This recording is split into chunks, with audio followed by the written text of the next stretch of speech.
The case of Isla Reynolds.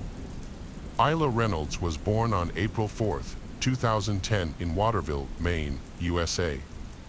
With blonde hair, blue eyes, and a charming smile, she was an adorable child who loved music and dancing.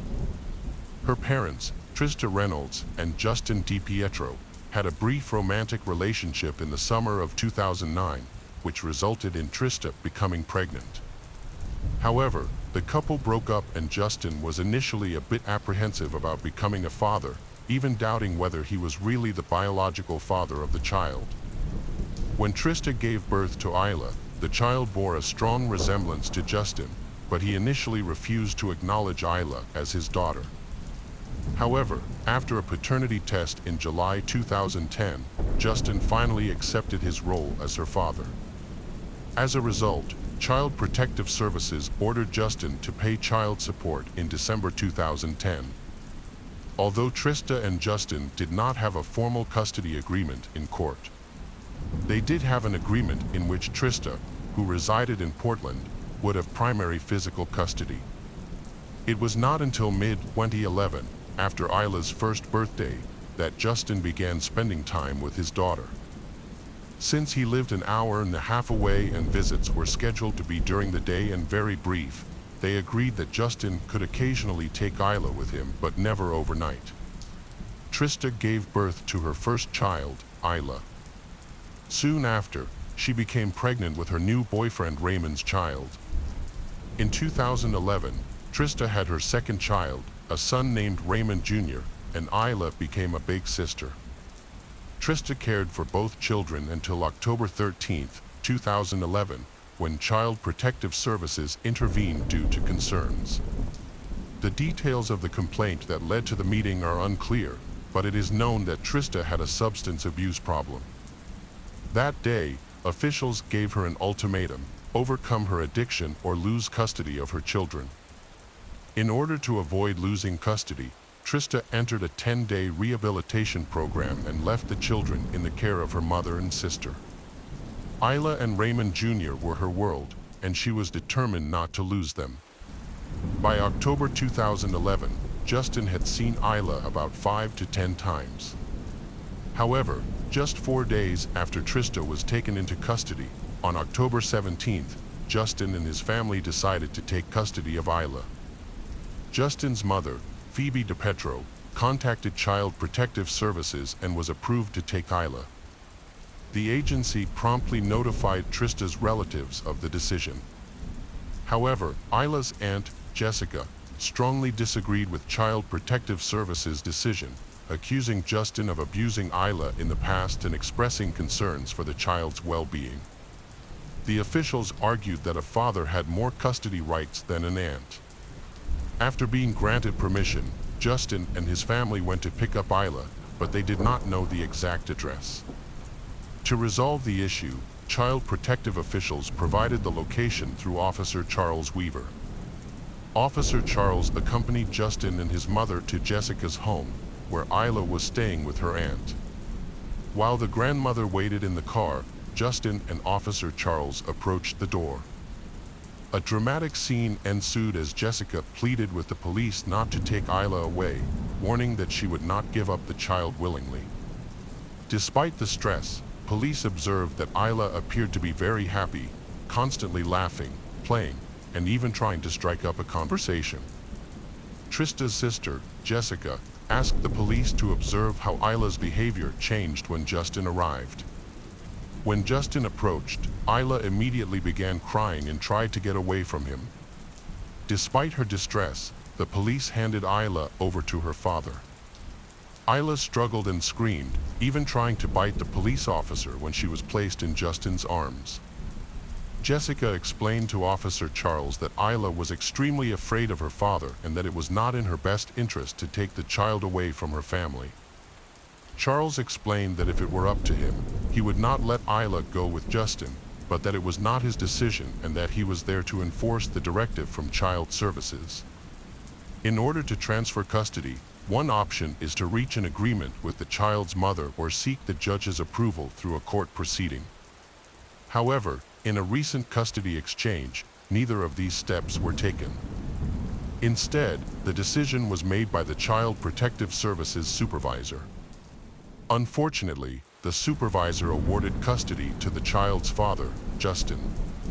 Before the court grants sole custody to a parent, it typically conducts a thorough evaluation, including a background check and home visit. However, this did not occur in Isla's case. The primary consideration in custody decisions is the best interests of the child, but there are no records to support the decision made in Isla's case. Analysts say the only reason to remove a child from her maternal relatives is if the child is in imminent danger. If officials believed Isla was in danger, it is unclear why her younger brother, Raymond Jr., was not removed from the home. The father took her to his family home in Waterville. His 47-year-old mother, Phoebe, his 24-year-old sister, Alicia, and her young daughter, Gabriella, also lived there. Justin, the 25-year-old father, lived in a basement, a large, partially finished room, while the rest of the family lived upstairs. Trista called Justin every day during his rehabilitation to talk to Isla and make sure everything was okay. She did not notice anything unusual in these calls. On October 20th, 2011, when Trista was on her 8th day of treatment, a meeting was held to discuss Isla's situation. Attendees included members of Child Protective Services, 2 doctors, Trista, her sister Jessica, an attorney, and Justin, who participated by phone. As a result of the discussion, an agreement was reached that Isla would be returned to Trista on October 22, 2011, after completing her addiction recovery program. It was also decided that Justin would take Isla to a treatment center on October 21st to visit her mother. Although things initially seemed to be going well for Trista, the situation soon took a turn for the worse, with no agreement being made and implemented. Trista desperately sought the help of Child Protective Services to enforce their original agreement, but her repeated calls were unsuccessful. So she proposed a temporary solution to Justin. He would continue to care for their daughter, and she would have regular visitation rights to Isla. However, on November 12, 2011, Justin took their daughter to the emergency room after she was injured. After conducting relevant tests, doctors determined that she had a broken arm.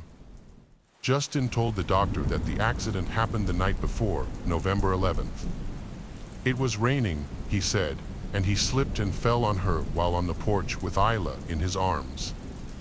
He added that although the girl was crying, she did not appear to be injured, and it was not until the next morning that it became clear that she needed urgent medical attention. By the following Monday, the orthopedist said that surgery was not necessary and that the injury would heal on its own. A week later, on November 26th, at a third medical appointment to assess the child's progress, the specialist said everything was going according to plan. Trista was present at that medical appointment to closely monitor her daughter's recovery, never thinking that it would be the last time she would hold her. The mother's decision to seek custody of Isla marked a turning point. On December 15, 2011, she filed a petition with the court to begin the custody process due to ongoing disputes over visitation communication with her daughter. Just 2 days later, on December 17, 2011, Justin contacted the police, reporting Isla missing from his mother's home, where he was staying with his girlfriend Courtney Roberts and his sister Alicia.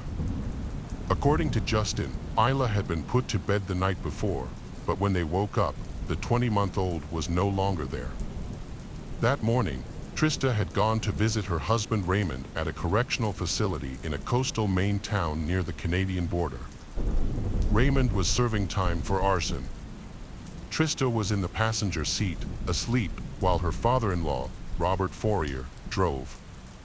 Robert receives a call from Trista's father with alarming news. Trista's child, Isla, is missing. Robert is momentarily stunned by the news, then finds a safe place to stop the car and wake Trista. Still half asleep, Trista hears her father's voice on the phone and tries to grasp the terrible news of her child's disappearance. Panicked, she immediately instructs Robert to change direction and go meet the police who are looking for Isla. Trista's hour-and-a-half journey feels like a century as she anxiously tries to contact Justin, growing increasingly frightened when he does not answer her calls. Upon arriving at the police station, Trista and her father-in-law, Robert, give their statements. 30 minutes later, Trista's father joins them. Justin called 911 at 8:49 a.m. that morning to report her missing, saying that Isla was last seen the night before at 10 p.m. by Justin's sister, Alicia, who had gone to check on Isla before going to bed. However, by Saturday morning, Isla had disappeared from her crib, with Justin not specifying the exact time she had gone missing in the call. Justin's theory was that Isla had been abducted by a stranger. As news of her disappearance quickly spread, the police quickly launched an investigation. In a statement to the media, the police chief assured that they were working diligently to find Isla at all costs. To aid in the search, the police thoroughly searched the house for any potential clues that could lead them to Isla. On the second day of the search, Sunday, December 18th, trained search dogs were brought in to assist. The area around the house where Isla was last seen was thoroughly searched and a detailed search was conducted at Trista's home. Due to the search, Trista had to temporarily stay in a motel with her mother and youngest son. By December 19th, the third day after the disappearance, the FBI was brought in to assist in the search. By this time, approximately 75 people from various agencies were involved in the investigation. State police had seized 2 vehicles from Justin's home, a 1996 Ford Explorer owned by Justin and a silver 4-door sedan owned by Justin's girlfriend, Courtney, who had been present the night of the disappearance. The news quickly attracted local media attention, and in the days that followed, Trista appeared in several local media outlets, criticizing Justin and implying that he was responsible for the disappearance. As the news spread nationwide, Trista continued to express her concerns, saying that Justin, as the last person to see her daughter alive, was the only one who could answer her questions. Finally, Justin released a statement to the media on Wednesday, asserting that he knew nothing about Isla's disappearance and assuring the public that he and his family would cooperate fully with the investigation to ensure Isla's safe return. However, in his statement, Justin admitted that Isla was in his sole custody at the time of her disappearance. But he lied, saying this was achieved through an agreement with the mother. Furthermore, he added that Trista was incapable of caring for the child. As time went on, the search effort expanded. The FBI's Child Abduction Rapid Deployment Team, CARD, canvassed the neighborhood, knocking on every door. They contacted every household, returned to the area multiple times, and interviewed neighbors to gather vital information. With a team of 75 dedicated officers, the police demonstrated their unwavering commitment to solving the case. Within 10 days of Justin's initial report, police had spent approximately 5,000 hours searching and were actively pursuing 330 leads. A massive search effort for Isla involved approximately 50 civilian volunteers from a search and rescue association. In addition, a $30,000 reward was offered to anyone who could provide valuable information that could assist in finding Isla. Isla's devoted mother, Trista, played a key role in bringing the case to the forefront. She worked with the support group to organize numerous events, such as vigils and parades, to honor Isla's memory. Her persistence ensured that the case remained in the public eye, with news cameras continuing to cover the story. Trista, along with other spokespeople, provided reporters with updates to keep the story on the front page. Initially, police treating the case as a missing persons investigation rather than a homicide. However, began to change when police sealed off Justin's home and the surrounding area. Police also seized his car and made a major announcement, further altering the public's perception of the case at the direction of the head of the Criminal Prosecution Agency, who made a public announcement. The police officially ruled out the possibility that Isla had run away on her own. On the 13th day of the investigation, the sheriff transferred the case to the state police's Major Crimes Unit. In this announcement, a difficult reality was revealed. The case had been moved from a missing persons investigation to a criminal investigation. In the early days, Justin kept a low profile and avoided the media, but over time, he began to appear more frequently. In one of his interviews on the Today Show, he addressed the change in the law enforcement message, asserting that Isla had been kidnapped and begging the person who kidnapped her to bring her home. He stated that he went on the show to approach whoever kidnapped his daughter and tell them that their actions were wrong. He stressed that they had no right to make such a decision because they were not her father and stressed that Isla needed to stay home with her family. When asked about his previous silence, Justin admitted that he had refrained from speaking out because he initially thought Isla would return. He said that the police had advised him to stay away from the media, a part confirmed by a Department of Public Safety spokesperson.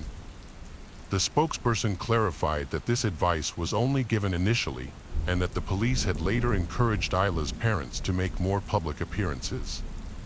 Justin addressed the allegations against him directly.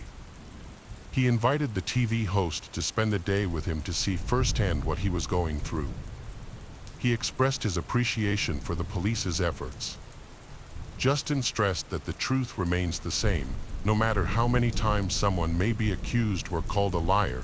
He believes that the truth is patient and will eventually come out. In late January, police announced that Isla's blood had been found in several locations in Justin's home. They also indicated that, although there was not enough evidence to make an arrest, Justin, Courtney, and Alicia, the three adults who lived in the home where Isla was last seen, were considered suspects. Stephen McCausland, a spokesman for the Department of Public Safety, stated that the family's account of the events was not supported by any forensic evidence, dismissing the possibility that someone had broken into Isla's bedroom undetected and taken her while the three adults were in the home. 6 months after Isla was reported missing.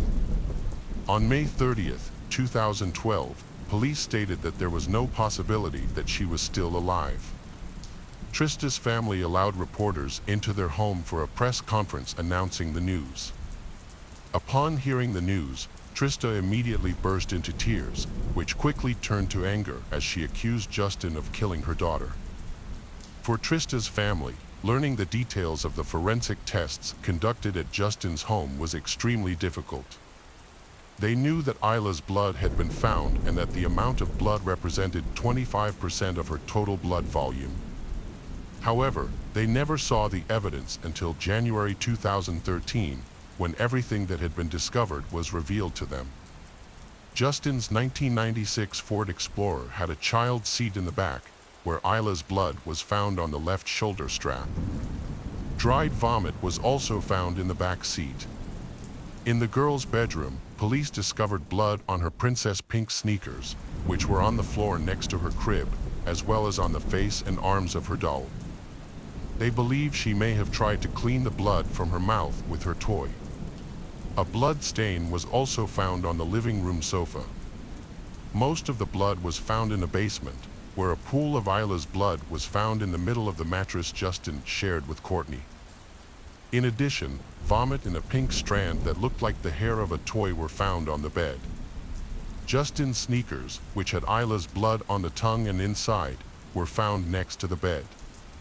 There were also blood stains on the cement floor around the bed and on the walls, which corresponded to Isla's height.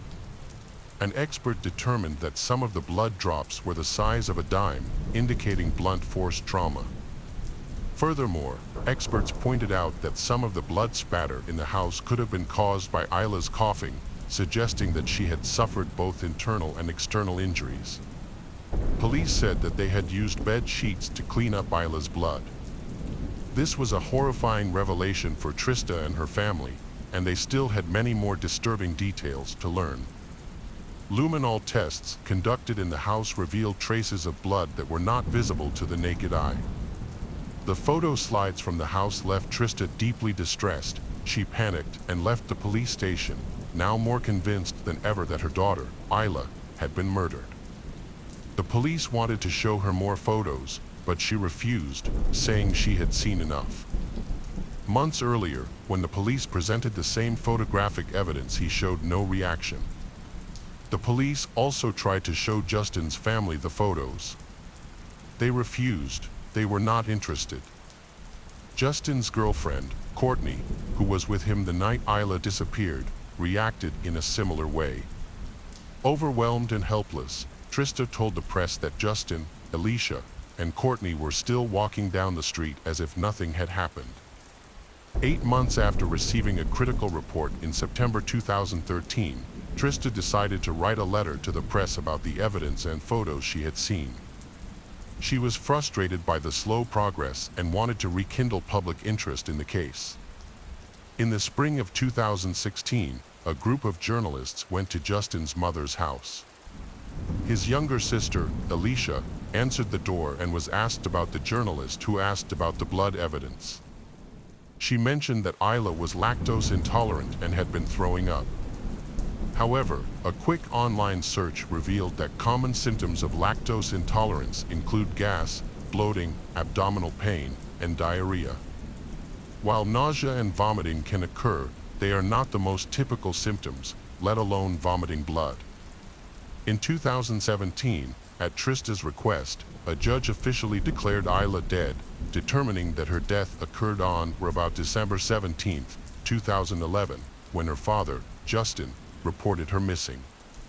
With this declaration, Trista and her attorney filed a wrongful death lawsuit against Justin, claiming he caused Isla's death through intentional unlawful acts and caused her pain and suffering before her death, including fear, terror, and physical injury.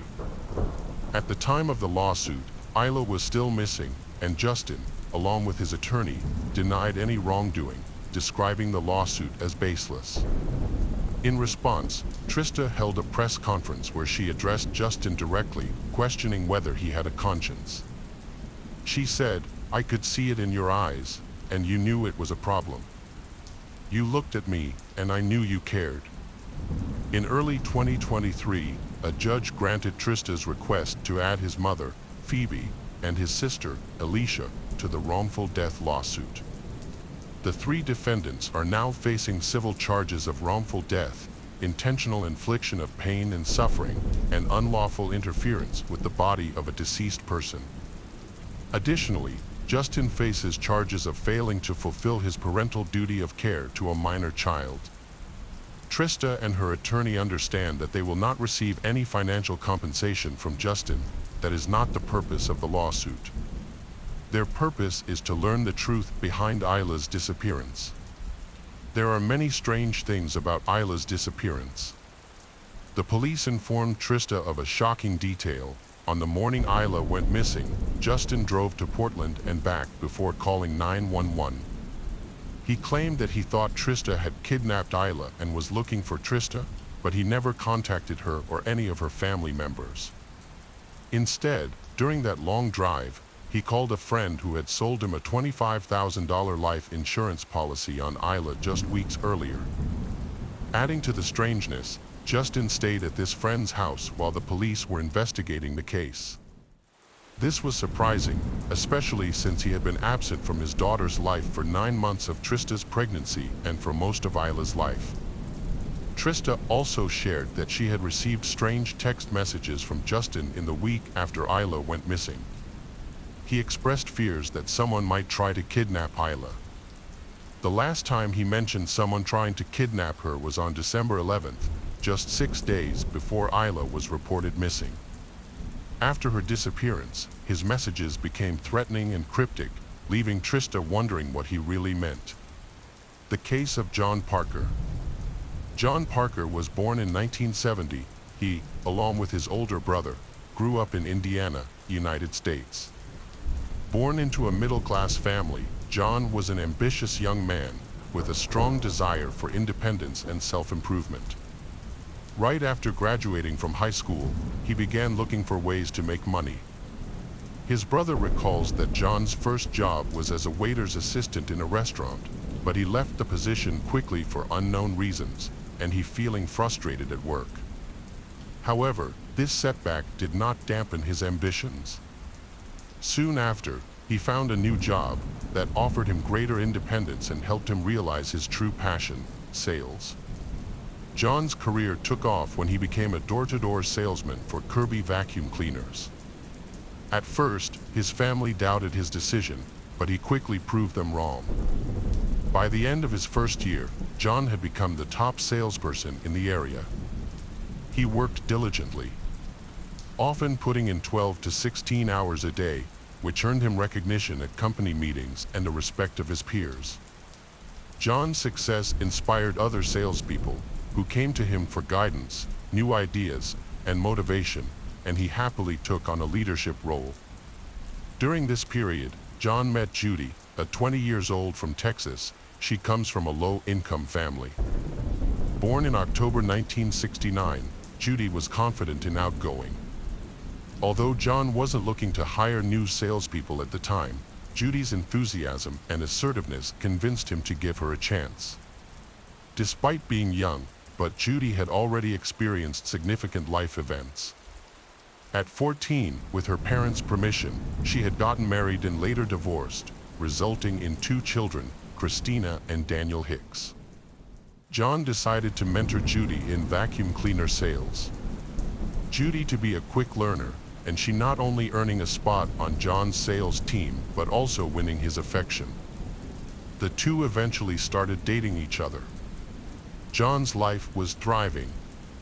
He was renowned for his exceptional sales skills and training abilities, and Judy's support in both his personal and professional life.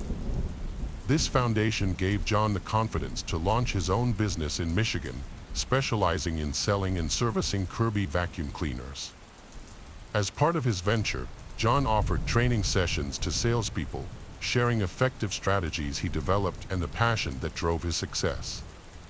His company rose to become one of the area's top performers, and John consistently credited his success to Judy's unwavering support. In 1992, John and Judy got married, having established stability in their professional lives. In the following years, they dedicate themselves to demonstrating what a good salesperson can achieve in life. The couple had 2 daughters, Tiffany and Erica, in addition to Judy's 2 children from a previous relationship, Christina and Daniel. After that, their family moved residences several times, always to nicer houses, giving their children access to better schools, luxury cars, and regular vacations. Initially, John had no issues with his stepchildren. While Daniel was energetic and sometimes mischievous, Christina was a sweet and well-behaved child.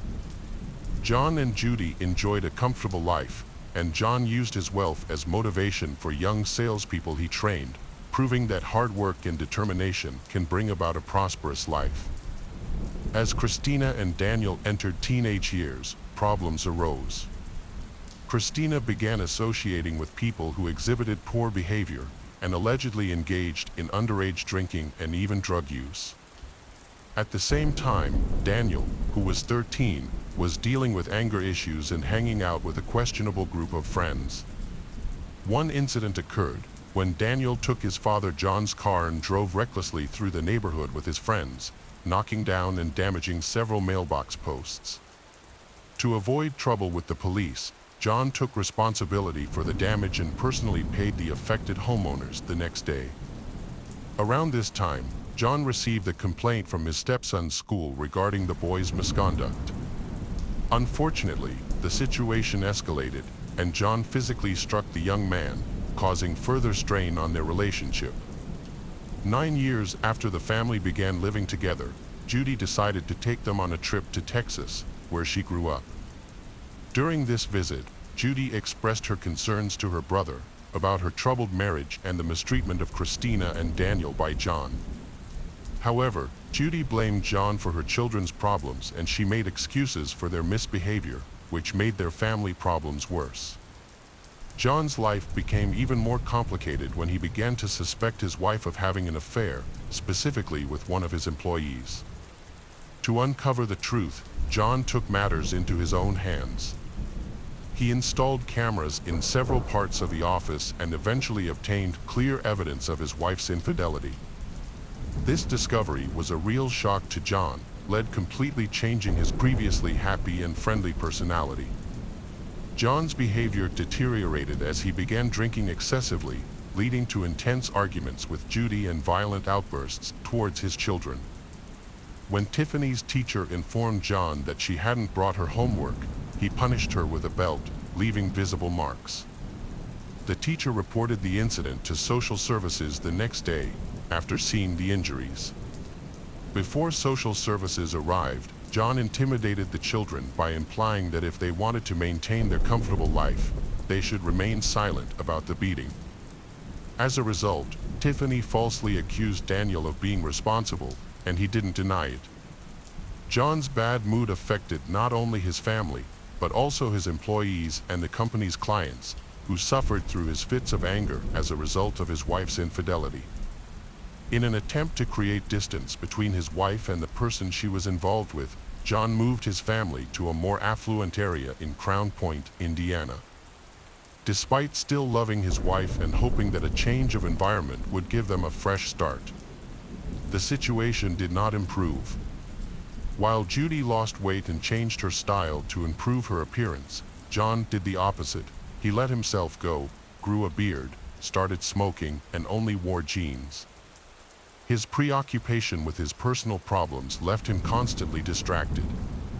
As a result, the business began to suffer, teetering on the brink of bankruptcy. John was forced to sell his boat to stay financially afloat. Rumors spread throughout the office that Judy was having an affair with Jeff, John's closest business associate. Although the validity of these rumors was uncertain, but they put more strain on John and Judy's already troubled marriage. John's world was turned upside down when Judy told him she wanted a divorce. However, John made it clear that if she left him, she would be left with nothing. He felt he had given her everything, including lifting her out of poverty, accepting her children, providing her with luxuries, and loving her. However, he became exasperated when she decides to leave, threatening that if she leaves him, she will leave with empty hands. John possessed a crucial piece of evidence, a recording of Judy having an affair with Jeff. As a result, their relationship became more strained in early 2003, which also affected their children's behavior. On Thursday, April 17, 2013, John and Judy attempted to resolve their issues over dinner at a restaurant. After finishing dinner, they called home to check on the children and said they would be back soon. However, their plans changed when Christina asked them to stop by the office because she had left a school notebook there. Leaving the restaurant, they went to the company and John brought the rest of the dinner to Jeff, who was working late. When they arrived at the office in an isolated industrial area around 10 p.m., John went inside to talk to Jeff while Judy quickly retrieved the notebook and returned to their car. Minutes after, John left the office. He opened the rear door on the driver's side of his vehicle to retrieve something. Suddenly, 2 loud gunshots rang out, and John fell to the ground in the parking lot. Judy and Jeff immediately called 911 to report the incident. Police and medical units arrived at the scene quickly. Sadly, 33 years old John Parker was found to have been shot in the back of the head and was pronounced dead at the scene.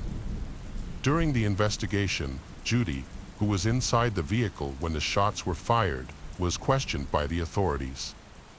She told them she was sitting in the car when her husband, John, came out of the office and opened the rear door on the driver's side. Her account was limited, as she did not see what happened next, only hearing the 2 loud gunshots after John opened the door.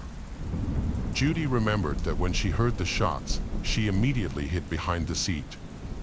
When she cautiously lifted her head, she caught a brief glimpse of a man wearing dark clothing fleeing the scene.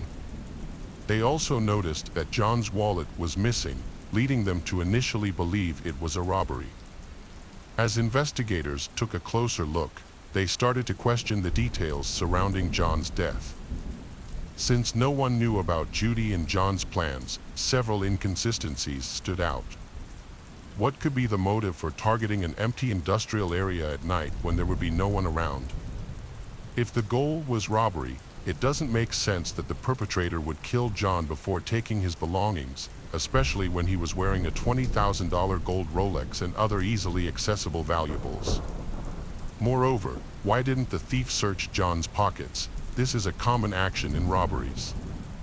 The investigation into John's death raised more questions than it answered. 2 bullet casings found at the scene matched Judy's claim of hearing 2 shots. It was clear that one of the shots had killed John instantly, but there was no official information about the second shot. The investigators started by taking a statement from Judy, the key witness to the incident. Judy reported that her husband had previously gotten into an argument with one of his employees. She was able to identify the employee involved in the argument, but beyond this, she had no additional information to provide beyond what she had already shared at the scene. The investigators also spoke with Jeff, who was inside the office at the time of the shooting. However, he was unable to provide any useful information, as he did not exit the office until after the shots had been fired and the incident was over. The authorities informed Christina that her stepfather had passed away. After nearly ruling out a robbery motive, detectives shifted their investigation to focus on the people close to John, starting with an employee who had previously expressed resentment towards him. The employee confirmed that they had a significant disagreement, but claimed that it had been peacefully resolved. He also provided an alibi, which was thoroughly investigated and verified. The investigation was expanded to cover almost all individuals associated with John, including those he did business with. Past and present employees, competitors in his industry, and his personal friends and social connections. The investigation into John's murder revealed a new lead involving Judy. Unlike what is typically expected of a grieving person, her behavior during her husband's funeral was unusual, as she seemed cheerful and was chatting with friends. Another notable observation was that her ex-husband seemed completely unbothered by the incident, calmly reading a newspaper just 4 days after John's murder. Daniel, 15, was brought in for questioning on suspicion of being involved in the murder. The police suspected him because of an incident 6 months earlier. At that time, gang members told the police that Daniel had paid them to kill his stepfather, John. However, the gang members claimed they never planned to carry out the murder and just kept the money. The police didn't find their story believable and took the money, but they didn't seem to do anything more about it at the time. Later, after John was killed, the police decided to re-examine whether Daniel might be involved in the crime. During questioning, Daniel admitted to paying people to hurt John, but not intending to kill him, but rather injure him, specifically by breaking his legs. Authorities did detain one of the individuals Daniel to have hired, but this person was released after a thorough investigation verified their alibi. Daniel was eventually released after 9 days, due to insufficient evidence and because he was a minor. As the case unfolded, it became clear that John had prior conflicts with the children of Judy, Christina, and Daniel. This led to further scrutiny of Daniel and raised suspicions about Judy's 17-year-old daughter, Christina. Christina denied any involvement when questioned by investigators. Both Christina and Daniel expressed a desire to eliminate John, leading investigators to wonder where the money for these schemes came from, and they suspected that Judy might be the one giving them the money to carry out these plans. When investigators looked more closely, they discovered that before John's death, he and Judy's relationship had deteriorated partly due to Judy's infidelity. Despite this, it appeared John had no intention of leaving Judy and was instead working on saving their troubled marriage. Judy's main reason for targeting her husband appeared to be financial gain. Detectives found that John had 2 life insurance policies worth $1 million. Following John's death, Judy tried to collect the insurance money, but the insurance company initially denied her claim due to the ongoing investigation into his death. The payment was also postponed because John's father suspected Judy was involved in his son's death and was investigating further. The case eventually stalled due to lack of concrete evidence, but a lot has changed in John's family. Judy was rarely at home, she devoting her time to her new partner, Jeff, who was also John's manager. As a result, Christina and Daniel took on more responsibilities, caring for their younger sisters, Tiffany and Erica. After several months, Judy and Jeff decided to relocate out of state with John's younger daughters, Tiffany and Erica. Around this time, Daniel went to live with his biological father, while Christina remained in the house, now pregnant and in a relationship with her boyfriend. The investigation was stalled, but the authorities didn't give up. They kept the case open and repeatedly reviewed the files, hoping to find a clue new. This persistence eventually paid off. The detectives received a new lead, which led them to question some of the classmates of Christina and Daniel. The classmates confessed to selling a gun to Christina and Daniel, which sparked an investigation into a family John-owned piece of land that Christina used for target practice. When investigators searched the area, they found multiple spent bullet casings. Laboratory analysis of these casings revealed a crucial piece of evidence. The casings matched those found at John's 2007 crime scene. New information came to light when a narcotics officer revealed that Christina's ex-boyfriend had been involved in a drug-related case. With the hope of receiving a lighter sentence, Christina's ex-boyfriend revealed a conversation he had with Judy. In the conversation, Judy mentioned that her son Daniel was the one who fired the fatal shot. When confronted with this new evidence, Christina began to cooperate. As the owner of the gun used in the crime, the 21-year-old Christina admitted to buying the weapon. She also admitted that on the night of the incident, she had asked her parents to visit the office, claiming she had left her homework behind there. Christina admitted to being involved in plot to kill John, and stated that her younger brother Daniel was designated as the person who would open fire. When Daniel was found and arrested in Arizona, he was confronted with the new evidence and Christina's confession. Daniel confessed to shooting John, but claimed that their mother, Judy, was the one who had come up with the plan. According to Daniel, Judy had stolen $7,500 by forging company checks and had used this money to try to hire someone to kill John, but ultimately decided to have Daniel do it instead. Judy's original plan failed when the individual she hired took the payment but did not complete the task. At that point, Judy instructed them to buy a gun for her son to use instead. Furthermore, Daniel revealed that it was Judy who created the excuse for her and John to leave the house that night. When Christina called to pick up her homework that she had left at company, he shot John in the head. The second shot occurred accidentally as Daniel rummaged through John's pockets, searching for his wallet as his mother had instructed. Following the shooting, Daniel returned home without alerting his younger sisters. His sister Christina helped by distracting Tiffany and Erica with television, allowing Daniel to enter the house unnoticed. Christina and Daniel claimed that their mother manipulated them into committing the crime by telling them they had been abused by John and promising that by doing so, they would gain a better life with more freedom and financial stability. However, this was not Judy's first attempt to harm her husband, as she had previously tried to poison his food, which led to he being briefly hospitalized. By the end of 2007, Christina and Daniel were formally charged with murder and conspiracy. However, Christina entered a not guilty plea for the conspiracy charge and was released on bail a few months later. In 2008, when Daniel was 20 years old, he pleaded guilty to conspiring to kill his stepfather, John. As part of a deal, Daniel agreed to cooperate and testify against his mother in exchange for a lighter sentence. Instead of being charged with murder, he would face a sentence of 20 to 25 years in prison for conspiracy. According to Daniel, the plan to kill John began nearly a year before the incident, when he was just 14 years old. Judy and Christina initially brought the idea to him. He claimed, and Judy supplied him with a gun and other necessary items for the crime. These items included money to buy black clothing, gloves, and a mask. His mother also instructed him on how to commit the crime without leaving any evidence behind, including taking a thorough shower to eliminate gunpowder residue after returning home.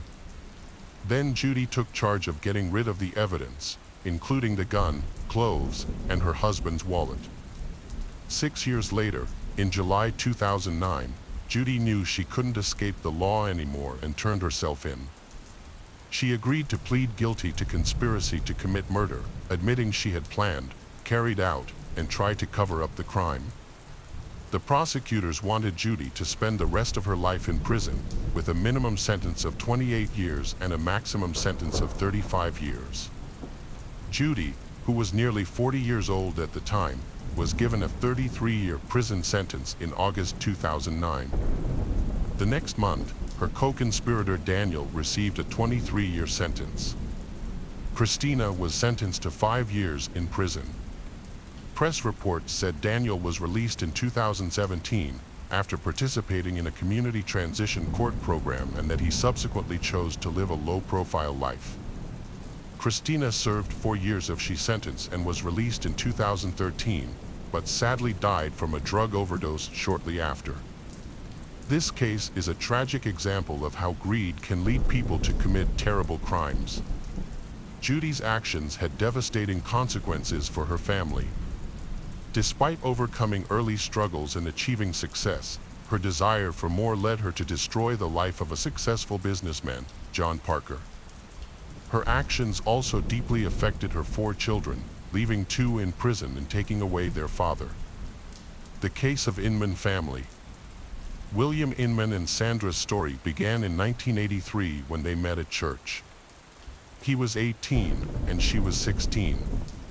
With their parents' approval, they quickly got married and moved to Logan, Ohio. William was a devoted religious man who worked as a builder. In his free time, he volunteered at the Evangelical Church of the Tabernacle of Faith near Nelson Villa, where he played musical instruments.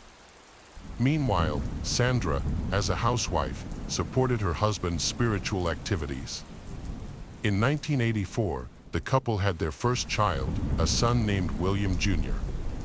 To prevent any confusion, the church community referred to the father as Bill and the son as Will. Over the years, Will grew up. In 2001, at the age of 17, he met 15-year-old Summer Cook at a church service. Their meeting was strikingly similar to the love story of Bill and Sandra. The young couple dated for 3 years, and in 2004, after Summer turned 18, they got married. They quickly settled into Will's parents' large house in Logan. In the same year, 39-year-old Bill Inman declared himself a spiritual leader and turned his garage into a temporary church, where he started holding services. Although local residents were initially skeptical of him as a self-proclaimed pastor, his church began to gather followers. It started with neighbors and gradually expanded to their acquaintances. People were drawn there to pray, seek comfort, and make donations. In 2005, Will and Summer joyfully welcomed a son named Alex. However, they soon encountered financial challenges. Will's work at the church did not provide enough income, so the family chose to seek better opportunities in another state. In 2006, the Inman family relocated to Florida. They soon found jobs in the construction industry, building hotels in their new location. Meanwhile, Sandra and Summer looked after their home and raised little Alex. After 2 years, however, they missed their hometown and decided to return to Ohio. Unfortunately, they had lost the right to repurchase their previous house in Logan while they were away, so they had to rent a different place in rural Vinton. In 2008, shortly after returning, Will and Summer welcomed their second child, a daughter named Kale. 2 years later, they had their third child, another daughter named Alana. Despite the difficulties of raising young children, Will and Summer made an effort to carve out time for themselves. Almost every weekend, they entrusted their kids to Bill and Sandra, who happily embraced their roles as grandparents. For this elderly couple, their grandchildren brought immense joy and purpose to their lives. In the spring of 2010, Bill Inman was officially appointed as a pastor of the Church of the Tabernacle of Faith. Alongside his wife, he established a charitable organization named Ranch of Mercy, which was created to assist those in need, particularly people who had lost their jobs or homes. Bill had a vision of constructing a large shelter for orphans and widows, intending to build it himself. Unfortunately, he faced challenges due to insufficient funding to make this dream a reality. Bill proposed holding a lottery to raise funds. He planned to sell tickets for $10 each to reach his financial goal. The winner will receive either a new house or $200,000. Bill also promised to give away 99 other valuable prizes in a raffle. Information about the lottery was shared through local media and advertising.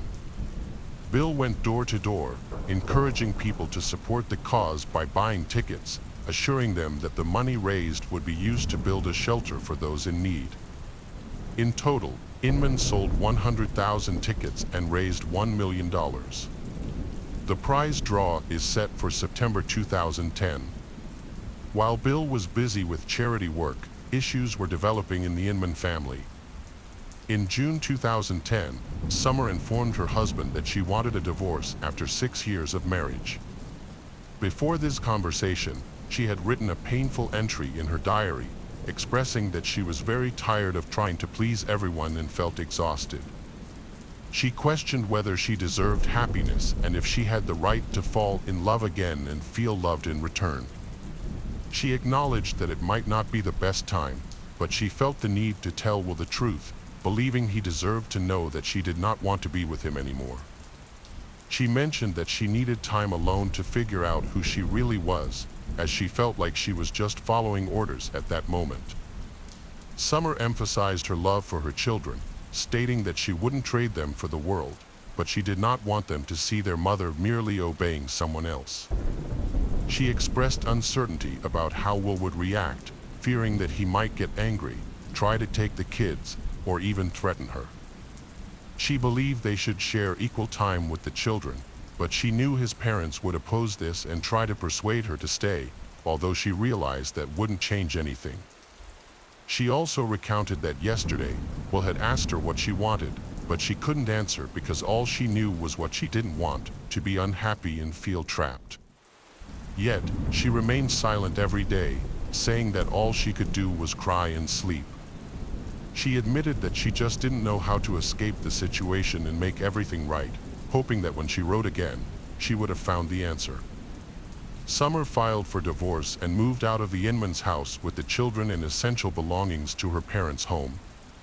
She wanted to ensure that Alex, Cale, and Alana could still communicate with their father, so she allowed them to visit Will and his parents.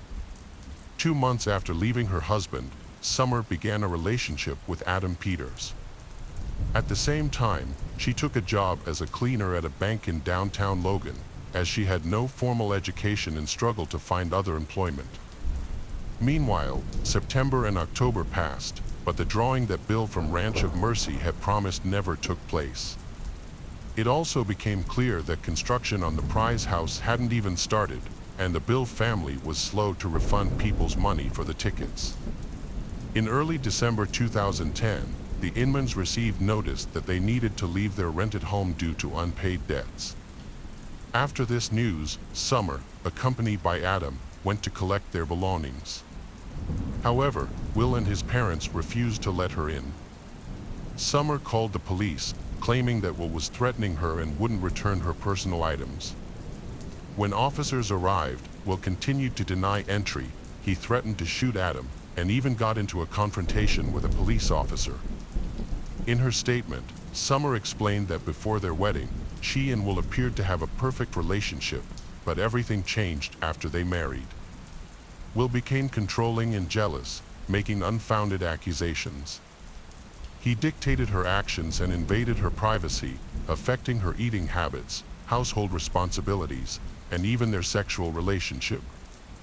Summer was so restricted that she couldn't sleep without his permission. He essentially kept her confined to the house and took away her phone and keys. She revealed that Will had always wanted to have 12 children with her and had even considered marrying a second wife. He frequently visited websites for polygamous families, where he shared explicit photos. Will also threatened to kill Summer if she tried to leave him. At one point, he took her cherished cats, drove them far away, and then lied, saying they had escaped through an open window, laughing and claiming she would never see them again. After Summer accused him of wrongdoing, Will attempted to defend his actions by saying he took her phone and keys because he thought she was being unfaithful.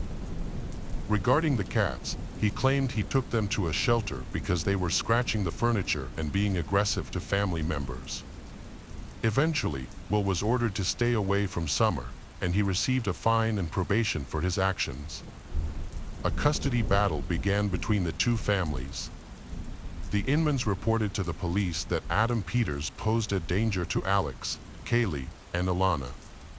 A frightening incident occurred late on the night of March 22, 2011. 25-year-old Summer was finishing her shift at the bank. As usual, she cleaned up her workspace and went outside around 11 p.m. to take out the trash. Before leaving, Summer had sent a message to Adam, whom she was supposed to meet after work, but he never saw her again. Concerned, Adam went to the bank after midnight. He couldn't find Summer, but near the trash can he discovered her belongings, her phone, keys, and a running music player with headphones on. A little further away, he found her jacket in the bushes. Adam called the police and notified Summer's parents about her disappearance. Initially, the family thought that she might have been late from work or misplaced her belongings. However, the bank security service informed them that she hadn't been seen since her shift ended. When the police arrived, several witnesses were already present. Two women jogging nearby reported that they had seen Summer being kidnapped about an hour earlier. They explained that as Summer approached a dumpster, a Ford Crown Victoria, driven by a blonde woman, pulled up. Two men wearing black balaclavas exited the vehicle, grabbed Summer, and forced her into the back seat.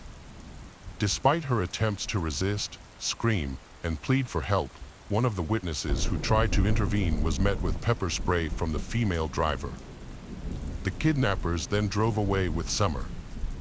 The two women rushed to the nearest police station to report the incident, but for some reason, law enforcement was skeptical and even suspicious of their account, suspecting they might have fabricated the story for amusement. A whole hour had passed after Summer's parents called the police before they finally arrived at the crime scene. Unfortunately, by that time, it was too late for them to find Summer while the trail was still fresh. News of the abduction of 25-year-old Summer Inman quickly spread through local media. Hundreds of residents of Logan joined the search effort, but as days went by, hope of finding her alive began to fade. Summer's parents struggled to keep their thoughts away from the worst possible outcome. A few weeks prior to the tragedy, Summer had posted a picture on Facebook with Adam and the children, depicting what appeared to be a happy family. This photo infuriated Will Inman, Summer's husband. It had been revealed that Summer met Adam before deciding to divorce Will. In the spring of 2010, Adam started working for the Inmans, maintaining their house and yard, and he soon developed feelings for Summer. Initially, she rejected his advances, but eventually, she gave in. In her diary, she reflected on that moment, expressing that when their eyes met, she realized she had let the devil take hold of her and ignored the warnings from God. She mentioned that she tried to walk away, with her mind screaming to run, but she stayed and allowed Adam to embrace her, expressing her regret and guilt. Meeting Adam marked the beginning of the end for Summer and Will's marriage, as she realized that she wanted to pursue happiness, love, and to be loved, which ultimately led her to file for divorce. 5 days before Summer disappeared, Will attempted to challenge the alimony payments in court. He wanted to reduce the amount he had to pay his ex-wife from $150 per child each month to $50, as his annual income was only $6,500. Will, along with his parents, sought sole custody of the children, but the judge denied their request. Bill and Sandra deeply missed their grandchildren, who were the center of their lives. Since separating from Summer, the elderly couple had visibly lost weight and appeared weary. In March 2011, shortly after Summer went missing, the police found the Inman family, Bill, Sandra, and Will, were hiding in Bill's mother's house in Jackson County, Ohio. During questioning, all three of them consistently denied any involvement in Summer's disappearance. They explained that on the night she vanished, they had traveled to Cleveland to look at a new house. However, their car broke down, and they spent the entire night trying to fix it on the side of the road. They returned home to Logan the following morning. The Inmans stated that they had always treated Summer well and rarely had conflicts with her. However, they noted that after Adam Peters came into their lives, things took a turn for the worse. Bill, Sandra, and Will described Adam as a negative influence who had ruined their previously happy family. The police took an interest in a white Ford Crown Victoria that was parked near the Inman's house. They seized the car's GPS navigator and examined its route. They discovered that on the afternoon of March 22nd, when the kidnapping took place, the car was in Logan. The GPS was turned off at 5:30 p.m. that evening and only activated again the following morning, March 23rd, still in Logan.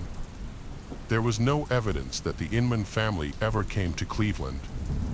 Additionally, phone records indicated that the suspects remained in Logan throughout the night from March 22nd to March 23rd.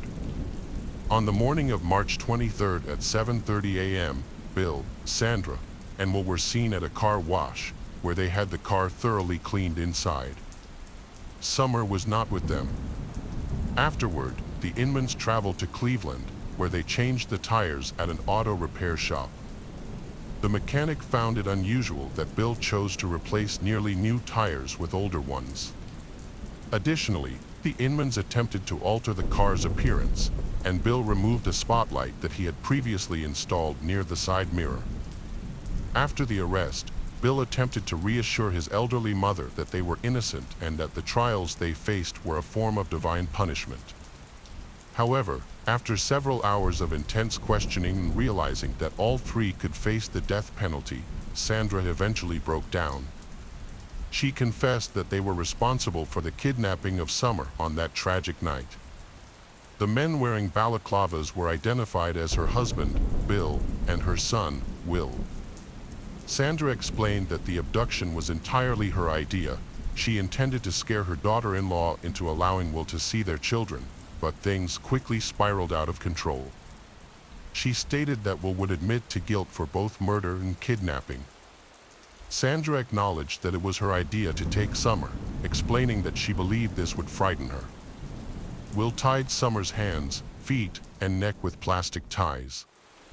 Summer struggled and screamed, but then suddenly lost consciousness. Upon noticing that she was unresponsive, Will panicked and wanted to cut her free. He called out to his mother, asking where the knife was because he couldn't find it. As the family desperately searched for the knife, precious minutes passed.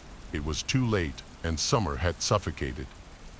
Sandra insisted that they never intended to harm their daughter-in-law. Their goal was simply to scare her in order to resolve a custody dispute over the grandchildren so they could see them on weekends. On March 29, 2011, 1 week after the abduction, Sandra revealed the location where they had hidden the body. Summer was placed in an abandoned well on the property of the church that the Inman family attended, known as the Church of the Tabernacle of Faith, which is situated near Nelsonville, 30 kilometers from the bank where Summer worked. Bill Inman had previously helped build this church, and 28 years ago, he and Sandra got married there under its arches. When the police removed the concrete lid from the well, they discovered a disturbing scene. Summer was at the bottom, her body positioned head first. She was dressed in the same outfit she had worn on her last day, a black t-shirt that read, "I don't have an anger problem, I have an idiot problem." The autopsy revealed that Summer had died from strangulation. Besides the marks left by plastic ties on her neck, wrists, and ankles, there were no other injuries on her body. Sandra originally intended to dispose of the body in the river. However, she later thought the church well would be a safer place where it wouldn't be discovered. She confessed to her crime and showed genuine remorse for her actions. The trial soon followed. Bill, 49, and Will, 28, both pleaded not guilty to Summer's murder. Throughout the hearings, they spoke very little and avoided making eye contact with her parents. In contrast, Sandra took full responsibility for the crime, reiterating that the abduction was her idea. As she delivered her final statement, the woman tearfully pleaded for forgiveness from Summer's parents. Overwhelmed with emotion, Sandra clearly expressed her deep regret for the tragic events. "Summer was like a daughter to me," she cried. "If I could turn back time, I would never have made this terrible choice." In 2012, the court sentenced Bill and Will Inman to life in prison without the possibility of parole. Sandra received a life sentence but is eligible for parole after 15 years. The church friends and parishioners all agreed that Bill was the one controlling everything in the Inman family. He made all the decisions. No one thought that the idea of the kidnapping came from Sandra. It was well known that Will had been spoiled as a child, with his parents giving in to his every demand. Sandra realized that both her husband and son were as guilty as she was, but she continued to plead guilty, hoping that it would lessen the consequences for them. Alex, Cale, and Alana were cared for by the parents of Summer, who had passed away, for an extended period. They struggled to explain to their grandchildren the absence of their mother, father, grandmother, and grandfather. The tragic story of the Inman family highlights how concealed anger, jealousy, and a need to control others can result in devastating outcomes.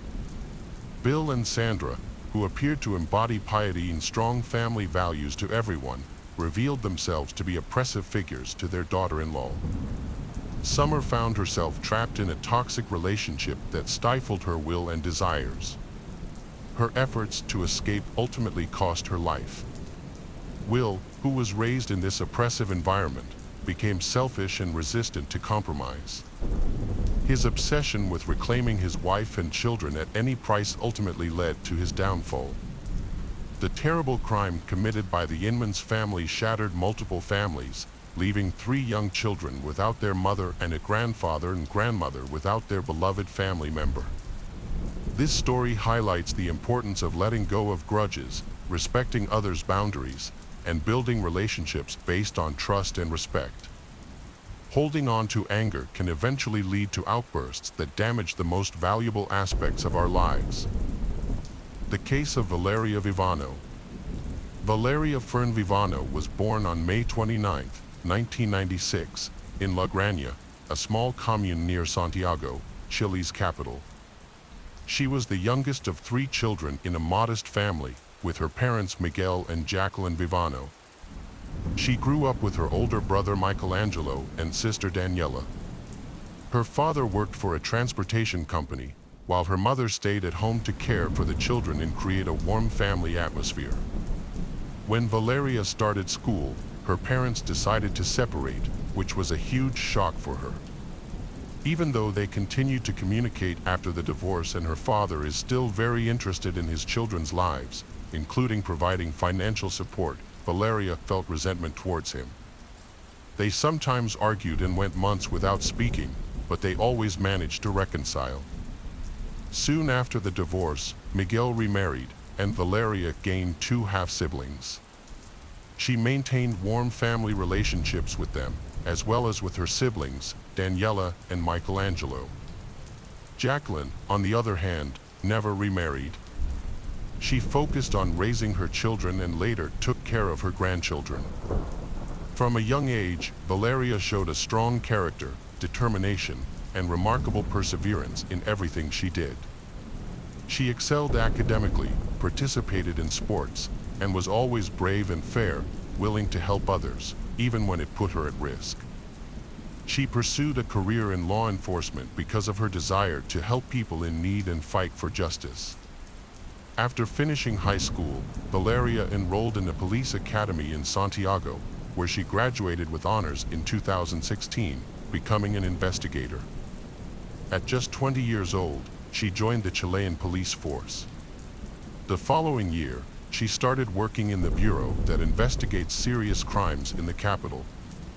From the very beginning, Valeria demonstrated her commitment as a law enforcement officer and her passion for justice.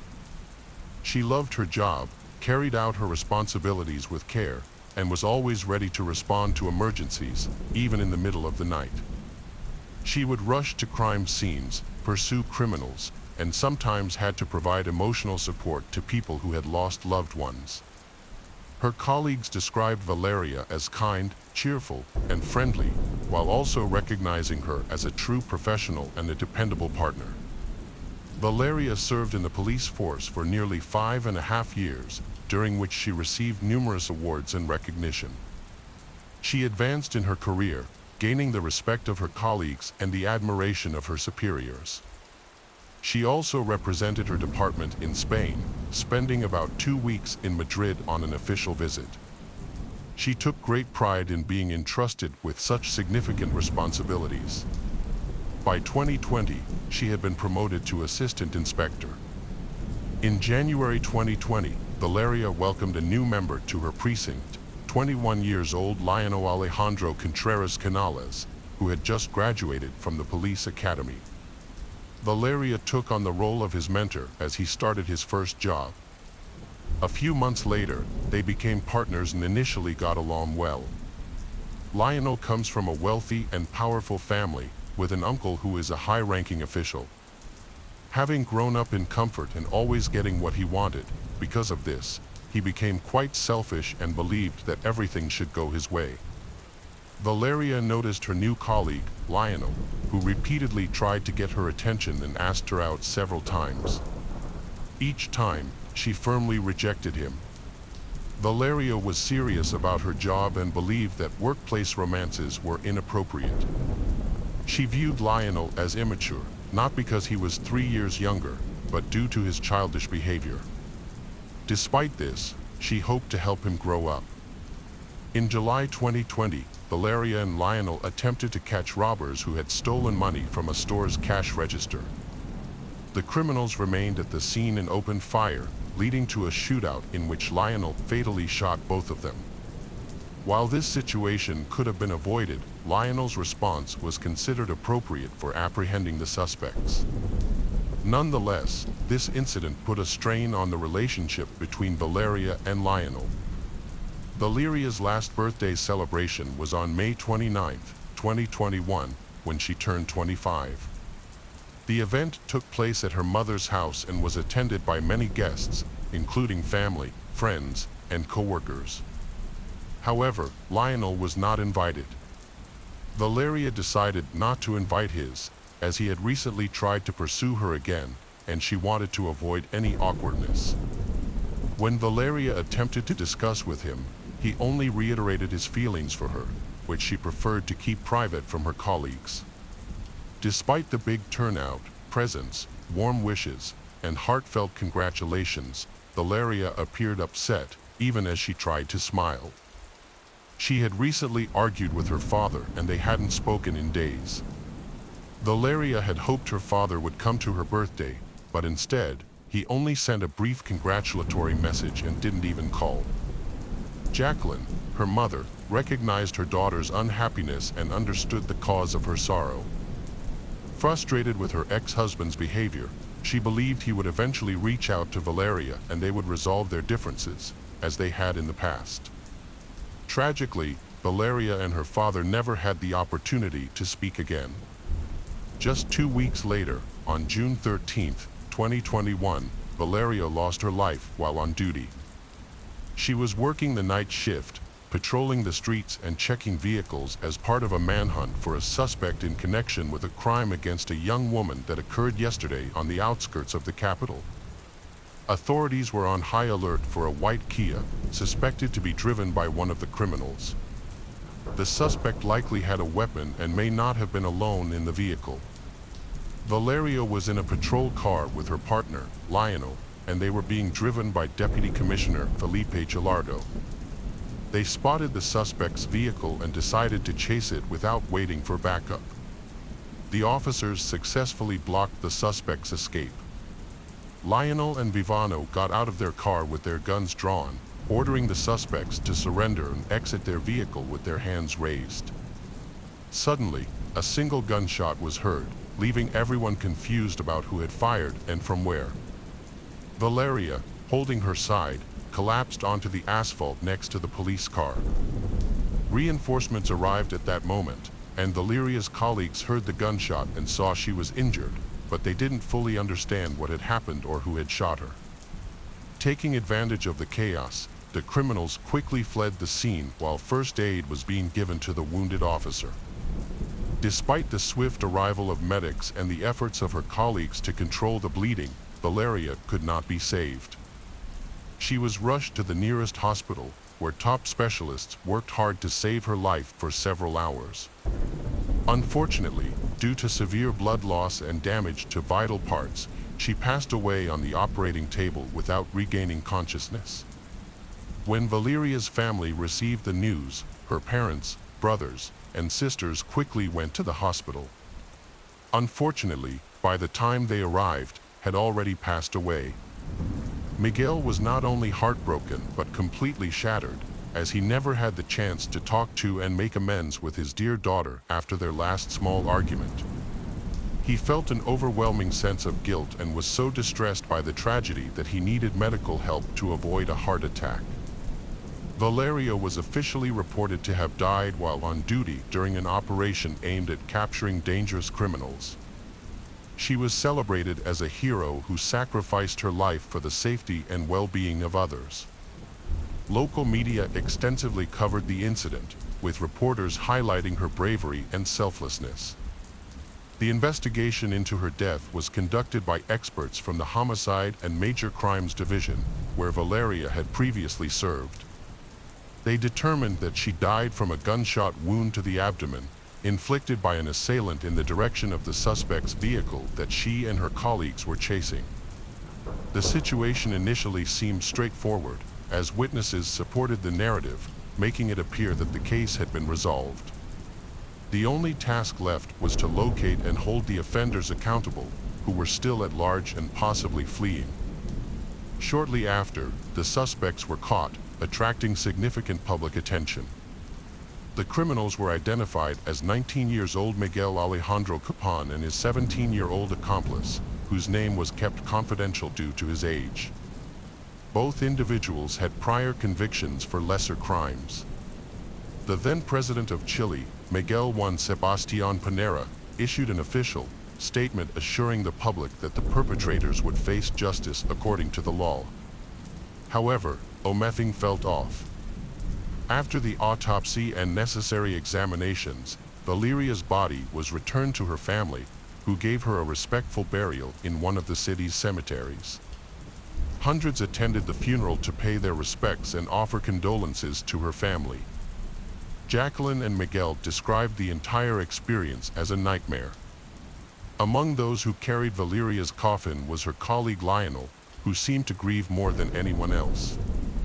However, other colleagues noted there had recently been some tension between them, to the point that Valeria hadn't invited Lionel to her birthday party. Shortly after the funeral, court proceedings began for the suspects who had been arrested the day after the incident and were currently in custody. Everyone believes that the person responsible for Valeria's death has been caught, and proving their guilt seems simple, especially when they begin to give confessions. However, it soon became apparent that the investigation had serious flaws from the beginning. Important details were missed, and crucial forensic evidence was minimized. The process was mismanaged, and higher officials tried to hide the identity of the actual person responsible for Valeria's death. About a month and a half after Valeria's death, the case took an unexpected turn. By the end of July, 2 employees were suspended for their alleged involvement in the incident that led to Valeria's death. On August 1st, the parents of Valeria were summoned to the prosecutor's office in the capital for an important meeting. They believed this meant that new evidence had come to light, and that the detainees would finally face the punishment they deserved. Miguel and Jacqueline were devastated to hear that Valeria was killed by a bullet fired by a colleague. Prosecutor Juan Carlos Carrasco personally announced the news, expressing condolences and apologizing on behalf of the entire investigation team. Valeria's parents were in shock. They couldn't grasp how it could have occurred. The fatal shot that killed Valeria was fired from a gun by one of her colleagues. A ballistics examination conducted that day confirmed this, but the results were inaccurately reported. The bullet taken from the body Valeria was incorrectly categorized with different characteristics, such as shape, caliber, and weight. Additionally, the bullet had passed through the body rather than being extracted from it. There was a mix-up in the forensic reports regarding the entry and exit wounds. The bullet did not enter through the abdomen and exit through the back as stated. In fact, the shot was fired at her back. Several pages from the autopsy report were missing, and others had been obviously tampered with. Furthermore, the detainees involved in the trial, who supposedly admitted their guilt and were about to be sentenced, began to file complaints. They alleged that their confessions were obtained through torture and intimidation and that the firearm they had that night was not loaded.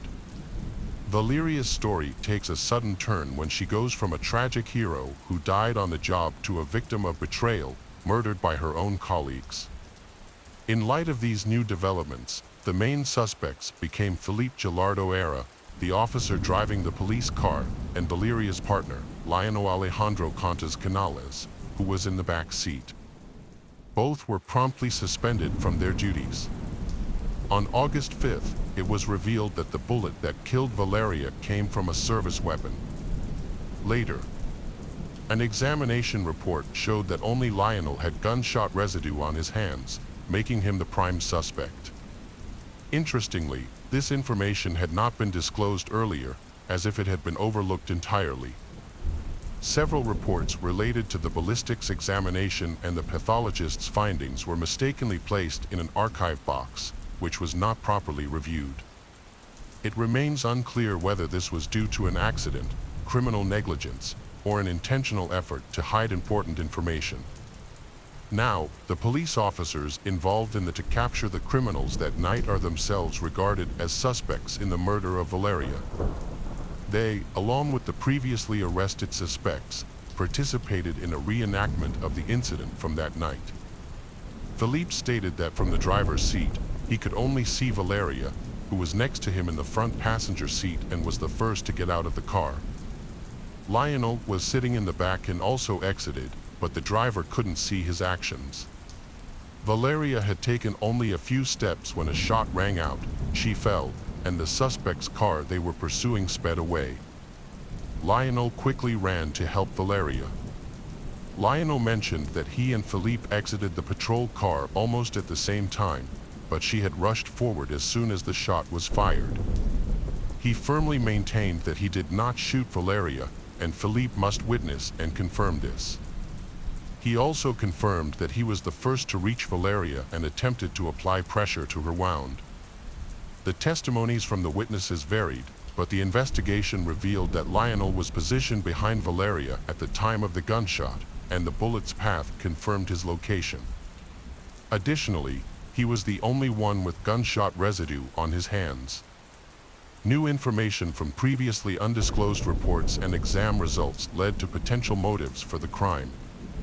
Lionel was arrested as the main suspect, while the previously detained young men were released with a non-exit agreement, since there were no charges against them. However, the reason for Lionel's actions is still uncertain. The primary theory was that the incident was a tragic accident. It is believed that Lionel, inexperienced officer, accidentally discharged his weapon while standing behind Valeria. In a state of panic, he tried to assist her, and when he returned his service weapon that day, he claimed he hadn't fired it. However, the truth soon emerged, and the young man's powerful relatives used their wealth and connections to try to cover up the incident. Because of that, the cleaned reports, missing documents, confusing evidence, and coerced testimonies from the detained individuals contributed. One theory, which Lionel himself partially confirmed, was that he was in love with Valeria and desperately wanted her attention. Unfortunately, his attempts only annoyed her, and she didn't even invite him to her birthday party, which the whole department attended. The shot in the back was his way of seeking revenge for this rejection. Another theory, suggested by Valeria's relatives, was that Valeria had uncovered something she shouldn't have, perhaps a corruption scheme or official misconduct. Being an honest and fair person, she would expose the culprit, leading to her being murdered to cover up the evidence. Young Lionel was chosen to carry out this act, with the promise that he would remain above suspicion. After Philippe was taken into custody, suspicions regarding Philippe remained. He was armed with the same type of service weapon, stood behind Valeria, and had the opportunity to fire the shot. Additionally, Philippe had a history of discipline for the unjustified use of a weapon during a criminal arrest, although no one was hurt in that incident. Because of this, he earned the nickname the Reckless Shooter. Lionel's defense team quickly adopted this theory, claiming that Philippe accidentally shot Valeria. Since both Philippe and Lionel carried identical service weapons, it was possible that the guns were mixed up or intentionally swapped. Additionally, Philippe was inconsistent in his testimony, changing it multiple times. He later said he couldn't accurately recall the incident of that night because everything happened so quickly. However, no gunpowder residue was found on his hands, suggesting he was innocent. In response, Lionel claimed that gunpowder got on his hands while he was applying pressure to Valeria's wound, and that Era, who also assisted she, might have washed his hands before the examination. This explanation was not credible, as Valeria's blood stains were still on Philippe's hands, and it is impossible to wash away gunpowder without also removing blood. The trial and verdict have raised concerns about the competence of the investigation team, leaving Valeria's parents feeling desperate in their quest for justice. The new developments in the case led to public outrage and diminished trust in law enforcement. This story garnered attention not just from Chilean media but also from international outlets. As a result, several high-ranking officials were suspended or lost their jobs, including the head of the Homicide Investigation Department. Following a further investigation, Lionel was identified as the sole suspect, with all others cleared and designated as witnesses. In the spring of 2022, he was officially charged and remained in custody until the trial concluded. The hearings for the case began in March of the following year, and based on the evidence and witness testimonies, Lionel's guilt was clearly established. At first, the prosecution charged Lionel with intentionally murdering Valeria and aimed for the harshest possible sentence. But Lionel maintained that he would never hurt Valeria because he loved her. However, the bullet that killed her came from his gun. Lionel Alejandro Contes Canales was convicted of manslaughter and received a 12-year prison sentence, with the possibility of parole after 8 years. After the verdict was announced, the Vivano family voiced their disappointment, believing the sentence was too light. Meanwhile, Lionel and his legal team quickly filed several appeals. In February 2024, Valeria's family received a shocking update when the Supreme Court unexpectedly reduced the punishment for Lionel to just 540 days in prison, starting from the day he was arrested. This meant he effectively walked out of the courtroom a free man. In response, Valeria Vivano's family intends to sue the Chilean government, alleging that the judges acted corruptly. In a statement, Valeria's mother expressed her heartbreak, stating that the original 12-year sentence had felt too lenient, but the new decision felt like a mockery. She mentioned that it was as if she had lost her daughter all over again and that she no longer had faith in justice. Furthermore, she emphasized that their family was determined to hold the negligent Chilean government for what had happened. The case of Yvonne Baldelli. Yvonne Baldelli, born Fold, was born on June 30, 1969, in a small town in sunny Southern California. She was the third and youngest child of Marjorie and James Fold and grew up with her brother Michael and sister Michelle, with whom she developed a particularly close relationship from an early age. When Yvonne was 13, her mother passed away after a long illness. A year later, her father remarried Leland F.A., and the grown children developed a wonderful relationship with their stepmother, who was a kind and caring woman who loved her husband's children as her own.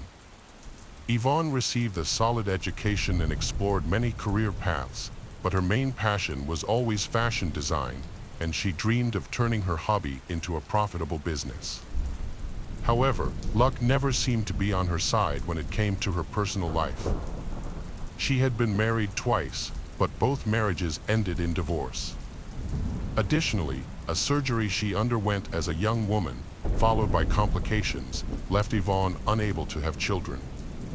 After her divorce from her second husband, Kevin Baldelli, in 2007, Yvonne lived alone in her small apartment with her dog, whom she affectionately called Baby. She kept in regular contact with her father and sister, calling them almost every day and trying to see her family at least once a month.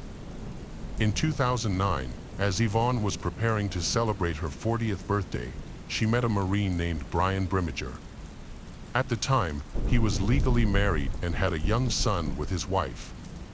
Despite this, Brian was open about his extramarital affair and shared with Yvonne that he was unhappy in his marriage, claiming that he had not filed for divorce only because he did not want to hurt his child. Yvonne fell in love with this handsome, tanned, healthy man at first sight and believed every word he said. Having experienced the pain of a loveless marriage herself and knowing how difficult it is to leave such a relationship, she did not push her partner, believing that the presence of a child was the main obstacle. However, Brian was not as straightforward and sincere as he seemed. From a young age, his attractive appearance made him very popular with the opposite sex.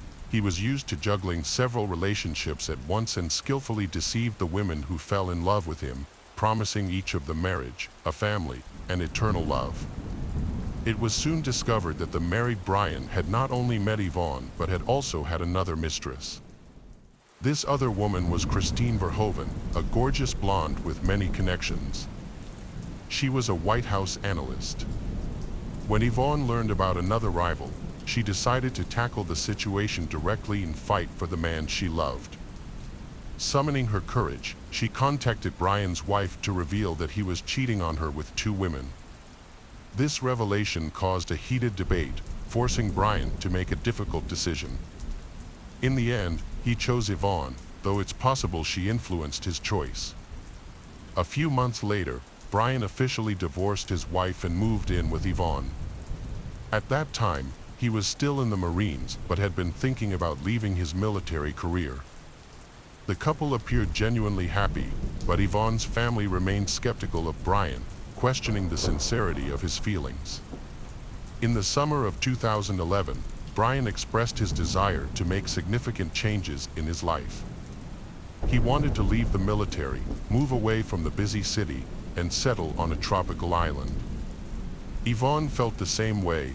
She supported him completely and was ready to go wherever he chose. She believed he was the most important person in her life and loved him deeply. By September of that year, they had made their decision. The couple would move to Panama and live on the small island of Carino, which they considered a true paradise. Yvonne told her family about her plans just before leaving, so they didn't have a chance to convince her to change her mind. She sold her apartment, quit her job, and began packing for the trip. Yvonne packed only a few bikinis, shorts, tank tops, and her sewing machine, aiming to start a small boutique where she could create and sell custom outfits for tourists on the new island. In early September, Brian, Yvonne, and her beloved little dog flew to Panama. They spent a few days in the capital before taking a ferry to Carino Island, where they rented a house right by the ocean. The climate was hot and humid, with consistent temperatures year-round, which attracted many tourists, especially those interested in diving and surfing. The island was only 1 square kilometer in size, allowing visitors to walk around it in about an hour. Most of the infrastructure was located along the coast, while the interior consisted of dense jungle and swampy areas filled with venomous snakes, spiders, and other wildlife, making it dangerous to explore. Brian, a talented guitar player since he was young, brought his guitar hoping to start a musical career by performing in local entertainment venues on the island. Within a week of moving, he had contacted with several local bar owners, and one of them offered him a job. He performed in the evenings, entertaining the crowd, but his audience often bought him drinks, which led him to drink heavily almost every day. Yvonne's business was growing very slowly, facing poor sales and making little profit. Nevertheless, she remained determined. She took a job at one of the bars and adopted a second dog she found on the island. Yvonne communicated with her sister, Michelle, almost every day, sharing updates, but her messages became shorter and more gloomy, causing concern for her family. The couple initially enjoyed their first few months on the island, feeling like they were in paradise. Yvonne dreamed that Brian would propose and they would have a romantic wedding by the ocean. However, as time went on, Brian didn't seem eager to get married, and their relationship began to decline. By early December, Michelle noticed that Yvonne had stopped messaging her, which made her worry. Then, on December 14, 2011, Brian unexpectedly called Michelle to ask when he could come by to pick up his SUV, which he had left in her family garage before going to Panama. This call surprised Michelle because it meant that Brian was back in the US and wanted to pick up his car. She wondered where Yvonne was and why she hadn't returned or even contacted her. Brian said he had detailed everything in an email sent a few days ago. He also said that his ex-girlfriend had supposedly messaged Yvonne about the situation. Michelle looked at her messages but found nothing, so she checked her email. She discovered 2 unread messages, one from her younger sister and another from him. In his messages, Brian stated that Yvonne had left him, running away to Costa Rica with a new lover. Another message, purportedly from Yvonne, claimed that she had left Brian after discovering his affair and learning that another woman had given birth to his child. The message ended with her stating that she had met another man and gone to Costa Rica with him. The other woman turned out to be Brian's old friend, Christine, with whom he had been involved for a long time and who was pregnant with his child when he and Yvonne flew to Panama. At first glance, everything seemed reasonable, especially since Yvonne was unable to have children. The news that her partner had fathered a child with someone else would have been extremely distressing for her. However, Yvonne was not known for acting impulsively, and she would certainly have called her younger sister to discuss such a major change in her life. Furthermore, the tone of the message purportedly from Yvonne was somewhat strange and unlike her previous communications, which raised further suspicions. When Michelle attempted to determine her younger sister's current whereabouts, she was unable to obtain any concrete information. Calls went unanswered, and incoming messages were brief and discreet, stating things like, "I'm fine, I need time," and "I'm not ready to talk about this." Michelle suggested that Brian file a missing persons report. Brian appeared concerned but insisted that it was unnecessary, asserting that Yvonne was fine, capable of taking care of herself, and would decide when to return home. Although Brian was reluctant to even discuss the matter and hurriedly left after getting the car, a message from Yvonne's phone soon arrived, stating that she planned to return home in January for their father's birthday. This message relieved Michelle, and she decided to wait a few more weeks, hoping that Yvonne would return as stated in the message. By mid-January, not only had Yvonne not returned home, but she had also not called once during that time, and her messages had stopped altogether. Furthermore, Michelle was shocked to learn that Brian had married Christine just before New Year's, which seemed very strange since he had broken up with his ex-girlfriend just weeks before the celebration. Worried, Michelle eventually went to the police department and reported her younger sister missing, suspecting that Yvonne had not gone to Costa Rica. An official investigation sent to Panama, the results showed that Yvonne had not left the country. Michelle then asked her cousin, a programmer, to help track down the IP address from which Yvonne had sent the messages, determining their true origin. It turned out that the emails purportedly sent by Yvonne from Costa Rica in December were actually sent from Dana Point, California, where Brian was staying. The same IP address was used for an email sent by Brian himself. As the situation became increasingly alarming, Michelle rushed to inform the police of her discovery. Michelle contacted the FBI and the State Department, sharing her suspicions that Brian had harmed her younger sister in Panama and then continued to send text messages and emails from her phone, pretending to be her for about a month. However, there was not enough solid evidence at the time to arrest him, so law enforcement could only interview him and continue to gather evidence of his guilt. It was revealed that Brian had proposed to Christine while still in Panama with Yvonne. He promised Christine that he would return soon, that they would marry, and that they would raise their daughter together. Furthermore, Christine did not know that Brian had come to the island with Yvonne, as he had told her he was there on business. The family's investigation began 2 months after Yvonne's disappearance, when her sister and niece flew to Panama themselves. There, they sought the help of Don Winter, a former U.S. intelligence officer turned investigator specializing in finding missing U.S. citizens. They shared the story of Yvonne's disappearance and Brian's version of events. After listening to them, Don immediately expressed concern that the possibility of Yvonne being alive was very low.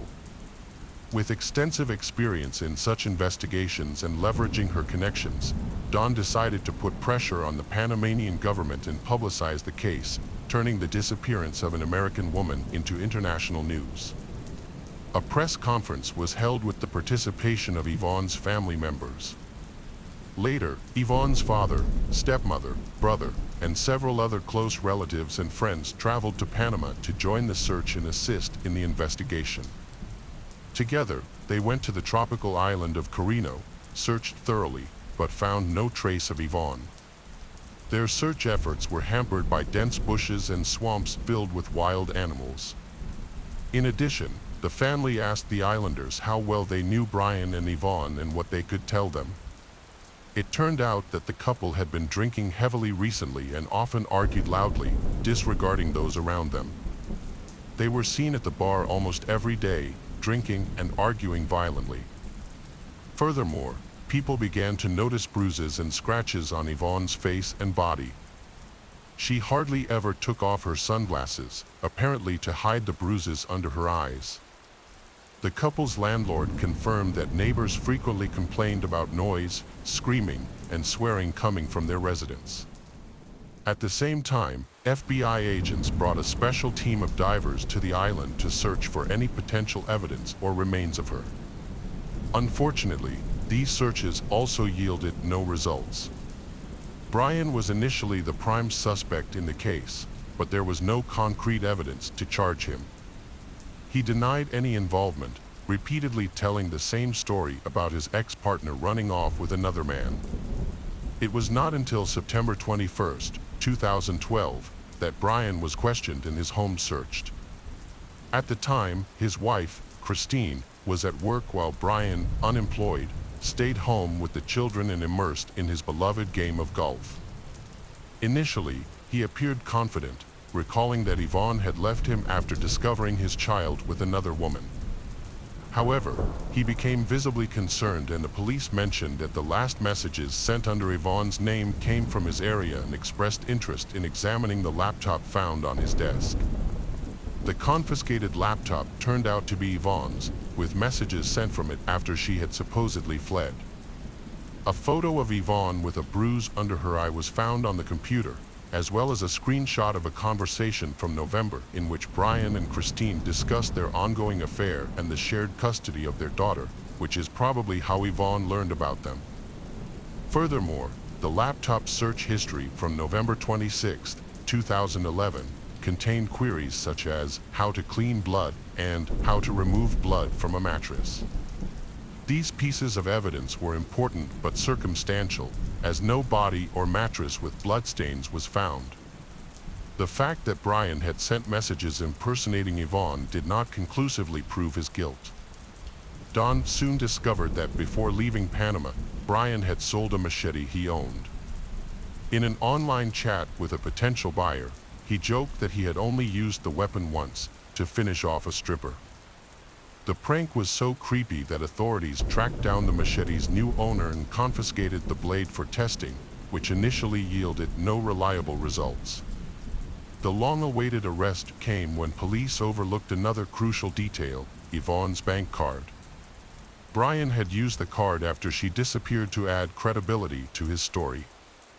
Before returning to the United States, he decided to take a trip to Costa Rica and used her card multiple times, creating the illusion that she had actually fled to that country.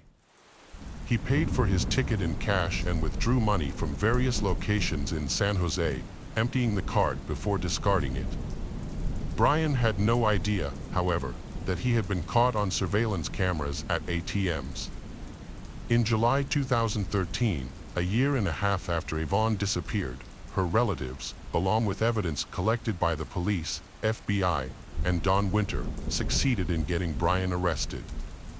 He was initially charged with making false statements and obstructing the investigation due to a lack of stronger evidence at that time. At that point, Brian had recently become a father for the second time, as Christine had given birth to a son just a week before his arrest. Authorities attempted to have an honest conversation with Brian, hoping he would confess to the crime and reveal where the body was, but he repeatedly denied any involvement.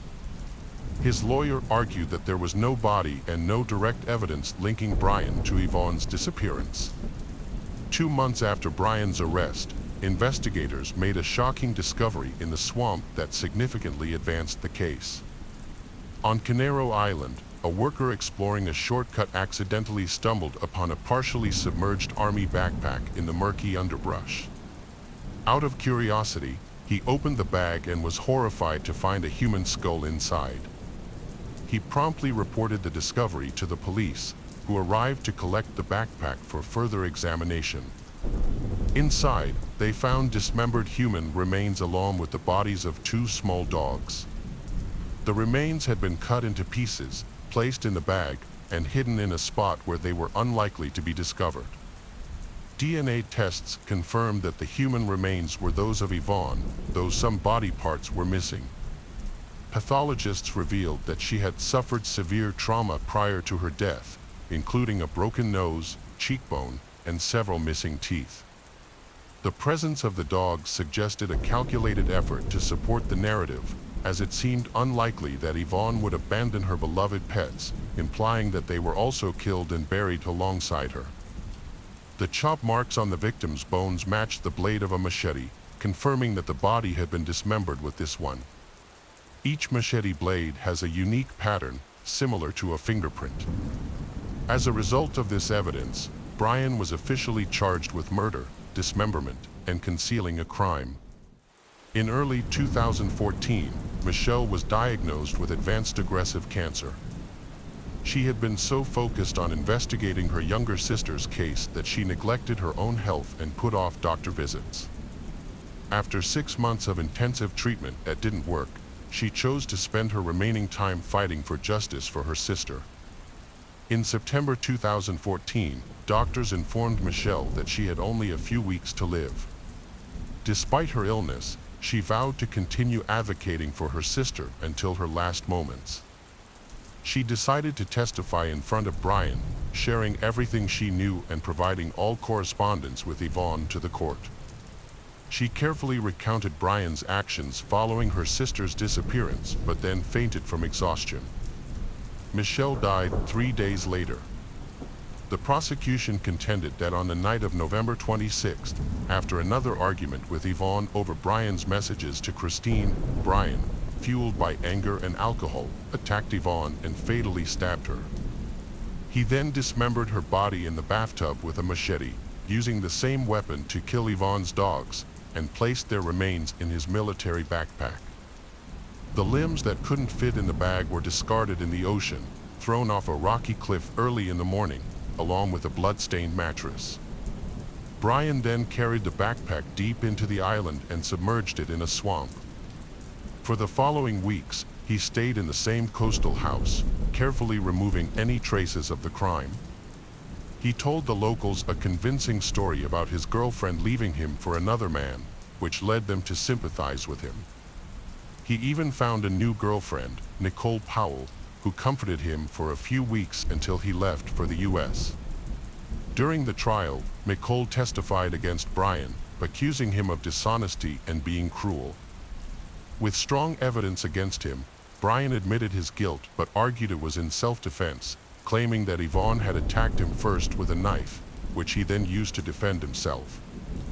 He stated that everything that happened afterward was due to shock, insisting he didn't remember dismembering her body or handling the dogs. However, his internet searches and efforts to destroy evidence showed that he was fully aware of his actions and tried to create a false narrative to explain Yvonne's disappearance. In the spring of 2016, Brian was convicted of manslaughter and received a 26-year prison sentence, with the chance for parole in 2035. His prior service in the Marines was taken into account during sentencing, which helped him avoid a life sentence. Additionally, Brian's wife, Christine Verhoeven, expressed her belief in his innocence and her unwavering support for him. The tragic case of Yvonne Baldelli highlights not only the devastating impact of domestic violence and deceit, but also the tireless pursuit of justice by her family. Despite the initial fog of lies and misdirection, the truth ultimately emerged, revealing a chilling narrative of betrayal and loss. Yvonne's story serves as a poignant reminder of the importance of vigilance and support for those in perilous situations, urging us to seek justice for victims and ensure that their voices are never silenced. The case of Emily Longley. Emily Longley was born in England in 1994 to parents Mark and Caroline Longley. 2 years later, she welcomed her younger sister, Hannah. The sisters enjoyed a close relationship while growing up in a loving family. When Emily was 9 and Hannah was 7, the family relocated to Auckland, New Zealand. Unfortunately, after Emily began associating with the wrong crowd, her parents chose to send her back to the UK to live with her grandparents and start anew. In 2010, Emily traveled to England to study at Brockenhurst College. Her goal was to earn a business degree, and she aspired to be a model. While in England, she stayed at her grandparents' house in Bournemouth, a popular resort town located on the coast of the English Channel, near Poole. At the time of her move, Emily's sister Hannah was still in school. Their parents, Mark and Caroline, had divorced but continued to have a friendly relationship. Emily was a beautiful young woman who drew a lot of attention. One day, she met 20-year-old Elliot Turner, and he left a lasting impression on her. Over time, their communication developed into a romantic relationship. In April 2011, Emily traveled back to New Zealand to visit her family, whom she hadn't seen in 6 months. Her father greeted her at the airport, and she rushed to him, hugging him tightly and expressing how much she missed him. Emily shared that she had a very close bond with her father, who adored her and missed her smile, laughter, and playful jokes. The next day, the entire family visited Emily's favorite pizzeria. She shared with her parents that, in addition to her college studies, she was involved in modeling and had made some amazing friends. She also talked about her boyfriend, 20-year-old Elliot. Although they had only been dating for a few months, Emily felt she was too young for a serious relationship. "I think I'm going to break up with him when I return," she said. Over the following weeks, Emily enjoyed spending time with friends and family, creating great memories. No one realized that they would soon lose her. When Emily's flight began boarding, she found it difficult to say goodbye to her family. She promised them she would return in 5 months. During that time, she was excited to watch the Rugby World Cup starting on September 9th. A few days later, while texting her father, Emily mentioned that she had broken up with Elliot, but she chose not to share specific details. Elliot had been acting oddly after seeing photos Emily posted on social media from New Zealand, particularly because there were other guys in the pictures, which made him very jealous. Elliot Turner, a 20-year-old from a wealthy jewelry family, appeared to live a carefree life. He was well known in the bar and club scenes of Bournemouth and Poole and was part of a group of affluent young men known as the Firm. His friends nicknamed him All Talk Turner due to his tendency to brag. In December 2010, he met Emily, and they enjoyed a lavish lifestyle together, often staying out late. However, Elliot, who had a history of being obsessed with women, quickly became jealous, leading to frequent violent arguments in their relationship. People described him as threatening, aggressive, controlling, and possessive. In January 2008, when Elliot was 16 years old, the police sent him a warning letter about harassment. They advised him not to contact his ex-girlfriend after he inundated her with text messages and emails following their breakup. Elliot enjoyed being the center of attention and did not have to work since his parents financially supported him.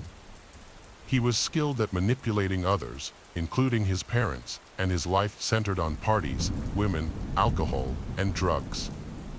He believed he was capable of doing anything he desired. Elliot always carries a hammer with him to intimidate anyone who might challenge him. His friends thought Elliot fancied himself a gangster. Elliot would often buy drinks for everyone at the bar. Elliot liked to brag about owning a new Mini Cooper, but it was actually a gift from his grandmother. He attempted to maintain his tough guy persona by posting streetwise messages on social media, where he often called himself Scarface or God.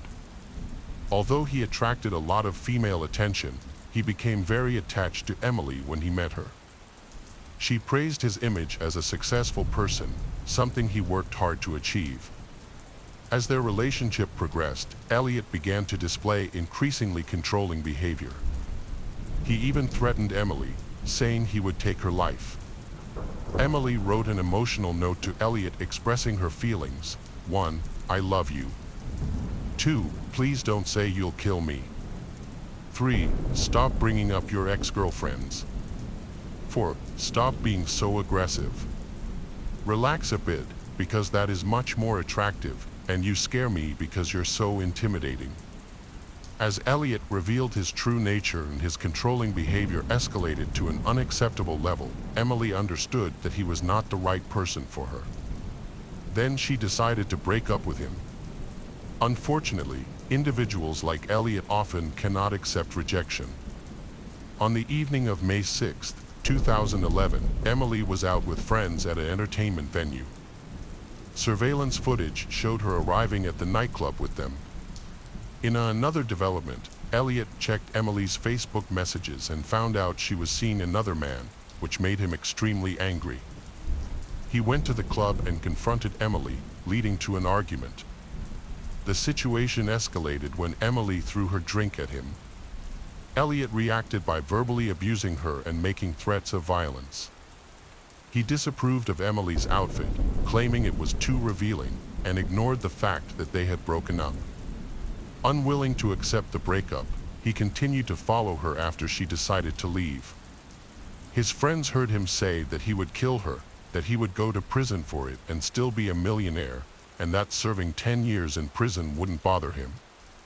Elliot convinced Emily to come to his house, saying he wanted to talk more relaxed. Elliot lived with his parents, which may have made Emily feel more at ease, thinking he would behave better around them. Neighbors observed them entering the house.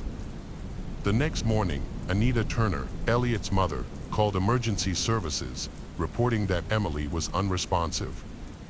The ambulance arrived around 9 a.m. Anita followed the nurse's instructions to help Emily, but unfortunately, when the paramedics arrived, they could only confirm Emily Longley had died. Anita, an Indonesian citizen, moved to the UK to marry Lee Turner. When they had a son, they gave him everything he wanted, which turned out to be a serious mistake. During a call with emergency services, Anita seemed surprisingly calm for a mother who had just discovered her son's girlfriend dead.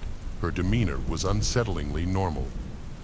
Meanwhile, in New Zealand, Emily's father, Mark, woke up at 2 a.m. to find numerous missed calls from his ex-wife Caroline and their younger daughter Hannah. He also had a voicemail from Hannah, but she was talking something that difficult to understand. Then he heard Caroline screaming in the background, saying, "Emily is dead." Mark was in disbelief. He immediately called his mother in England. When she answered, his world shattered. She was crying uncontrollably. Soon after, a police officer took the phone and said, "I'm sorry to inform you that your daughter Emily is dead." Mark was stunned. Just a week ago, Emily had been on his couch, smiling. As he flew to the UK, the grieving father struggled to accept that his daughter was truly gone. Sadly, it was no dream. The loss of their eldest daughter was an immense heartbreak for Emily's parents. The police informed them that Emily had passed away in her sleep, which didn't make sense to them since she was so young and healthy. While the police gathered some evidence, the circumstances surrounding Emily's death remained unclear, and they would have to wait for the autopsy results. Elliot Turner's parents, Anita and Lee, told investigators that they had been at home all night and had not heard anything unusual. Meanwhile, Elliot shared his sorrow for Emily on social media by posting photos of them together. The police found no solid evidence to contradict the Turners' claim that Emily had mysteriously died in her sleep. In any death investigation, the crucial task is to determine the cause of death. Identifying the cause helps investigators understand the situation and how to approach the investigation. While they awaited the autopsy results, investigators discovered that a few days before her death, Emily had posted a concerning message on her Facebook page, stating that she had a stalker. Emily detailed in phone calls she received, saying that someone had called her, and when she had asked who it was, they replied that she didn't know them, but they knew everything about her. She had asked how they got her number, and they said they would tell her when they saw her, while persistently asking her out. Emily had hung up, but they kept calling. She made this post on Thursday, May 5th. The police discovered that before her death, Emily had a heated argument with Elliot in front of other patrons at the nightclub. Interrogation with Elliot's friends revealed that he attempted to control Emily's actions and had learned about her meeting with another man. Most alarmingly, they mentioned that Elliot had threatened her life multiple times. However, his friends dismissed these threats, believing they were merely bravado to enhance his gangster image. The autopsy did not determine a definitive cause of death, but experts suggested that strangulation might have occurred, noting that the physical evidence was consistent with pressure applied to the neck. The investigators suspected that a member of the Turner family might be involved in Emily's death, which prompted them to install listening devices in their home. The police aimed to uncover any hidden information, and their suspicions were confirmed.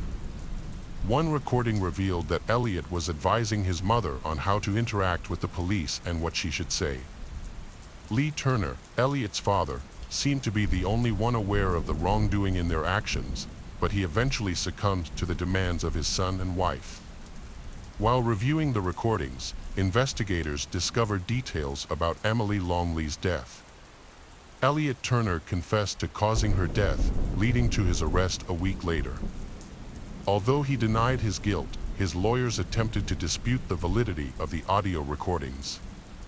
After thoroughly examining the case, the judge permitted the prosecution to present the recordings as evidence. Unaware that the police were listening, Elliot revealed that he felt angry every day and that Emily had upset him more than anyone else ever had. During the trial in May 2012, Elliot's lawyer argued that he acted in self-defense. Turner explained that a fight in his bedroom escalated, leading him to grab Emily by the neck. He insisted that he did not strangle her and claimed he discovered her dead in his bed the next morning. On the second day of the trial, Elliot expressed his disgust with his actions that night. It was reported that after finding Emily dead, he wrote a letter to his mother expressing his shame and mentioning that he was planning to leave for Spain. This suggests that Elliot intended to leave the country on the day Emily died but ultimately changed his mind for some unknown reason. When the police arrived at his house after receiving a call, they found packed bags, and Elliot had his passport in his pocket. In court, he admitted that he had threatened Emily and felt upset and deceived the night before her death after seeing emails on her phone. He claimed he had forcefully pushed her face into a table and recounted the fight they had before her death, stating that Emily began hitting him with her hands and feet. He attempted to calm her down but eventually gave up. When asked if he planned to kill Emily, Elliot said no. He claimed he thought Emily was asleep and only realized she was dead when she didn't wake up the next morning. In an interview with the Herald newspaper, Emily's father, Mark, expressed the pain of losing his daughter. The reality of death is that it's incredibly difficult. It doesn't matter if it's your child, partner, or even your 99-year-old grandmother. It's painful when someone is here one day and gone the next. This is something we struggle to cope with. All anniversaries are tough, birthdays are tough, Christmas is tough, and Easter is especially hard because that was the last time I truly spent time with her, Mark Longley shared. He shared that the hardest part is knowing he will never see the woman she could have been. I miss watching the life she was denied develop. We had a small but beautiful glimpse of the woman she was becoming, and I felt so proud of her. As her father, I'm naturally biased, but the world truly was a better and more enjoyable place with her in it. During the trial, Elliot Turner was depicted as a privileged young man whose parents tried to protect him from facing consequences. The court revealed that he had free access to his family's home in the wealthy Queen's Park neighborhood of Bournemouth. There, he hosted wild parties for his middle-class friends, as described by his father, Lee. To ensure he didn't bother them, his parents allowed him to use a converted garage as his own living space, giving him the freedom to come and go as he pleased. It was in this room, equipped with a mini bar, that he strangled Emily while they were on his bed. The jury quickly dispelled any illusions Elliot had when they found him guilty on May 22, 2012. The court sentenced him to life in prison, with a minimum term of 16 years. While delivering the verdict, Mrs. Justice Dost described Elliot as arrogant, stating, "Emily was a lovely girl who brought joy to others. You extinguished that light. You didn't love her, she was a trophy to you. The relationship was about your control through aggression and threats. Focus on your life sentence instead of luxury." She also sentenced Elliot to 9 months for perverting justice, to run concurrently. Elliot Turner wasn't the only one involved in the trial. His parents, Anita and Lee, were also implicated. They loved their son and tried to protect him after he committed his crime. Lee destroyed a letter in which Elliot confessed, while Anita removed a jacket from the room where the letter was supposedly found. Additionally, Anita delayed calling for an ambulance, allowing Elliot time to hide evidence and let the family create a credible story for the police. When questioned about her decision to postpone the call, Anita stated that she didn't believe Emily was dead. During cross-examination, they asked her if she believed Emily had ruined her son's life. After a 6-second pause, she answered, "No." In the recording, Lee inquired whether they had made the right decision. Anita responded, "We've done the right thing." Both Anita Turner, 51, and Lee Turner, 54, were found guilty of obstructing justice and received sentences of 27 months in prison. In 2013, after serving half of their sentence, they continued to live in the house where Emily tragically died. Emily's father, Mark, broke down while discussing the verdicts. With support from his ex-wife Caroline and daughter Hannah, he expressed, "What we have heard over these 5 weeks has shocked and disgusted us. It is beyond belief that a man as evil as Elliot could treat such a gentle and loving girl like Emily so violently. We are incredibly proud that she came all the way across the world to seek a better life for herself. Unfortunately, this is the life that Elliot chose to take from her." Mark mentioned that there was much discussion about Elliot's bragging, and no one took his threat seriously until it was too late. He noted that even his mother dismissed it when he texted her about his intention to harm Emily. In October 2020, reports emerged that Elliot Turner's cellmates had assaulted him in prison. This incident followed his decision to display photos of Emily in his cell and brag about receiving letters from female admirers. The attack was triggered after he claimed he would soon go back to his luxurious lifestyle filled with champagne, Bentleys, and attractive women. In 5 years, Elliot Turner will be eligible to apply for early release. We can only hope that the parole board will act wisely and make the right choice concerning someone who has shown no remorse for his actions. The case of Richard Beasley.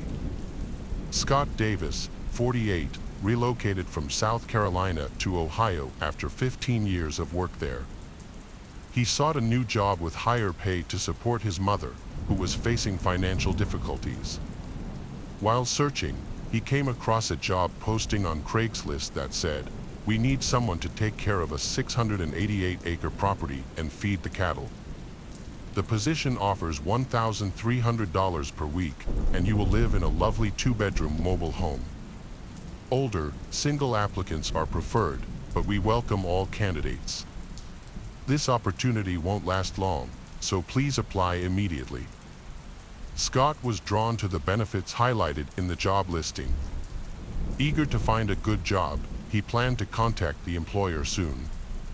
After hearing back from Richard Beasley, the person who posted the ad, Scott was quickly offered the position.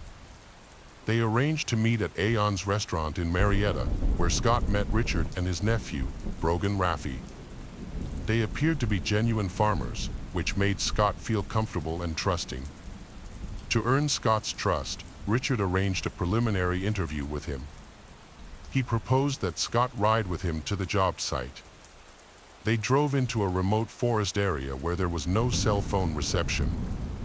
Richard suddenly asked Brogan, who was driving, to stop the car, saying that he needed to pick up some equipment for the farm near where they had shot the deer last time. After that, Richard and Scott exited the vehicle. Scott offered to help, and they began walking into the forest together.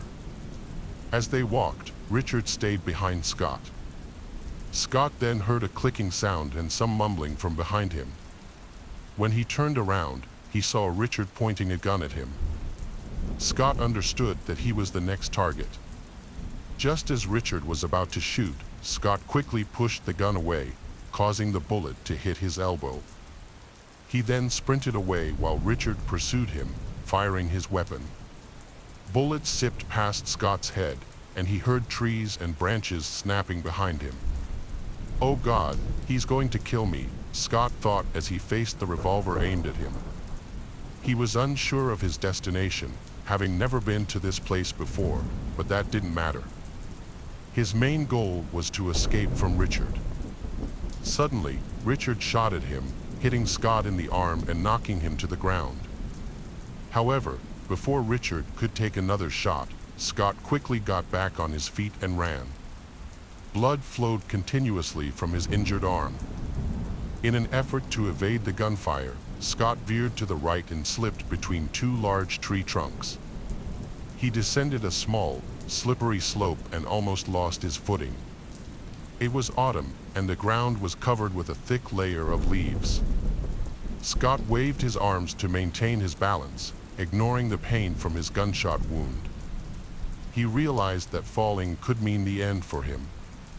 As the ground leveled off and he began to run again, he heard the sound of a revolver firing again, right behind him. A bullet zipped past his head, just inches away. When Scott broke through the underbrush, he paused, disoriented and unsure. Dense trees and bushes surrounded him, nothing familiar to guide him. The murderer was closing in, crashing through the brush. There was no time to hesitate, he had to keep running. His legs trembled with fear as he heard the revolver fire again. The reality of his situation filled him with dread. He sprinted but stumbled, sweat blurring his vision. His head spun, and a loud ringing filled his ears. Exhausted, he finally stopped by a small ditch, hiding behind a tree to listen for the gunman. Scott felt the fear radiating from him as he groaned softly. His arm bled heavily, but he felt no pain. As his heartbeat steadied, he heard distant dog barks and crows cawing. He strained to listen for anyone searching for him, but the forest remained eerily quiet. After a long wait, he believed he had escaped and felt relief, but it took him 7 hours to feel safe enough to seek help. He eventually found a house and called the police, who arrived 15 minutes later. Scott recounted everything about the job listing, Richard, and the chase. He survived an 8-hour pursuit, but not all victims are so fortunate. He wasn't the first to apply for that job. Hundreds had been hired before him. In August 2011, a 56-year-old man named Ralph Geiger faced hardship, unemployed and living in a camp in Aiken, Ohio. In August 2011, Ralph faced difficult circumstances after losing his job and having to move into a homeless shelter in Aiken, Ohio. He was determined to rebuild his life. After graduating from high school in the 1970s, he had moved to California to work with his father in an antique shop. He returned to Ohio in the late 1990s and started his own successful business, where he hired workers and earned a living by renovating homes and taking on various odd jobs. Unfortunately, when the economy entered a recession and the housing market declined, Ralph's business began to struggle. By the end of 2010, he realized he could no longer afford his rent, which led him to seek shelter in a homeless facility.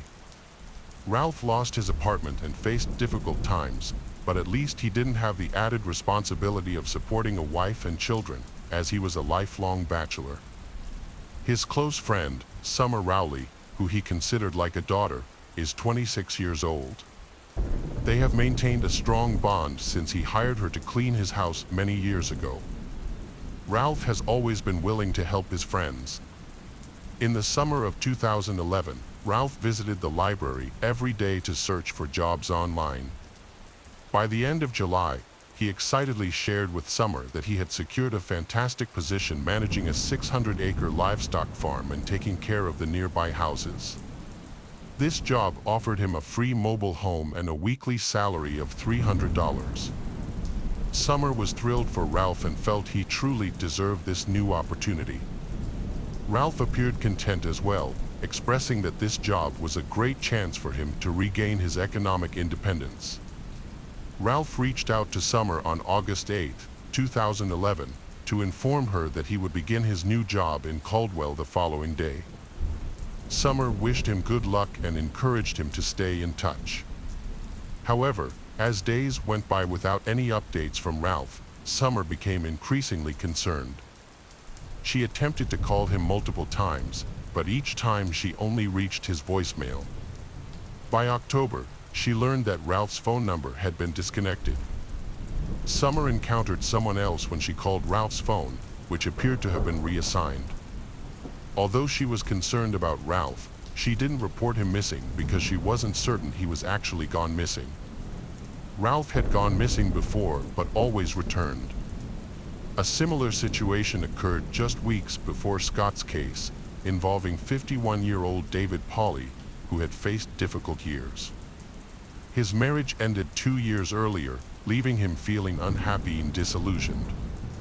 Starting anew in his 50s was particularly challenging for him. After his divorce, David found comfort in using his computer, often exploring various topics online. One night in October 2011, he came across an intriguing ad on Craigslist. In the Help Wanted section, he found a job listing for a farm caretaker to oversee a 688-acre farm in rural Ohio. The position offered a weekly salary of $1,300 and included the use of a free trailer on the property. David, who lived in Norfolk, Virginia, was curious and excited about a new opportunity. He thought taking a break from the city would be a big change, and rural Ohio, with its rivers, lakes, and wide open spaces, seemed like the perfect choice. Plus, having a free place to stay would help him save money. He responded to an advertisement and soon heard back. His twin sister, Deborah Bruce, kept in touch with him regularly. On October 22, 2011, David called her. He sounded very happy and excited as he shared the news about a job he found on Craigslist. He talked about a farm in Noble County, Ohio, and his dreams of starting a new life. His truck, filled with his belongings, was parked outside the motel. Deborah and David chatted for a while. Deborah wished her brother good luck and reminded him to stay in touch. David promised he would try, but he mentioned that there was no cell service at the farm. After they hung up, neither of them realized it would be their last conversation. Back to Scott's story, after Scott escaped a dangerous situation and reported it to the police, they tried to access the CCTV footage from the diner where he met Richard and Brogan. However, they encountered a problem. A fire had damaged the surveillance room the night before, making it difficult to recover the footage. The news reported on a man who posted a job ad on Craigslist. Instead of offering employment, he lured his victims into the woods and murdered them. This shocking story attracted significant media attention. Meanwhile, David's sister, who hadn't heard from him in some time, saw the news and contacted the police. They quickly determined that David was another victim of a man named Richard. The police searched the forest for clues related to an attempted murder of another victim, Scott. After 2 days, they found a baseball cap that Scott had dropped while running, and soon after, they uncovered a grave that had been dug for him. A K-9 unit was called in, and shortly thereafter, the dogs alerted the officers to something unusual. They discovered another body buried in the damp soil, which turned out to be David, who had been shot in the back of the head. A few days later, authorities discovered another grave with a body that lacked any identification. The sheriff's office in Noble County reached out to the FBI for assistance in finding out who had posted the job advertisement. They needed the FBI's help to trace the poster using the IP address and the advertisement's content. They determined that the job seeker was looking for someone very specific, someone who could vanish without drawing much attention. During interviews, if the applicant mentioned being married or having combat or martial arts experience, Richard would reject them. He was only interested in older men. He did not respond to any inquiries from women who applied. The victims, Ralph Geiger, David Pauly, and Scott Davis, fit the criteria set by the suspect. Another man, Timothy Kern, a 47-year-old divorced father living with his 3 sons, also matched these criteria. When he accepted a job in Ohio, he had to leave his sons behind. Timothy responded to the advertisement on November 10th, just 2 days after Scott Davis's incident. On November 12th, he visited his sons to say goodbye before heading to Ohio. After that, no one heard from him again. Once Timothy went missing, the investigation intensified. About 2 weeks later, the FBI traced the IP address of the ad poster to a house in Akron, Ohio, owned by a man named Joe. Joe claimed he didn't use Craigslist and that the ads were not his. He was unfamiliar with Richard but mentioned that a man had rented a room there. The police obtained surveillance footage from a diner, which showed a local man named Richard Beasley. When Joe viewed the footage, he recognized the man, but noted he had introduced himself as Ralph Geiger. The police were unaware that they had discovered Ralph, the first victim of Richard Beasley, buried in an unmarked grave. They also identified Brogan Raffi as Richard's accomplice and a high school student. Brogan was swiftly arrested and taken to jail. So who was Richard Beasley and why did he become a serial killer? Richard Beasley, born in 1959, grew up in Akron, Ohio, primarily with his mother, who worked in an office. After graduation, he became a mechanic but had a criminal history, serving 5 years in a Texas prison for burglary and another 7 years for weapon possession. He later returned to Ohio secretly, adopting a new identity. He created a facade of a compassionate man, pretending to be a pastor and going to church daily. However, his life took a turn when he became addicted to drugs following a car accident, and he eventually stopped working and lost his ability to earn money. Richard met Brogan at church. Brogan was the son of someone in Richard's motorcycle group.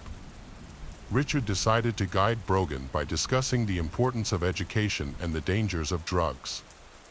However, despite his preachy attitude, Richard was actually involved in shady activities. He found an apartment near the street where he sought out vulnerable people, such as homeless people and drug addicts, to do shady things. The police eventually caught on to his schemes, forcing Richard to create a new false identity.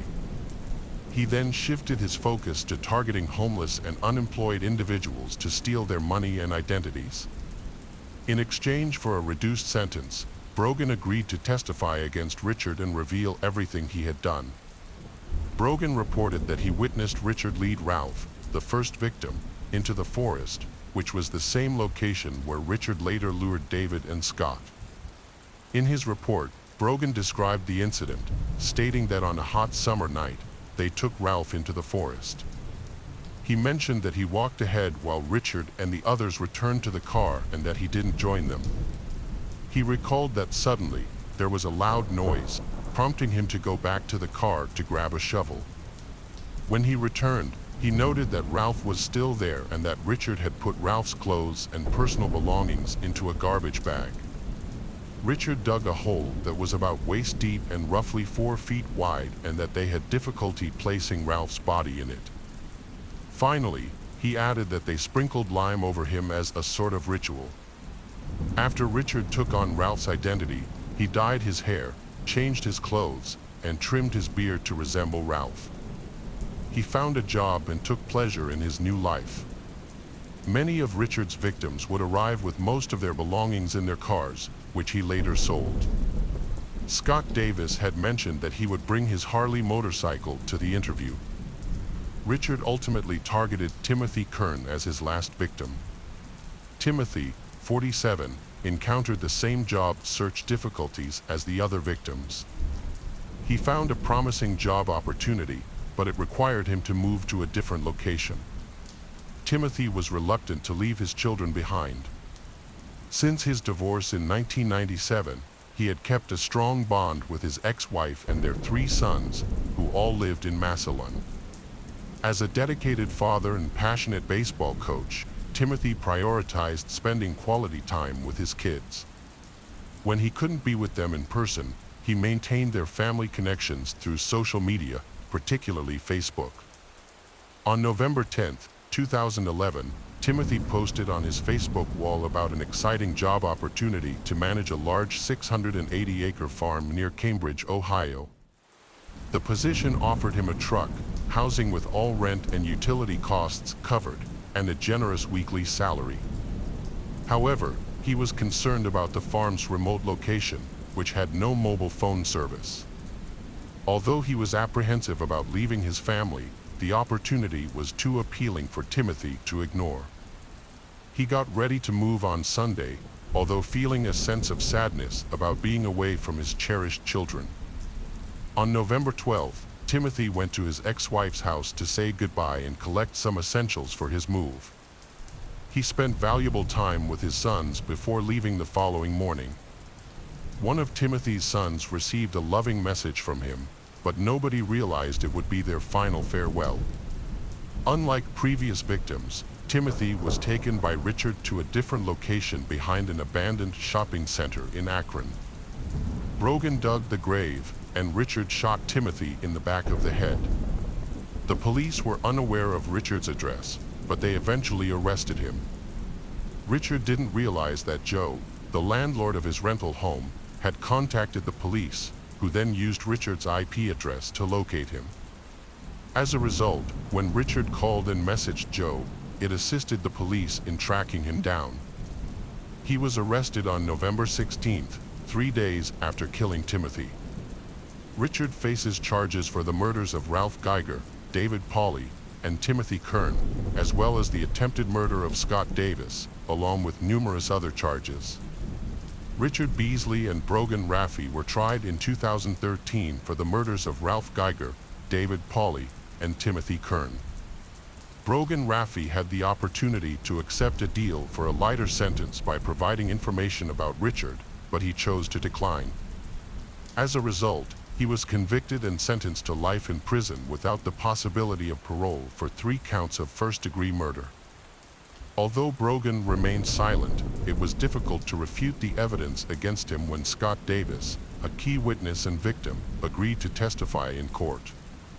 There was also substantial evidence from the crime scene, including personal belongings and identification of the victims found at Richard's home. Despite his claims of innocence, the evidence clearly pointed to his guilt. Richard's trial took place later that year, resulting in the death penalty. He was convicted of first-degree murder, conspiracy to commit murder, aggravated robbery, and kidnapping. In 2020, Richard Beasley was retried after a procedural error was found in his 2013 trial. He returned to the Summit County Common Pleas Court for resentencing, but the outcome was unchanged. He was again sentenced to death and received multiple consecutive sentences for his other crimes. At 61 years old, Richard appeared via video from the Chillicothe Correctional Institution. He was sitting in a wheelchair next to his attorney, Don Hicks, and both were wearing masks during the sentencing. Richard's other attorney, Donald Gallick, argued via video that adding multiple consecutive sentences was unnecessary for someone already facing the death penalty. However, Assistant Summit County Prosecutor Jack Cor insisted that Richard's sentence should remain unchanged. Judge Kelly McLaughlin of Summit County Common agreed with the prosecutors, stating that multiple consecutive sentences were needed to accurately represent the defendant's criminal actions. During the trial, Richard inquired whether he could reclaim a Celtic cross that had been taken during the investigation. He mentioned that the necklace had been passed down in his family and expressed his desire to give it to his newly married daughter, insisting that it was unrelated to the case. He stated that there was no reason for them to keep it, emphasizing that it was the only thing his daughter would have from him. It was noted that it was ironic for a murderer responsible for taking the lives of many innocent people to portray himself as a caring father. It remains unclear whether his treatment toward his daughter was genuinely good or merely a facade intended to influence the jury's perception of him as compassionate and incapable of being the serial killer he was charged with being. His mother was there, trusting in his innocence. However, due to clear evidence, the testimony of the living victim, and the confession of his accomplice heard in court, Richard had to face the consequences of what he had done. When the sentence was announced, Richard's mother stayed quiet and didn't say anything more. Richard appealed the decision but was unsuccessful. Since the trial, he has repeatedly asserted his innocence, but no one believes him. He is currently imprisoned at the Chilo Correctional Institution in Ohio, waiting for his execution date. Richard almost managed to evade capture, but his gun jammed, which allowed Scott Davis to escape. Had Scott not escaped and reported the incident, it's likely that the serial killer in the woods would have gone unnoticed, resulting in many more victims. The story begins with an online job ad that the victims responded to without thinking twice. The key takeaway is to be careful when you see job postings online. Make sure to research both the job and the employer thoroughly to protect yourself from scammers or dangerous individuals. The case of Lucy Landry. Lucy Landry was born in 1971 in Ronda, England, to Roger and Andrea Landry. She has a younger sister named Anna. Lucy had a happy childhood. Because she and her sister had similar interests, they were always very close. During primary school, Lucy's outgoing and friendly personality made her a favorite of her teachers and classmates. She was a beautiful girl, and at school she became one of the most popular girls. Lucy and Anna shared a love of ponies, and their father surprised them by enrolling them in the local equestrian club. This taught them discipline and showed off their talents. They later represented the club in many events and competitions. By the time Lucy started secondary school, she had become an excellent equestrian. However, her passion was not limited to the track. She also began studying the flute and piano, spending many hours practicing to master both instruments. Her hard work soon paid off, and within a year she had a comprehensive understanding of classical music, and she was accepted into the youth orchestra and joined the school choir. As often happens in adolescence, a healthy romantic interest entered her life, and Lucy became very close to Gareth Jenkins. However, she kept her feelings a secret. After completing her secondary education in 1989, Lucy decided to pursue a career in music. To this end, she enrolled in a BA degree at the University of Warwick. Her goal was to become a music teacher and dedicate herself to music education. However, things did not go as planned. Although she was passionate about music, she did not like the direction of the degree program. She therefore decided to change her plans and study urban planning. During this time, Lucy met Gra McAllister, and they soon discovered that their outlook on life was very similar. They shared a love for art and common interests. Their relationship progressed and they began to plan for the future. Lucy decided to introduce him to her parents. Roger and Andrea were delighted with the meeting, as they believed he was the ideal partner for their daughter. Her parents were so delighted that they decided to buy Lucy a house in Coventry, a city in northwest London. After moving to a new home, Lucy invited Gra to live with her and they continued to go to school. In 1995, they had their first child, named James. Lucy decided to drop out of college to focus on raising the child. Meanwhile, Gra continued her college studies and took a night shift job at the post office to cover her living expenses. For many months, she had to stay home alone to take care of the child and had to be away from Gra for many hours. She began to feel bored. Then, she found no better solution than exploring chat rooms on the internet to distract herself, looking for ways to meet new people. One night, while Lucy was participating in online conversations in many chat rooms, she met Harold Landry. Harold, a 53-year-old American from Louisiana, was born into a very poor family. And he knew that hard work was the only way to escape poverty. His opportunity came when he realized that in the oil industry, the key was not to own an oil well but to provide essential infrastructure for the owners of such. He founded his own company, specializing in providing infrastructure for oil field owners. Harold amassed a huge fortune by designing and manufacturing hydraulic equipment for major oil companies in the southern United States, eventually becoming a billionaire. In his personal life, Harold was married and divorced twice, and his children from previous relationships were not made public. A significant event took place in 1992 when Harold was still single. He met a married woman 20 years his junior.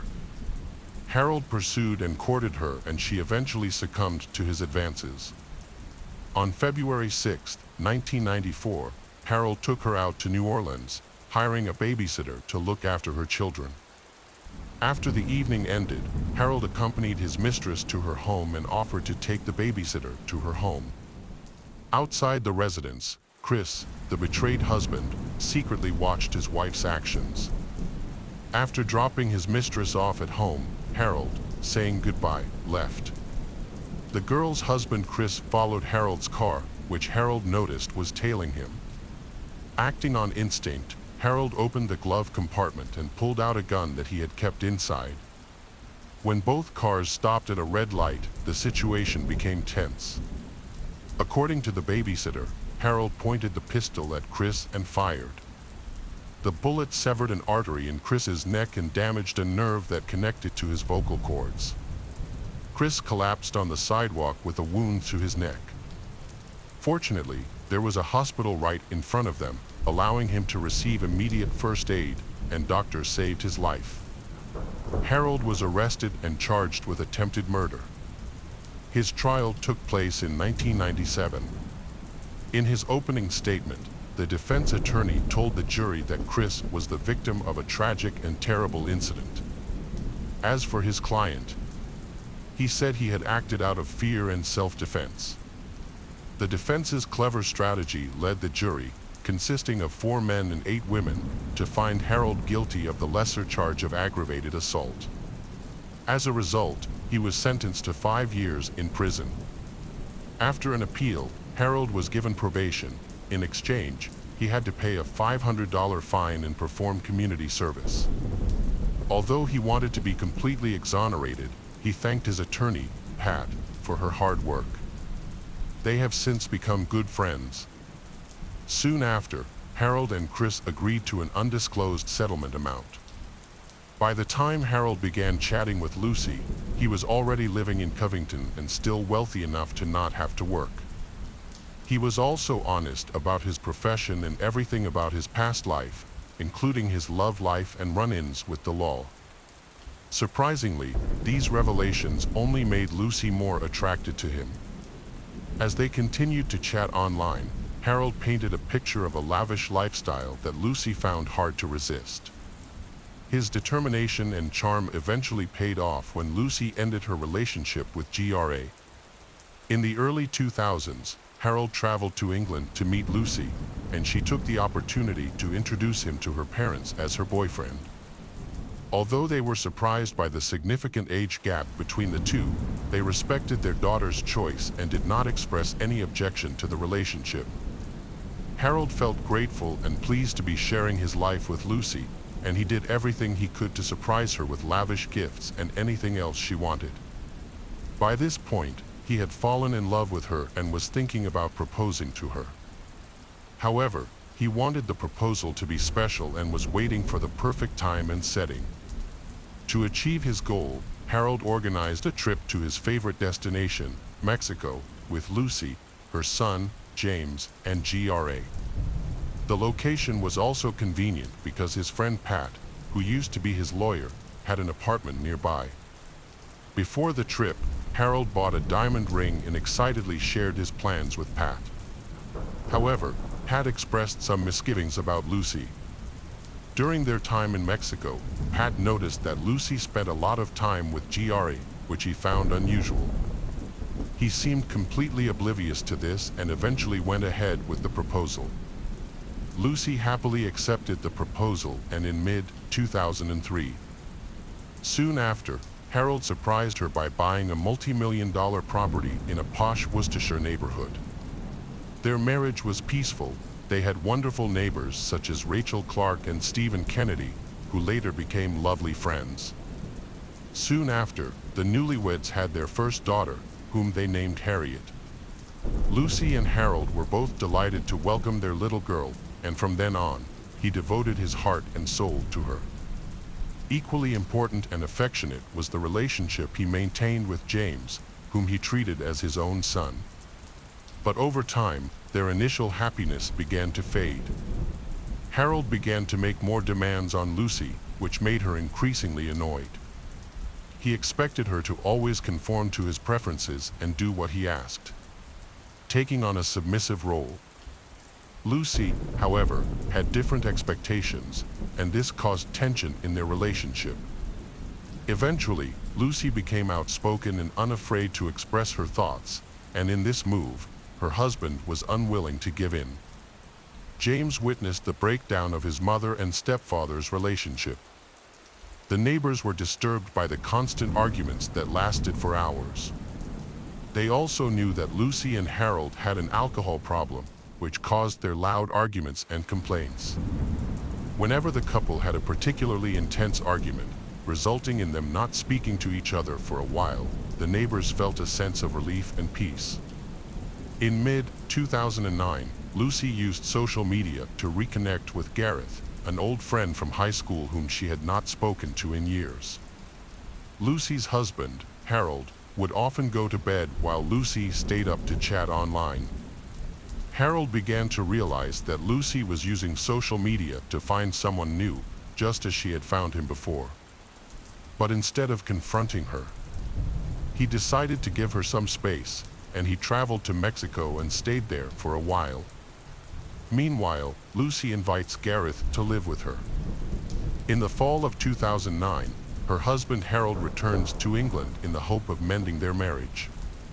However, as soon as he moves in, Lucy asks for a divorce. Initially, he is devastated. Then, after a few weeks, Harold begins a relationship. He meets this new woman online. She lives nearby and goes by the name Rachel. As Lucy and Harold pursue their new relationship, their divorce negotiations begin, but new conflicts arise. One major point of disagreement is the house. Lucy wants to keep it to ensure stability for their children, while Harold is determined to sell it. He gives Lucy money to buy a smaller apartment and removes her from his will. When Lucy discovers this, her hatred for him drives her to share everything about Harold's past with their son James, leaving nothing out. Amid the tension, Gareth invited Lucy to come to Wales with him for a few days. After returning home, Lucy no longer tried to hide her phone conversations from her new love. Meanwhile, Lucy and Harold were both drinking heavily, and the arguments escalated, leaving the children exposed to a violent and unbearable atmosphere. On Monday, February 1st, 2010, Harold had been drinking all day. When a package arrived for Stephen, Harold mistakenly received it. That evening, around 9 p.m., Stephen returned home from work to find a notification that his package had been delivered to the Landry's home. Seeing the lights on, Stephen went to their house to collect the package. Harold invited him in and offered him a drink. After a brief conversation with Lucy, Stephen realized that Harold was drunk. He took his package, apologized, and left. The couple then argued about buying furniture for their upcoming move. The disagreement was trivial, but it escalated into a fight. During the argument, Harold hit Lucy across the cheek with a kitchen utensil. James, who had learned to deal with their arguments over the years, intervened and saw that his mother was injured. He quickly called the police and made it his priority to get his sister to safety. Lucy and the children fled the house to seek help after the incident. Lucy ran to Stephen's house. However, Harold caught up with her and stabbed her several times with a knife before leaving her under a bush in the garden. Alerted by Lucy's screams, Stephen ran outside and found her after only a few steps. Initially, he thought she had passed out, but he soon realized the severity of her injuries. After receiving an emergency call, the police arrived at the scene. They called an ambulance and searched the surrounding area for the culprit. However, they only found the children hiding, terrified, in the backyard in the dark. An ambulance then took Lucy to the hospital. Unfortunately, her heart had stopped. Harold went to his new girlfriend Rachel's house, revealing that something terrible had happened, but he did not explain further. He gave her $40,000 in bank money, some cash, his car keys, and some blank checks with his signature on them. He then returned home. Several police patrols searched for him, and he was eventually found walking along the road and arrested. Her parents Roger and Andrea were devastated after hearing the news. In a statement released by the police, her parents asked for respect while they grieved for the loss of their daughter. They declined to speak to the media at this time. Instead, they focused on caring for their grandchildren. A post-mortem examination later confirmed that Lucy died from multiple stab wounds to the chest. On February 5, 2010, Harold was brought to trial and charged with murder, based on evidence and witness testimony from James.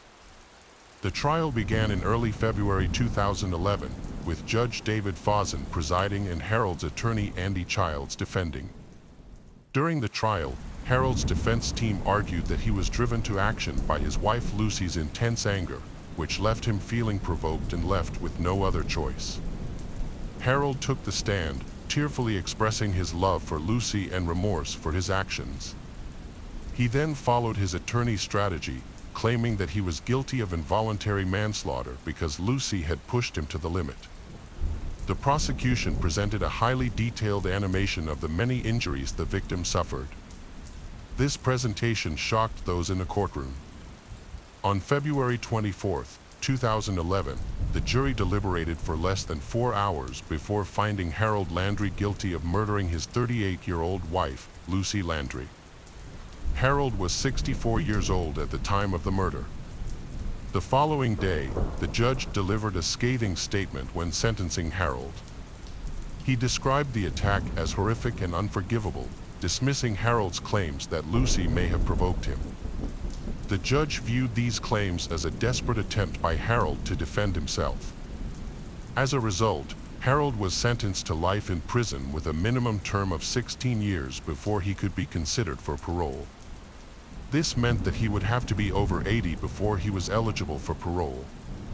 Lucy's family and friends expressed their gratitude not only for the case being resolved, but also for the judge's comments, which accurately reflected their feelings. The sentence brought some relief to them. The case of Romina Celeste Núñez Rodriguez. Romina Celeste Núñez Rodriguez was born in the fall of 1990 in Oñan, the capital of Paraguay. She was the oldest of 2 daughters in a poor working-class family. When the girls were still young, their parents divorced. Their mother, Miriam Rodriguez, had to raise them alone. She worked multiple jobs because her ex-husband did not provide any financial support and showed no interest in their well-being. When Romina was still in school, she started working to support her mother and younger sister. At 17, she entered a romantic relationship with a boy named Christopher. He courted her sweetly, and they dreamed of a future together. However, their happiness ended when Romina discovered she was pregnant and told Christopher. He responded by giving her an ultimatum that she could either have an abortion or they would break up for good. Romina was deeply wounded by her lover's words, but after talking to her parents, who she had always been close to, she made the decision to keep the baby. Her greatest fear was that having an abortion at such a young age might prevent her from ever becoming a mother in the future. Therefore, she felt she had no other option. Christopher, true to his word, ended all communication with her and showed no interest in Romina or their child's well-being. At 18, Romina gave birth to a son named Lucas. The arrival of the baby only made their already difficult financial situation worse. Money was extremely tight, and now Romina had to support her grandson too. Feeling depressed about their circumstances, she wanted to improve things and help her family, but she struggled to find a well-paying job in Paraguay. She called her aunt, who lived in sunny Spain. Her aunt invited her to come stay, saying it would be easier for Romina to settle there and that Europe offered more opportunities than Latin America. Without thinking too much, Romina packed only the essentials and bought a plane ticket to Spain. She left her 2-year-old son in the care of her mother and sister, planning to bring him to her once she found a new home and a stable job. In late summer 2010, Romina flew to Madrid and then traveled to Alcobendas, a provincial town, where she stayed at her aunt's house. She quickly started searching for a job, and luck was on her side. She secured a position as an administrator at a hotel, earning a good salary. She sent some of her earnings back home and used the rest to rent her own apartment, so as not to impose on her generous relatives. Romina soon met a man named Javier, and they entered into a tumultuous relationship. Like her, Javier had immigrated to Europe seeking happiness and a better life. He was originally from El Salvador, worked in construction, and appeared to be a serious individual. However, when Romina became pregnant, Javier was once again unprepared for the responsibility of parenthood. Despite this, they attempted to live together for a time. Unfortunately, shortly after their son was born, they ultimately separated. Romina found herself in a challenging situation, stranded in a foreign country with a newborn and unsure of what to do next. For a time, she returned to her aunt's house, where she received support and assistance. When the boy was about 6 months old, Romina returned to work because she couldn't afford to stay home. A few months later, she faced another shock. She had been ignoring her poor health and weakness, thinking they were just due to stress and fatigue. However, when Romina finally visited the doctor, she received a cancer diagnosis. She underwent several rounds of chemotherapy, lost her hair, and lost a significant amount of weight, but ultimately triumphed over the disease. After her treatment, she quickly recovered, continued working, and used wigs to cover her hair loss. Romina believed that after enduring such difficult challenges, a period of happiness was on the horizon. She saved money and planned to take her eldest son, along with her mother and sister, on a trip to Spain. In the summer of 2017, Romina attended an event with friends where she met a man named Raul Diaz. He was attractive, impressive, had a stable job, and was financially secure. Raul was drawn to Romina's beauty and began asking mutual friends about her. Romina was equally interested in Raul, and when he invited her on a date, she happily accepted. Raul was nearly 15 years older than Romina and worked as a lead process engineer at a large energy company. He had been through 2 divorces and had 2 teenage daughters from previous relationships, but Romina was not bothered by the age gap. Similarly, she was also a single mother, raising sons from her own 2 past relationships. After just one date, they quickly realized they were in love and didn't want to be apart. Romina, filled with excitement, enthusiastically shared her happiness with friends. Her new partner showered her with small gifts and thoughtful surprises nearly every day, organized romantic outings, sent flowers with heartfelt messages, and offered her compliments.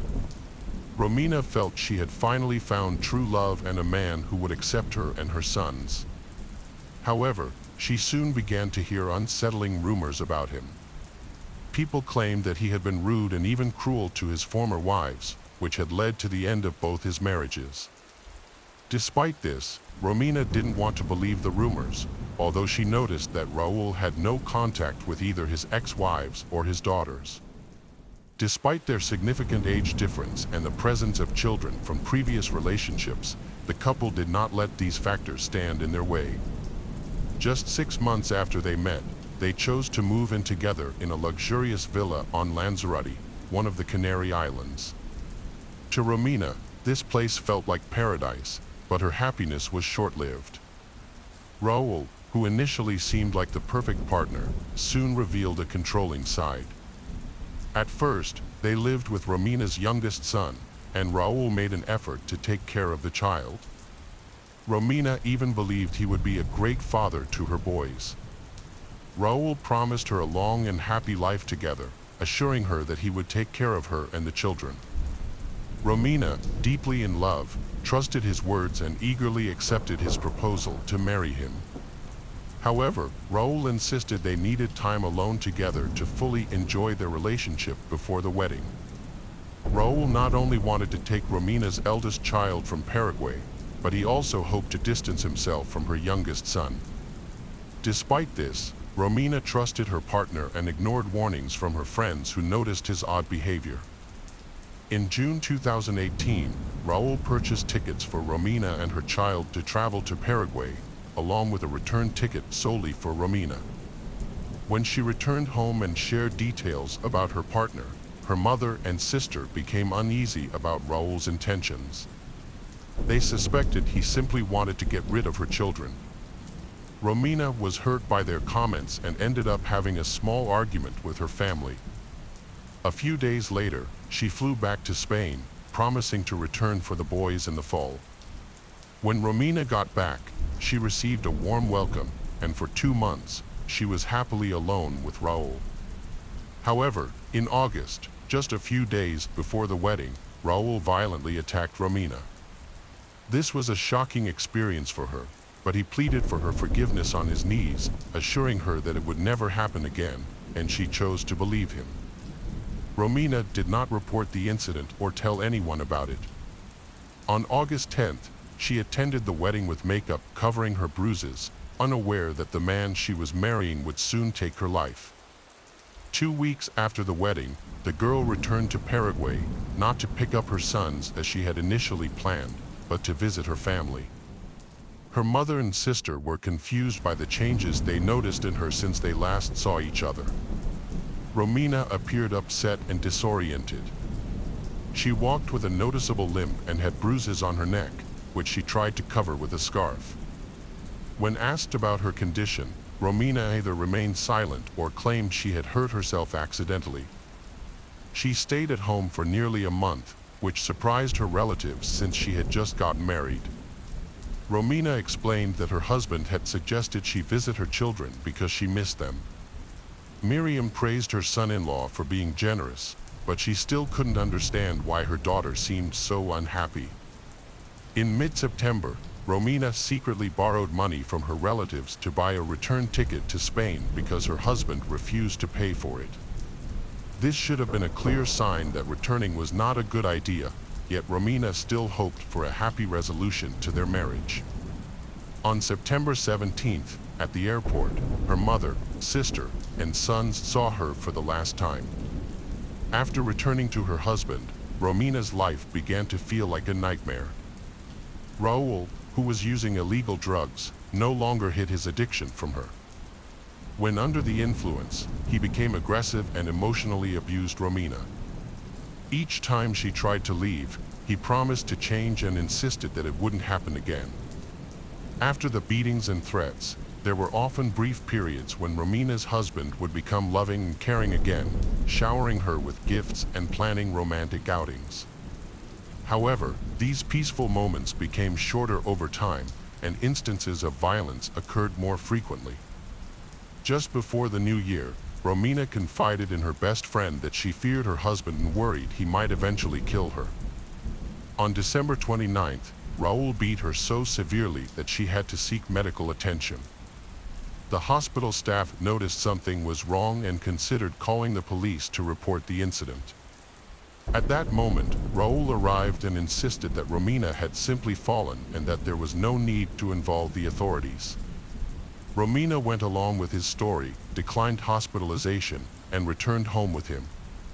On January 1st, 2019, Miriam, Romina's mother, repeatedly tried to call her daughter, but Romina did not answer. Concerned, Miriam then called her son-in-law to check on Romina, but he also did not answer. After several days of no contact, Miriam sent Raul a message indicating she would go to the police for help.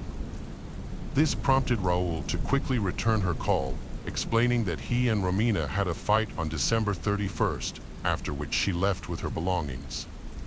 He reassured Miriam that Romina would be okay and would return home soon, as this had happened before. Miriam, however, doubted Raul's explanation and felt something was wrong with her daughter. She insisted that Raul report the situation to the police. Finally, on January 8th, pressured by Romina's family, Raul reported her disappearance. This time, he altered his story slightly, claiming that after their quarrel, Romina had taken some money from him and suggested that she might have gone to Paraguay to see the children, which is why he was not too worried before he heard from Miriam. What was Raul hiding? His testimony was filled with confusion and contradictions, raising many questions and suspicions. As a result, law enforcement decided to investigate the couple's life. After speaking with friends and family, they discovered that the marriage was far from perfect. Romina had often complained to loved ones about her husband's abuse, though she never provided details. Others frequently noticed bruises and injuries on her body. The police decided to place Raul under covert surveillance, tapping his phone conversations. However, Raul seemed to sense that he was being monitored and acted very cautiously, avoiding any behavior that might raise suspicion. Despite this, the investigation continued, and it was soon revealed that Romina had visited the hospital on December 29th with signs of severe beating. Her husband almost forcibly took her from the hospital, preventing her from going to the police. A few months ago, Romina filed a report for domestic violence but retracted it the following day. A week later, Raul, having calmed down somewhat, made a phone call to a relative in the police and carelessly mentioned that his wife was no longer alive and that her body would never be found. This statement prompted police to arrest him as the primary suspect and interrogate him thoroughly. Raul claimed that on New Year's Eve, his wife had been drinking heavily and started to argue with him. She demanded that he bring their children to live with them. When he said he wasn't ready for that, she had a violent outburst, started fighting, and began throwing things at him. Raul stated that he left his house for a few hours until things calmed down. Upon returning, he discovered Romina in the bathtub, unresponsive. He suggested that she had suffocated due to excessive drinking, but was worried he might be suspected of her death or accused of murder. To protect himself, Raul decided to erase all evidence and report her as missing. Everyone was shocked by his admission of how he disposed of her body. He claimed he burned Romina's body on a barbecue in the backyard. Living in a luxury complex with a spacious area, he thought the neighbors wouldn't notice what he was doing or smell the burning flesh. However, he underestimated the situation because the barbecue did not function like a crematorium, and her remains were not fully burned after several hours. He then removed the body from the fire, cut it into parts, and put the pieces into separate bags. A few days later, he rented a car to transport the dismembered body to a remote and desolate area of the island, where he discarded the bags into the sea from the cliffs. The police spent weeks searching the shoreline and surrounding areas based on Raul's statements about where he had thrown his wife's remains. Divers and many volunteers participated in the search for body fragments underwater, but none of their efforts produced any findings. Meanwhile, on January 16th, Raul was officially charged with domestic violence and the murder of his wife. This development followed a detailed search of his home, which utilized specialized equipment and luminol. This search uncovered multiple traces of washed blood in different rooms. Investigators discovered that Raul had been ordering caustic soda online, a substance used for removing organic materials and paint. In one of the second-floor rooms, he had scrubbed a bloody stain on the floor so aggressively that he damaged it and then attempted to cover it up with paint. According to investigators, this is the room where Raul dismembered his wife's body. Additionally, a broken piece of Romina's fingernail was found on the floor, which had traces of blood and Raul's skin cells, suggesting that she may have been alive and fought back during the incident. Also in the bathroom, investigators discovered Romina's contact lens stuck to the wall, possibly from a strong impact to her face. Despite extensive searching, law enforcement could not find any other remains. Meanwhile, a tourist called to report a lung fragment he found on the beach. He was unsure if it was from a human or an animal, but knowing that authorities were looking for a body in the area, he reported his discovery. By the end of February, forensic analysis confirmed that the lung fragment belonged to Romina. Raul continued to claim his innocence despite the evidence and examination results. He maintained his original belief that the woman had drowned in the bathtub while heavily intoxicated, even though evidence suggested there had been a violent struggle. He also stated that he did not use any tools to dismember the body. Instead, he claimed to have tried to burn it completely on a barbecue, asserting that the remains fell apart due to the heat, and he then placed them in bags to dispose of. This account was false for several reasons. First, the body of the adult Romina could not have fit in the fixture in his yard. Second, bones cannot become so fragile from fire that they fall apart without tools. Additionally, separating the lung from the body would require opening the chest, which cannot be done with bare hands. The investigation could not determine exactly how Raul killed his wife, but the evidence of a struggle in their home suggested that he may have beaten her to death. It was clear that Raul dismembered her body in the same room where he later repainted the floor to hide the blood. Eventually, faced with overwhelming evidence, he admitted that he accidentally killed his wife during a fight, contradicting his earlier claim that he found her dead in the bathtub. Despite his claims that she was drunk and violent, the defendant was found guilty in June 2023. Romina's family felt the sentence was too lenient. He received a 12-and-a-half-year sentence for involuntary manslaughter, 2 years for confirmed domestic violence, and 1 year for causing serious bodily harm to Romina in December 2018 when she was hospitalized. He also received several months for bodily abuse. In total, the combined punishment was less than 16 years in prison. Raul is currently serving his sentence while simultaneously trying to appeal the court's decision. The story of Romina Celeste Núñez Rodriguez serves as a poignant reminder of the devastating consequences of domestic violence and the complex struggles faced by individuals seeking a better life. Despite her resilience and efforts to overcome adversity, Romina became a victim of a controlling and abusive relationship, ultimately leading to her untimely demise. The court's lenient verdict against her perpetrator reflects the ongoing challenges in addressing domestic violence, leaving her family and loved ones grappling with their loss and advocating for justice. As we reflect on Romina's case, it is crucial to continue raising awareness about the importance of supporting victims and holding abusers accountable to prevent such tragedies in the future.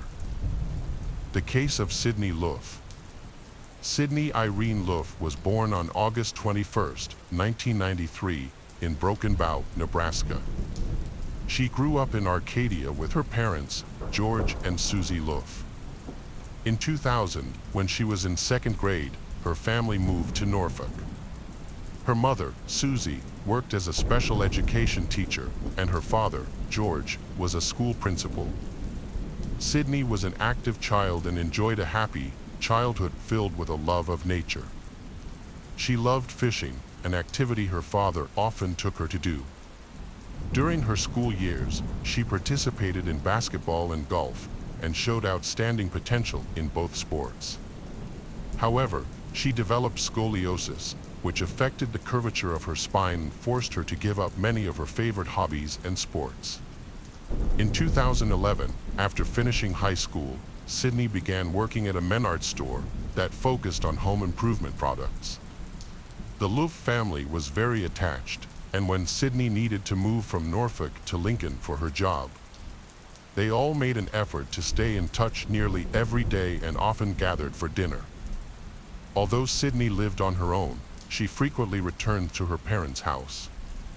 Recently, however, she had been dealing with depression and felt that her medications were not helping, but rather worsening her condition. Susie, concerned for her daughter, recommended a new doctor who prescribed different medications for her.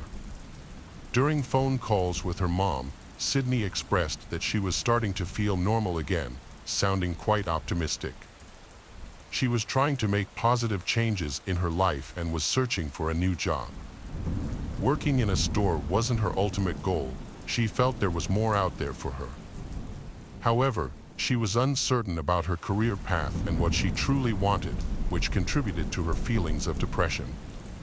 In November 2017, Sydney's mental health worsened, leading her to start taking antidepressants and occasionally smoke marijuana.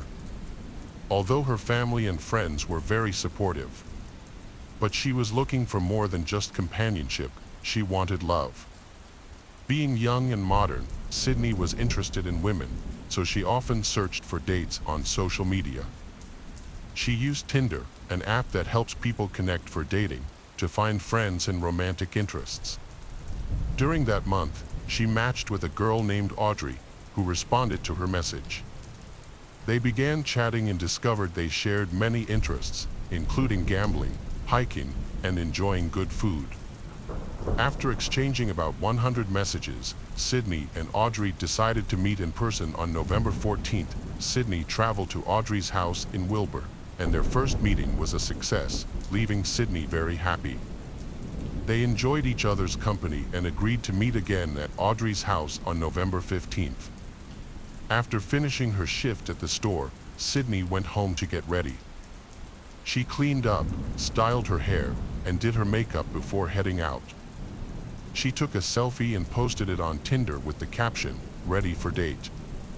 Shortly after posting, she received a message from Audrey, who was waiting for her in the car. The following day, Sydney failed to arrive at work. Her family, who had noticed her recent happiness due to a new friend, became worried. When her co-workers reported her absence, they were surprised, as this behavior was uncharacteristic of their responsible daughter. Susie mentioned that Sydney had been struggling with anxiety and severe depression. Just days before she went missing, Sydney had spoken with her family about her worsening mental health, and they had recommended that she see a doctor to resume her antidepressant medication. That was the last time her family saw her. Sydney's parents visited her apartment and were shocked to find that Sydney had left her beloved cat, Mimsy, without food or water. This was very unusual for Sydney, as they knew how much she cared for her cat and never left it alone for long periods. Worried for her well-being, they reported Sydney missing to the police. The apartment was locked, and when the police conducted a welfare check, they found nothing unusual. However, the family insisted that something was wrong, and the police took their concerns seriously. On November 16, 2017, a 5 feet 7 inches blonde named Sydney was reported missing after not showing up for her shift at the Menards store located at 27th Street and Cornhusker Highway. She had a spinal condition that affected her walking, making her easily recognizable. When she went missing, she was wearing a white Columbia jacket and a cream-colored shirt.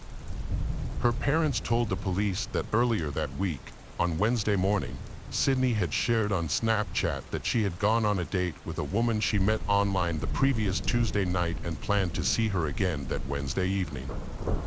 Sydney's car was found in northeast Lincoln, and the police are interviewing people and searching for any clues about her or her location. Her family has been handing out flyers suggesting she may have been abducted 40 miles southwest of Lincoln, where her cell phone last connected. The flyers also mentioned that there has been no activity in her bank account and that her phone was turned off the night she went missing. The flyers included a description of Sydney and highlighted her notable features, such as several tattoos, one on her arm that says, "Everything will be great someday," yin yang symbol beneath her elbow, and the word "believe" on her wrist. Anyone who has information about Sydney's location is encouraged to contact the police by phone. A massive search for Sydney was launched. Billboards were placed on freeways with her picture. A manhunt was also broadcast on television news. Sydney's mother, Susie, continued to assert that something had happened to her daughter after that date. To support her this thing, she shared a screenshot of a Snapchat post from Sydney that included her picture and the caption, "Ready for date." Sydney's friends also confirmed that she was going on a date with a woman named Audrey, whom she had met through Tinder. During the investigation, police examined Sydney's phone records and surveillance footage from her workplace. They quickly identified a person of interest. The last time Sydney's phone was used, it connected to a cell tower in the Wilbur neighborhood, likely close to Audrey's home. However, the police did not know who Audrey was. They started looking for a woman named Audrey, the last individual to see Sydney alive, but they faced challenges in locating her because no one knew her real name.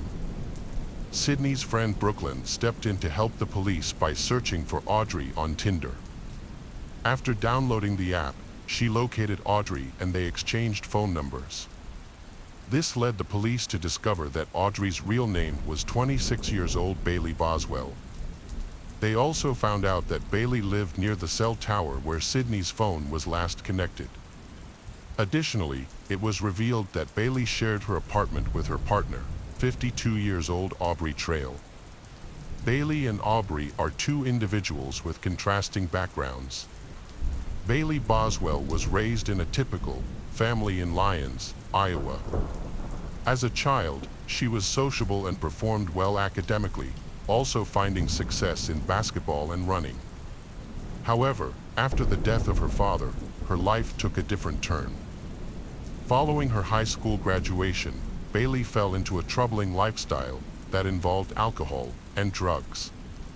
It was during this time that she met Aubrey on a dating website.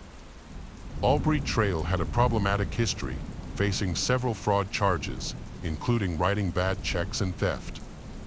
He established a cult where he referred to himself as Vampire Daddy and paid women $200 a week to adhere to his strange rules. When Sydney disappeared, Aubrey and Bailey were court-ordered to pay over $40,000 due to their fraud cases, and they had multiple misdemeanors. Despite this, the couple was able to evade the authorities. On November 19, 2017, after a warrant was issued, police conducted a search of Bailey in Aubrey's home.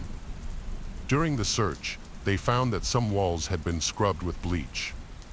A neighbor confirmed this, stating they had noticed a strong smell of bleach 2 days earlier.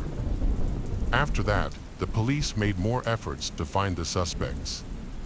While evading capture, Bailey and Aubrey posted videos on Facebook denying any involvement in Sydney's disappearance and expressing their hope for her safe return. Bailey mentioned that she had gone on 2 dates with Sydney but had dropped her off at a friend's house, after which she never heard from Sydney again. Bailey added that she just wanted Sydney's family to know that she was really sorry, but she had nothing to do with it. She hoped that Sydney would be found very soon, as Sydney was a lovely, amazing girl. After several days, the police tracked down Bailey Boswell and Aubrey Trail at a hotel in Branson, Missouri. They were arrested weeks after Sydney was reported missing. Through a detailed analysis of phone records and Bailey's location history, investigators found Sydney's remains, which had been dismembered into 14 pieces. 13 of these body parts were discovered in black plastic garbage bags in ditches in Clay County, with some of her part, such as her heart, missing. The situation was horrific. In total, 16 crime scenes were connected to Sydney's remains or her personal belongings, including her car keys, driver's license, and phone case, which were found along the highway. These locations were consistent with the suspects' movements, Bailey and Aubrey. Forensic experts performed autopsies on the 13 body parts that were found. They found abrasions on Sydney's wrists, a bump on her head, torn earlobes, and various bruises, contusions on her back. These injuries suggested that Sydney had struggled to defend herself. The tragic finding devastated not only Sydney's family and friends, but also the entire community of Nebraska. On December 11, 2017, the Luff family held a private funeral for Sydney at her lifelong Lutheran church. Bailey and Aubrey faced charges of first-degree murder, improper disposal of human remains, and conspiracy to commit a felony. Bailey pleaded not guilty to all charges, while Aubrey pleaded not guilty to felony murder and conspiracy but admitted guilt regarding the improper disposal of human remains. Aubrey's testimonies were inconsistent. Each time he spoke, he appeared increasingly confused, altering his statements and introducing new elements and characters into the story. After his arrest, Aubrey spoke to the police about the cult that he and Bailey belonged to. He discussed witchcraft and claimed that he was a vampire capable of flying. Aubrey presented himself as the cult leader and insisted that there were witches in the group who needed to kill another woman to gain powers. During one of Aubrey's early court hearings, he confessed to killing Sydney but insisted it was an accident. Aubrey explained that he paid Sydney $5,000 to fulfill a fantasy with 2 other women. Sydney agreed to this, but she tragically died during the encounter when he accidentally strangled her with a cord. Aubrey admitted to dismembering the body Sydney as part of a ritual tied to his religious beliefs. He said he needed to drain her blood to free her soul for the gods in a sacred location and arranged her body parts to aid in her reincarnation. However, this account was proven to be false. Surveillance footage from November 14 captured Bailey and Aubrey checking into a hotel in Lincoln, close to Sydney's residence. The following day, November 15th, they went to a home improvement store, where they were seen purchasing a disturbing selection of tools, a hacksaw, bleach, a folding saw, a utility knife, and bags intended for Sydney's remains. On November 15th at 12:01 p.m., a surveillance camera recorded Sydney and Aubrey crossing paths at the Menards store during business hours. At that moment, Sydney did not know who Aubrey was or how their lives would become intertwined in a tragic way. On June 11, 2018, the first court hearing took place regarding the murder and improper burial of Sydney's remains. The court ordered separate trials for the defendants, Bailey and Aubrey, although the charges against them were essentially the same. The trials were held in Lexington because the attorneys argued that Bailey and Aubrey would not receive a fair trial in Wilbur due to the extensive media coverage of the case. The prosecution argued that Sydney was murdered through strangulation in a premeditated attack. Aubrey and Bailey were identified as the leaders of a group that recruited young women into intimate activities. To find these women, Bailey used Tinder. During the trial, the jury heard from 3 other women who had previously been in relationships with Aubrey and Bailey, and they shared that they also met these men on Tinder. All of these women had been involved with Bailey and had engaged in intimate activities with both Bailey and Aubrey. One woman testified that she traveled with Aubrey and was given a weekly allowance of $200. She claimed he invited her to join his cult, which he referred to as involving witches. To join, he told her she would need to torture and kill someone. She also mentioned that Bailey was called the Witch Queen. Another woman added that Bailey often talked about breaking her fingers and expressed a desire to dismember bodies. All 3 women emphasized that both Bailey and Aubrey actively participated in these discussions about torture and criminal acts. It is surprising that in today's world, some people still believe in the terrifying concept of exorcism and try to persuade others of its validity. The prosecution reviewed the investigation and the evidence gathered to piece together what happened on the tragic evening of November 15, 2017. Sydney was preparing for a date with a woman she had recently met through Tinder. Bailey picked Sydney up from her apartment, and they started driving in Bailey's car. Eventually, they arrived at Bailey's house, where Sydney was drawn into the apartment. As soon as she entered, Bailey and Aubrey attacked her and strangled her with an extension cord on the living room floor. Bailey and Aubrey then cleaned the apartment thoroughly, an action the prosecution claimed was planned in advance. They subsequently dismembered Sydney and disposed of her remains in Clay County. The next day, on November 16th, the court heard from their landlord, Jennifer Cull.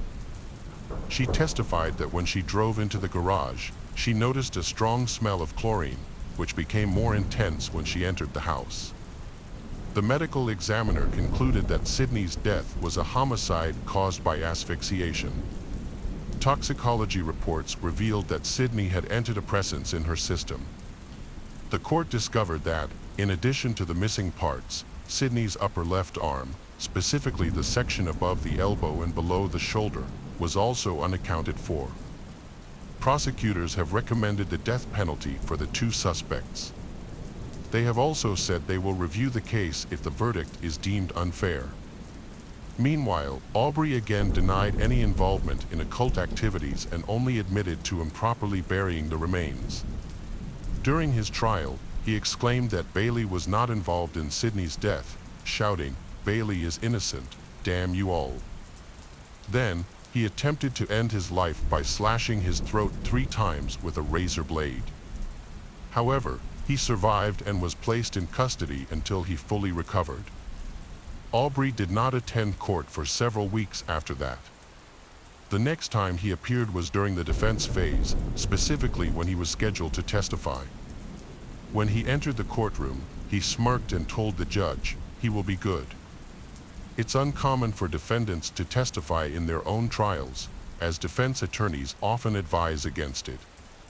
This is because testifying can lead to complications during cross-examination. Some defendants may reveal too much information, struggle to answer questions clearly, or become confrontational with attorneys, which can negatively influence jurors. However, in Aubrey's case, his situation was different since he had many interactions with the police following his arrest. Aubrey had initially shared his account of incident with the police, but during the trial, he wanted to change his story. He chose to skip most of the trial and only attended the final hearing, where his noticeable scars were evident. When he testified in his defense, Aubrey shocked his attorneys by admitting that he had previously lied to both the authorities and his legal team regarding the death of Sydney. In his testimony, he confessed that he met Sydney in March 2017 and paid her to take part in his illegal activities because she was in need of money. He claimed they lost contact, but in November 2017, he reached out to Sydney again. She needed money, and Aubrey explained that this was the reason he was at Menards that day. On November 15th, Aubrey offered to pay Sydney $55,000 to she join his antiques gang. Later that night, Aubrey, Bailey, and Sydney became intimate, but unfortunately, Sydney accidentally choked to death due to an extension cord used during their activities. Aubrey stated that he didn't know if Sydney had a seizure or something. But that was when she stopped breathing. In court, he clarified that there was no ritual involved in dismembering Sydney's body and that claims about witches, vampires, and blood-sucking were false. Aubrey admitted that he had only dismembered Sydney because he couldn't fit her body in the car. Aubrey stated that he panicked and discarded Sydney's body in a field in Clay County at dawn on November 16th. When questioned about why he didn't seek help if Sydney's death was accidental, he claimed that no one would believe him. Aubrey confessed to disposing of Sydney's body but insisted that her death was accidental, occurring while they were playing with an extension cord. During Bailey's trial, she did not admit to any wrongdoing. In fact, her lawyers argued that she was also a victim of Aubrey. Her attorney told the court that when she met Aubrey, she was a vulnerable young woman, living alone and working as a waitress in Princeton, Missouri. The defense claimed that Bailey was not involved in Sydney's death or the handling of her remains. But this turned out to be untrue. Bailey's cell phone, which she used to access her Tinder account, was located near where Sydney's body parts were discovered. Through a thorough examination of Bailey's phone and location data, police were able to locate all of Sydney's remains. The court also found out that Bailey was the one who reached out to Sydney and set up a meeting. Bailey drove to Sydney's to pick her up on the evening of November 15th. The prosecution informed the court that Bailey found pleasure in discussing cruelty and enjoyed conversations about torture with Aubrey. Evidence presented during the trial indicated that a crime had been planned. On the day of Sydney's murder, Aubrey and Bailey were together at a store where they purchased tools such as a hacksaw, scissors, and a box cutter from Home Depot. Around noon that day, Bailey sent Sydney a text asking how her day was going. Phone records and surveillance footage confirmed that Bailey was in the Menards parking lot with Aubrey when she sent this message on Tinder. Despite working at Menards, but it seems that Sydney did not realize Bailey was there. A few hours later, Bailey sent Sydney a message on Tinder, said that her was at her apartment and would pick Sydney up soon. However, phone records reveal that instead of going on a date, they went to the apartment where Bailey and Aubrey lived. Bailey's attorney, Todd Lancaster, argued that the evidence indicated Bailey had bought bleach in garbage bags for the purpose of disposing of Sydney's body. This could result in charges of aiding and abetting the improper disposal of human remains. On November 8, 2021, Bailey Boswell was sentenced to life in prison. The Love family has been searching for justice for 3 years, grieving the loss of their beloved daughter, Sydney. They hoped for a judgment that would bring them some peace. On July 11, 2019, a jury took less than 3 hours to find Aubrey Trail guilty of planning a murder and improperly disposing of human remains. The 3 judges described his actions as cold and calculated. In the second part of the trial, which determined his punishment, the county prosecutors fulfilled their commitment and secured the death penalty for Aubrey Trail. Consequently, he was executed by lethal injection on June 9, 2021. The case of Heather Elvis. Heather Rachelle Elvis was born on June 30, 1993, in Horry County, South Carolina, to Terry and Debbie Elvis. She was described as a determined, free-spirited, and vibrant individual with a large, outgoing personality. Heather had a passion for makeup and aspired to pursue it as a career. A talented, cheerful 20-year-old girl, she actively shares her thoughts and interests on social networks. Heather is known to be somewhat rebellious, living life her own way without regard for other people's opinions. After graduating from St. James High School in Maules Inlet in 2011, eager to experience her independence, Heather's parents allowed her to move into an apartment in Myrtle Beach with her best friend Brianna. To make ends meet while studying cosmetology, Heather had two part-time jobs, one at the House of Blues in North Myrtle Beach and another at a Scottish-themed restaurant called the Tilted Kiln in Myrtle Beach. She had a good job, great friends, a very close-knit family, and everything in her life seemed to be in order. However, she had secrets her family didn't know about and wouldn't discover until it was too late. On a warm summer afternoon in 2013, while Heather was working her usual shift at the Tilted Oven, she caught the attention of an older man, who was the maintenance worker, Sidney Moore. Sidney was a 37-year-old man, married with 3 kids. His wife, Tammy, was a 40-year-old stay-at-home mom who worked part-time as a travel agent, and they had been married since 1997. Sidney had his own maintenance business and would often come in to repair things in the restaurant's kitchen. Heather had a crush on Sidney, even though he's much older than her, and the two have had some innocent flirtations at work. Heather would confide in her friend Brianna about the things he would say to her and how smitten she was with him. Heather was deeply in love with Sidney. She confided in her sister about their strong feelings for each other and their plans for a future together. Heather was aware that Sidney had a wife, but he told her their marriage was open and that he no longer loved his wife, Tammy. Sidney even claimed Tammy had a boyfriend and they were staying together only for financial reasons and their children. As a young and naive person, Heather believed everything Sidney told her. Her friends did not approve of her relationship because he was 17 years older than Heather. In addition, Sidney had been married for 15 years to his 40-year-old wife. The affair was no secret at Heather's workplace, and she often faced ridicule from her colleagues. The situation reached the point where some colleagues wrote on a mirror at work, "Stealing a married man, that's fine, thanks." Even one of the girls called the restaurant pretending to be Tammy, looking for Heather. This scared Heather and she left work immediately, thinking that Tammy might show up at any moment. They said their relationship continued until September 2013, when Heather tweeted that once upon a time, an angel and a devil fell in love, but it did not end well, referring to her relationship with Sidney. Tammy, Sidney's wife, eventually discovered the affair, though it remains unclear how. According to people close to Heather, once Tammy learned of the affair, it caused a major upheaval. After discovering her husband's infidelity with Heather, Tammy called Heather and demanded that she end the relationship. Tammy then put Sidney on the phone, and he told Heather that she meant nothing to him, that it was over, and he insulted her in a way that severely impacted Heather's confidence and self-worth.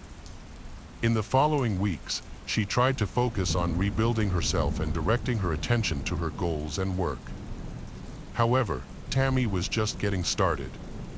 Tammy forced Sidney to tattoo her name above her pubic area. She also handcuffed him to the bed at night so he couldn't escape. In the coming weeks, Tammy continued to send Heather rude messages, even calling Heather as many as 40 times a day. Heather believed that mocking Tammy was the best way to handle the situation, saying that Tammy should be worried about her husband instead of sending her messages. Tammy then followed up by sending a photo of herself and Sidney together in bed. Heather responded a few days later, on November 1st, saying that she thought Tammy was obsessed with her and that she no longer needed to worry about Tammy. On November 5th, Tammy replied that Sidney no longer had a phone, referring to Sidney's lack of a phone, which prevented him from communicating with her. Tammy also tries to get Heather fired from Tilted Kilt, calling the restaurant every day and telling them that Sidney won't fix things anymore as long as Heather works there. Heather informed Sydney that she wanted Tammy to stop calling the restaurant, as Tammy's frequent calls had caused Heather to lose hours of work and be sent home. Heather and Sydney last saw each other on November 5th after they had agreed to end their relationship. After suffering a broken heart, Heather remained determined to move forward. Those around her noticed how she had regained her smile. Things started looking up when she was offered a job at a beauty salon, bringing her closer to her professional dream. As for Tammy's messages and calls, Heather got used to ignoring them, hoping that eventually Tammy would get bored and leave her alone. On November 19th, Sydney and Tammy purchased a brand new black Ford F-150 and drove to California with their children to visit Disneyland as a way to rekindle their romance. The trip lasted for 3 weeks. Meanwhile, despite Heather's life taking a turn for the better, those around her soon started to notice that she was gaining weight. This was evident to the extent that she had to be given a new, larger uniform at work, as her usual one no longer fit. Specifically, Heather went from wearing a size A cup bra to a size C cup, and from a medium-sized skirt to a large. These changes are typically associated with pregnancy. Heather took a pregnancy test at work, but the results were inconclusive. While it was widely believed that Heather was pregnant, given the changes in her physical appearance and her intimate relationship with Sydney, the exact status of her pregnancy was uncertain. Despite this, Heather's confidence was returning, and she had arranged a date with a man closer to her age, with whom she had been conversing for some time. The situation seemed promising for Heather. It was December 17, 2013, when Heather headed out for her date. They didn't have any specific plans and were eager to get to know each other better. They went out for dinner and then drove around to check out the Christmas lights, which was one of Heather's favorite holiday activities. Later, Heather's date, Stephen Caldy, took her to the mall, where he taught her how to drive a car with a manual transmission. He also took a photo of her while she was trying to drive his car. Heather sent this photo, which showed her having fun on her date, to her best friend Brianna, who she lived with, as well as to her father Terry. According to the information provided, Heather Elvis and her date began around 10 p.m. and ended shortly after 1 a.m. After dropping Heather off at her apartment, they had plans to meet again the next day. Unfortunately, this would be the last time Heather's presence was confirmed. A little over half an hour after returning to her apartment, Heather received an unexpected call from Sydney. During the 4-minute call from a payphone, Sydney apologized to Heather and expressed his love for her. He even confessed that he had left Tammy in the hopes of being with her. At 1:44 a.m., Heather contacted her roommate Brianna, who was visiting relatives out of town. In tears, Heather told Brianna that Sydney had called to confess his love for her. Brianna advised Heather to thoughtfully evaluate the situation, not jeopardize her recent relationship with Stephen. Heather said she would think about it and then sleep, but she couldn't sleep that night. At around 2:29 a.m., Heather tried calling the number that Sydney had previously called several times, but there was no answer. At around 3:16 a.m., she attempted to call Sydney's mobile phone, but again there was no answer. Unwilling to give up, Heather called Sydney's mobile phone once more, and this time, the call lasted just over 4 minutes. The content of this phone conversation is unknown. After the call, Heather got into her car and drove to a place called Peachtree Boat Landing, which is located approximately 3 miles from the house of Sydney and Tammy. At 3:38 a.m., Heather arrived at the Peachtree dock. She tried to contact Sydney's phone again, but got no response. She made follow-up calls at 3:39 a.m., 3:41 a.m., and 3:46 a.m., but Sydney still didn't answer. While Heather was trying to meet Sydney, 2 security cameras captured a black Ford F-150 pickup, similar to the one owned by Sydney and Tammy, heading from the direction of their house towards the dock. The following day, a local police officer patrolling the area found Heather's car, a green Dodge Intrepid, parked at Peachtree Landing on the banks of the Waccamaw River. After verifying the license plate and discovering that the vehicle was registered to Heather's father, Terry Elvis, the officers went to Heather's parents' house.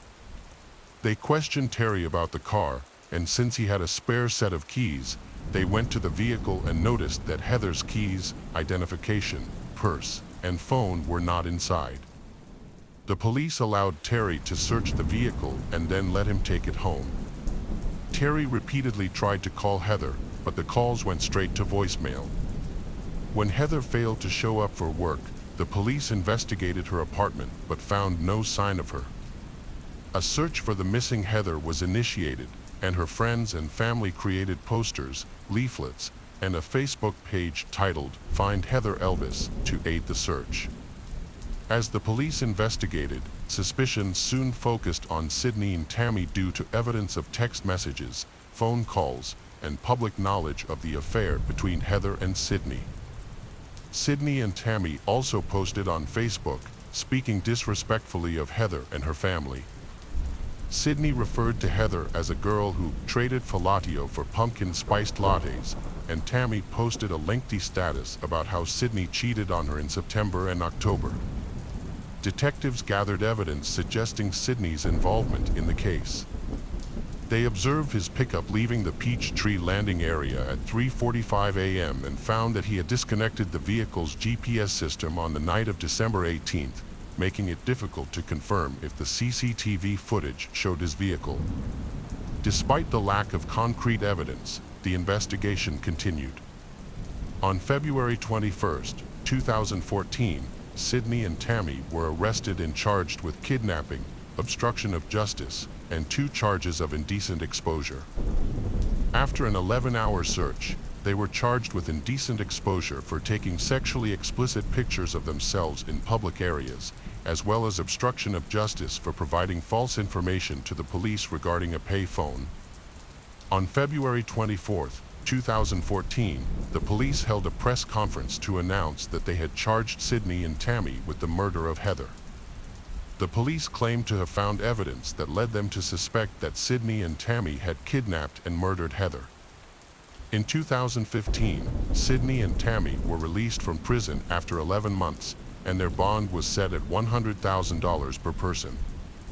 During the bond hearing, prosecutors stated that there was no direct link between Sydney and Tammy and Heather's disappearance. The Sydney family claimed that they were threatened by the Elvis family, which led them to install a tracking system and advised them to avoid the Elvis family, including on social media. The murder charges were dismissed without prejudice in March 2016, which means the prosecution could choose to charge them with murder again if they wished to do so. The kidnapping charges were also reduced to pending, and the charges of indecent exposure against both of them were dropped. On June 20, 2016, Sydney's trial for the kidnapping of Heather began, and it was revealed in court that Heather was possibly pregnant.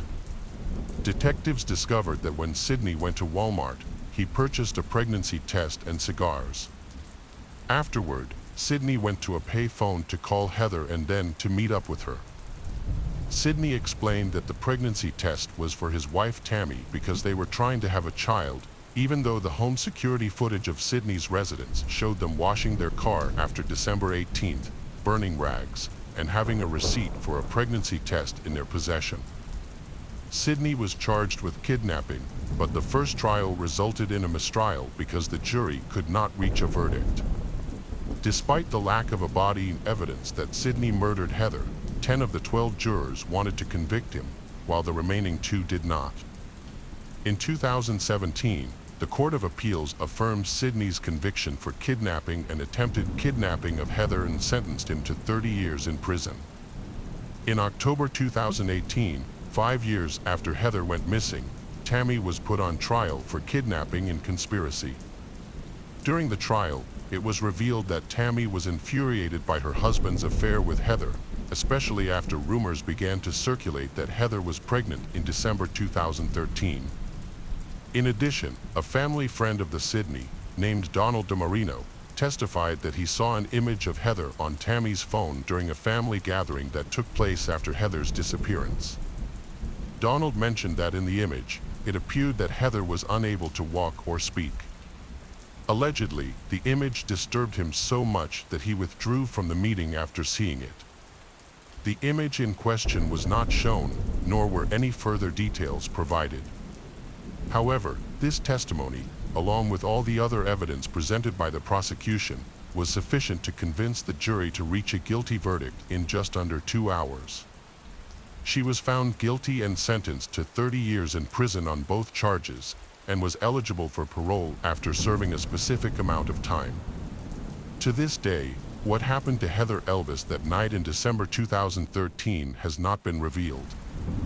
Both Sydney and Tammy have tried to appeal their convictions for years, insisting on their innocence, but without success.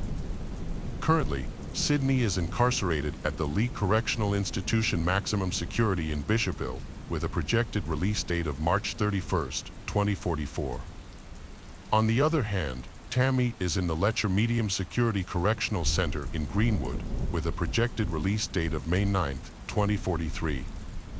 To this day, no trace of Heather Elvis has been found. A memorial garden was installed at Peachtree Boat Landing in her honor.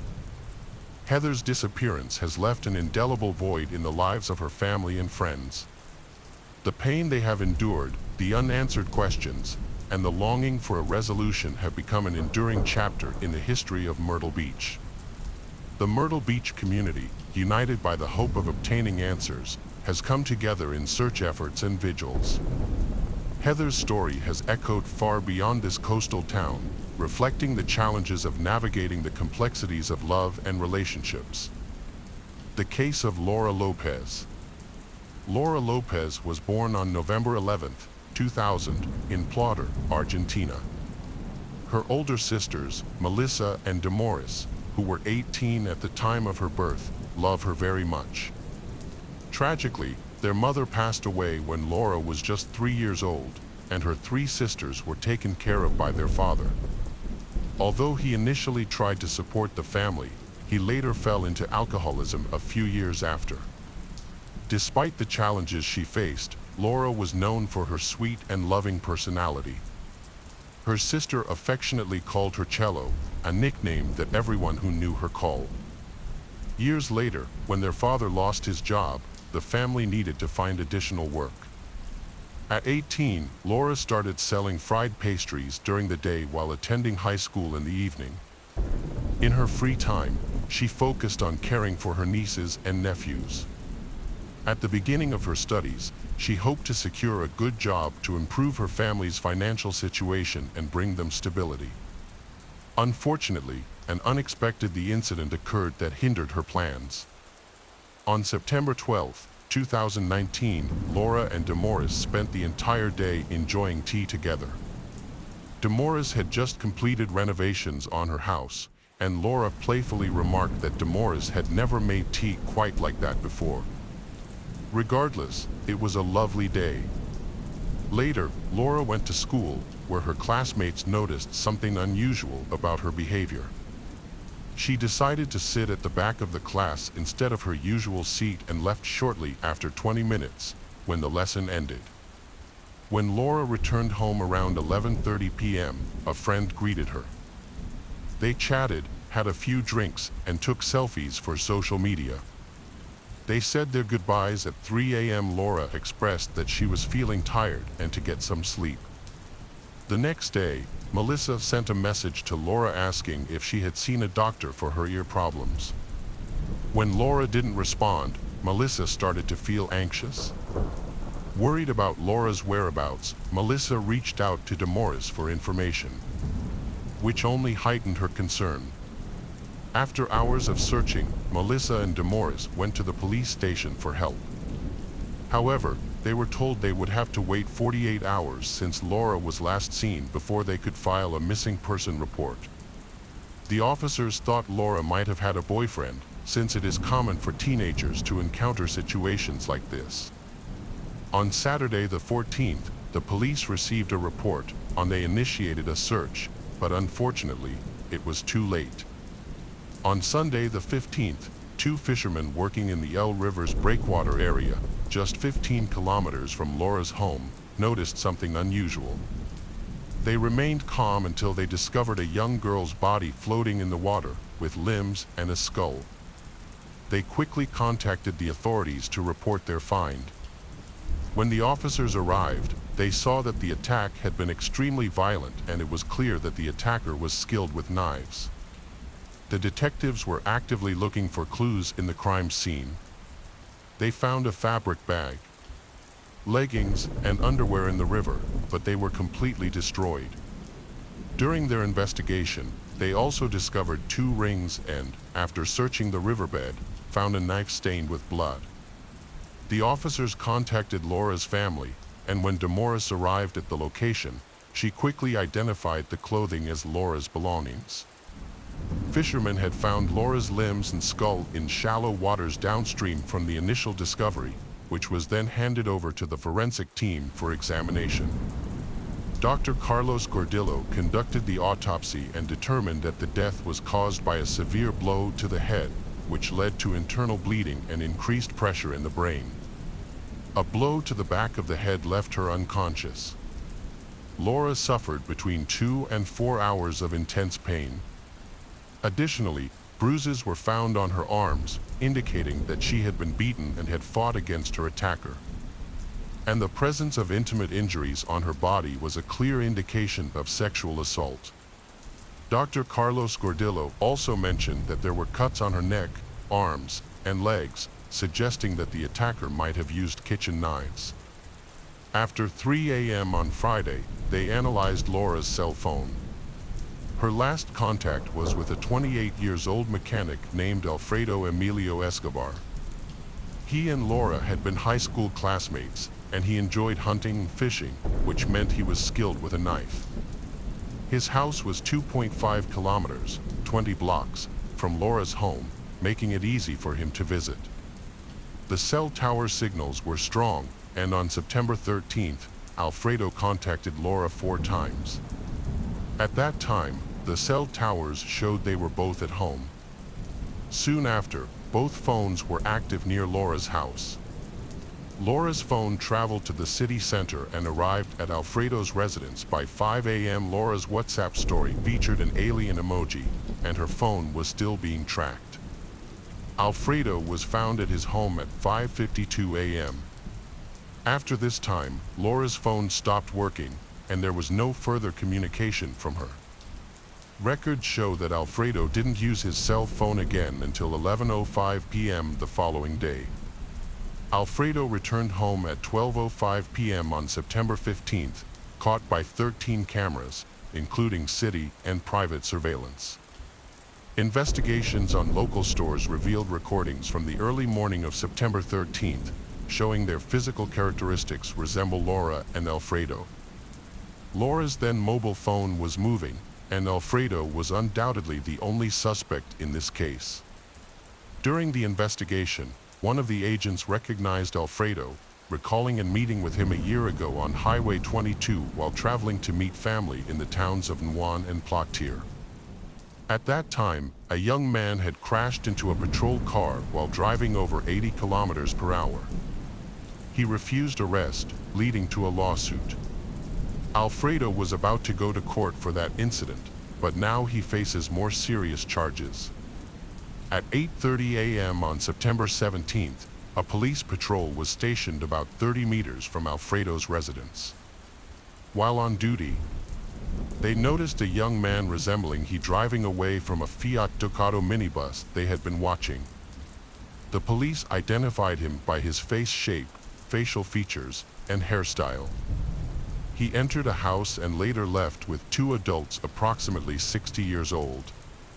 The 3 of them got into a vehicle and headed towards Highway 22 without drawing attention. The police pursued the vehicle until it stopped in a remote area, around 30 meters from a bridge connecting Juan and Saletti.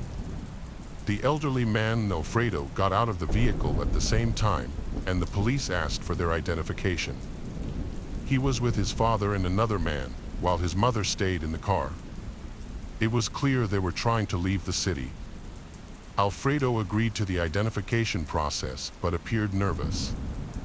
Soon after, he was taken to the police station and his car was impounded. He underwent a medical examination, which revealed swollen areas on his right knuckles, indicating he had used them to punch. He also had cuts and bruises on the palm of his right hand. Laura's death happened the same day these were found. As a result, Alfredo was charged with raping and murdering Laura. Despite a request to remain silent, he was detained for 6 months over concerns he might escape or obstruct the investigation. On September 1st, a search warrant was executed at the Estrada Street residence where the Alfredo family lived. The property was large, with a construction site and 2 buildings at the back. In Alfredo's sleeping area, officers found fingerprints on the walls. Using luminol to test them revealed blood stains. A blood-stained cloth was also found during the search. The situation escalated when officers went to the building behind the residence and found blood spots on the crumpled vegetation. Blood was also detected on the gates, the right handle of a cart, and at one end of an infrared emitting device. This location was where the fatal blow that killed Laura occurred. The search team collected blood samples for comparison and found that both Laura's and Alfredo's blood were present. The fluid found on Laura's body was examined through DNA analysis. Alfredo's lawyer said the rape charges should not have been brought before the test results were available. However, the results were released shortly. The Ministry of Health Central Laboratory analyzed the samples collected during the investigation. The genetic profiles of both Laura and Alfredo were compared. At the time of his arrest, Alfredo was wearing sneakers, and a knife was found at the bottom of the river. Both were tested. DNA matching Laura's was found on both items. Her genital area was examined using 3 swabs, and Alfredo's DNA matched one of them. This evidence allowed investigators to confirm that he had sexually assaulted Laura. She was killed, dismembered, and her body was disposed of. Law enforcement officials confirmed this during a press conference on September 21st. The prosecutor Juan Austin Garcia believed Alfredo Emilio Escobar was guilty of the crime. He accused Alfredo of killing Laura to cover up the rape and said that if found guilty, Alfredo could be prosecuted and face life in prison. Despite this, more evidence was still needed. DNA analysis technology played an important role in discovering that Alfredo was the suspect. Although he did not plead guilty, the court ordered the seizure of his mobile phone and required him to provide the access code. Despite having Laura as one of his contacts, it was discovered that he had deleted her from the conversation the night she disappeared. He erased Laura's call history, but their social security numbers are still not deleted. Media interviews revealed Alfredo's actions on September 11th, 12th, and 13th. During the investigation, he visited social media platforms to look at photos shared by Laura. Although Alfredo claimed to be innocent, the evidence suggested he was responsible for the murder. Finally, conclusions have been drawn about the incident that took place on the night of the crime. On September 12, 2019, Laura left school around 8 p.m. After spending time with a friend, she mentioned feeling tired and intended to go to sleep. Despite this, Alfredo contacted her at 3:40 a.m. and they began a conversation. Although they were not friends, she agreed to meet him, and then she went to his house. The incident inside the house are unclear, but research shows that Laura avoided any personal contact with Alfredo. In a fit of anger, he sexually assaulted her. Because he was afraid she would denounce him to the authorities, he murdered her. Alfredo led Laura to the backyard, hitting her on the head twice. At that point, she was still alive, but he cruelly hid her body for several hours to avoid getting caught.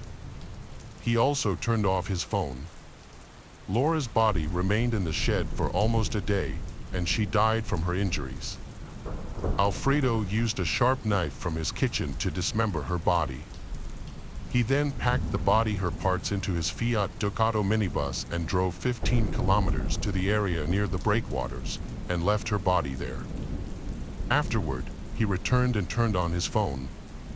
Feel relieved that everything has been settled. This case attracted the attention of the whole city.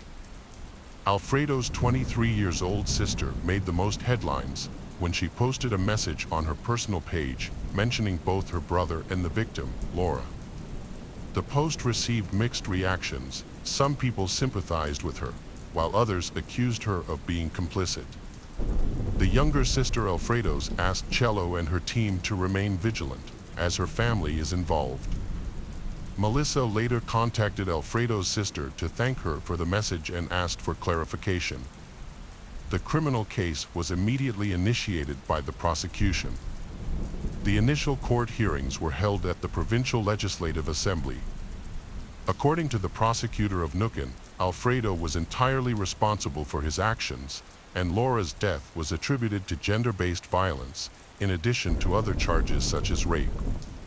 In the same hearing, the experts who were involved in analyzing the clothing found in the case, the river, along with the remains and evidence discovered at Alfredo's house, provided their testimony. Florencia, Laura's closest friend, was an unexpected witness. She explained that Alfredo had been messaging Laura for months, inviting her to meet for drinks and socializing. However, they had never met before. Florencia had known Alfredo for 5 years and was aware of his bad reputation.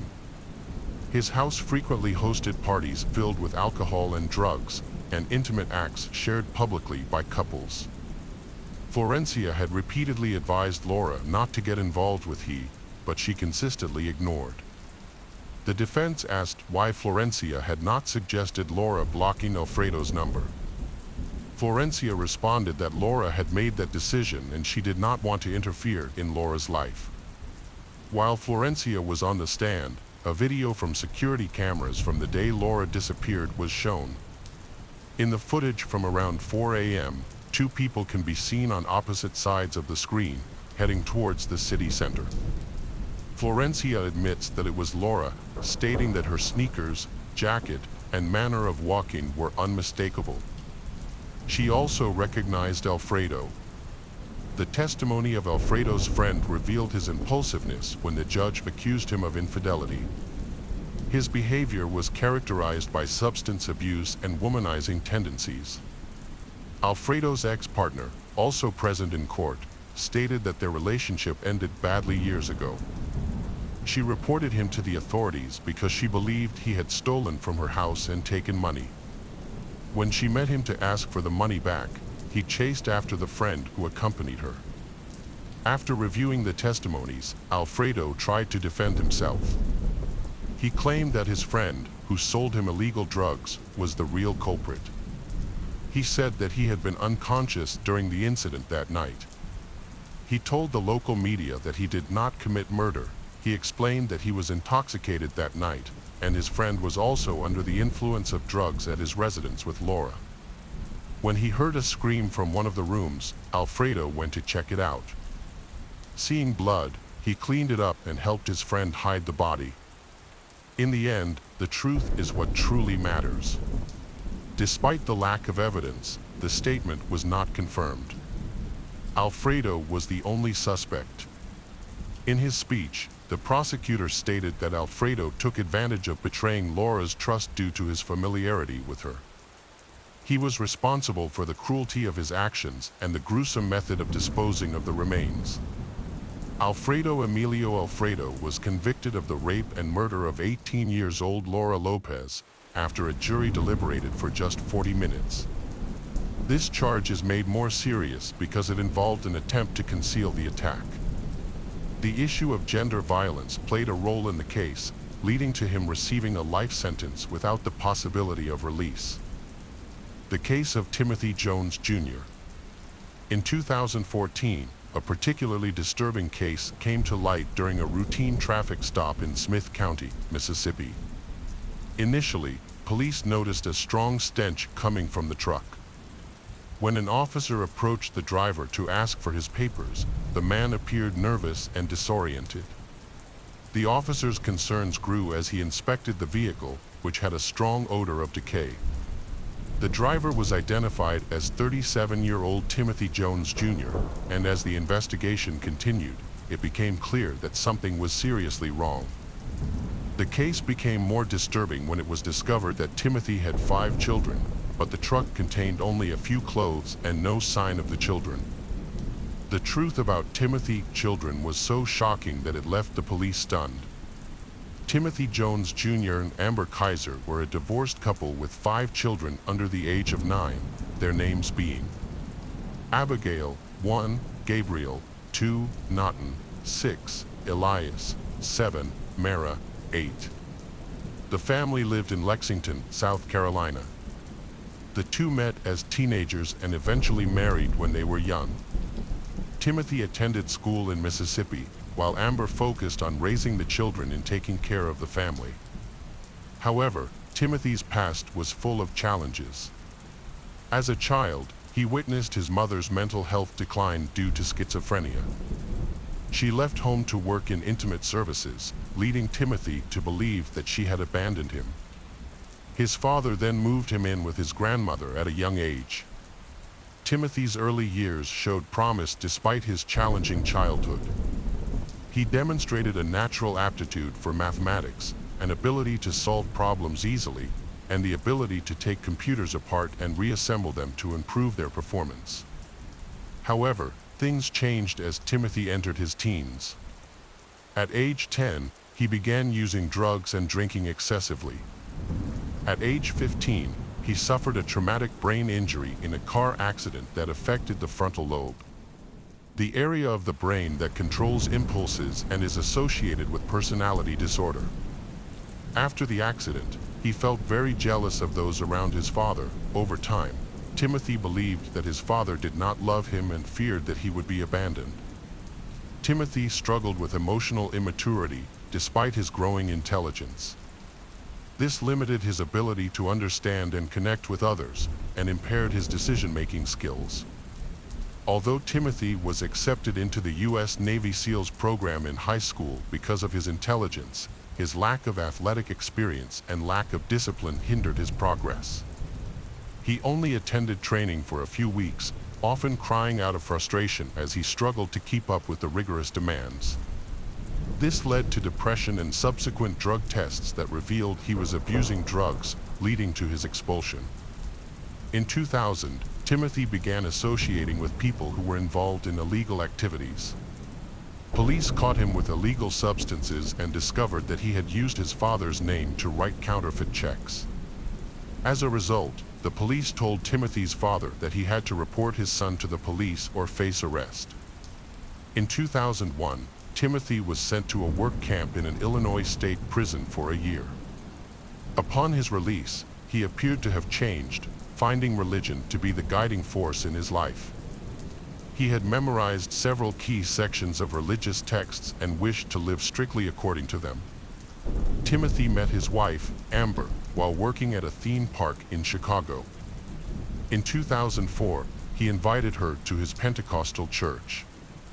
Within weeks, they decided to get married. At the time, Amber was 19 and Timothy was 22. As they settled into married life, Amber realized that the church had very strict rules for women, including not being allowed to cut their hair, dress, wear makeup, or wear jewelry. Timothy, who was very devoted to the church, also believed in the traditional role of women as submissive partners and expected them to focus on having children, following the biblical command to be fruitful and multiply. The couple soon had 3 children: Mara, Elias, and Naughton, each born a year apart. After moving to Mississippi, Timothy attended State University, where he earned a degree in computer science and engineering with highest honors. Things seemed to be going well for him. He landed a job as a computer chip maker at Intel, which Amber saw as her ticket to a better life. After living in student housing in Mississippi, she dreamed of raising 3 children in a larger home and even considered hiring a nanny. Unfortunately, things didn't go as planned. Timothy chose to buy an old trailer off a dirt road in Red Bank because he dreamed of living on a farm. He bought animals to raise, and Amber stayed home with the children and animals in this isolated area. By 2012, the family had 2 more children, Gabriel and Abigail. He wanted Amber to homeschool the children, even though she only had a high school education.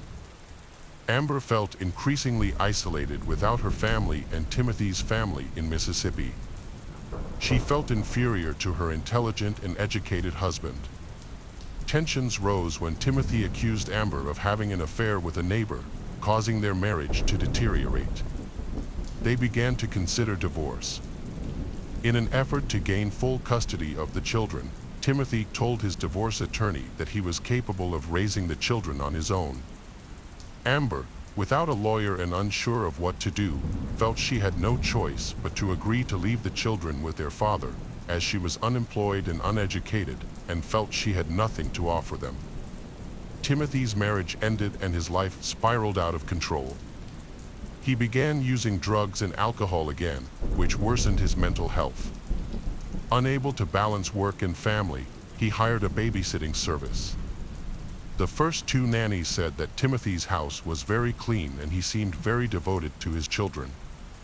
He then changed his services and hired 17-year-old Crystal, who had a young daughter. The nanny quickly became his lover. As their relationship deepened, Timothy attempted to control Crystal by forcing her to follow church customs, including wearing long dresses and growing her hair long. He also insisted that she submit to him, treating him as her superior. Crystal refused to comply with Timothy's demands, which quickly caused their relationship to deteriorate. Crystal quit her job after witnessing him beating her young daughter and his extremely harsh treatment of his own children. Timothy believed that punishing children was necessary for their safety and often made them stand on their toes for hours as a form of discipline. After Crystal left, Timothy hired a new nanny, who quickly noticed major changes in Timothy's behavior and home environment. The once clean house was now littered with trash, dirty clothes, and cockroaches. Over time, Timothy's behavior became increasingly aggressive, leading to daily punishment of the children.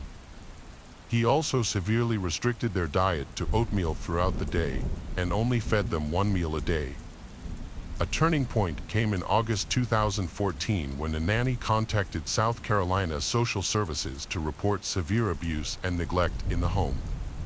She described the lack of food and the physical abuse the children endured. The abuse was so severe that teachers at the elementary school where the older children attended had reported it to the family months earlier.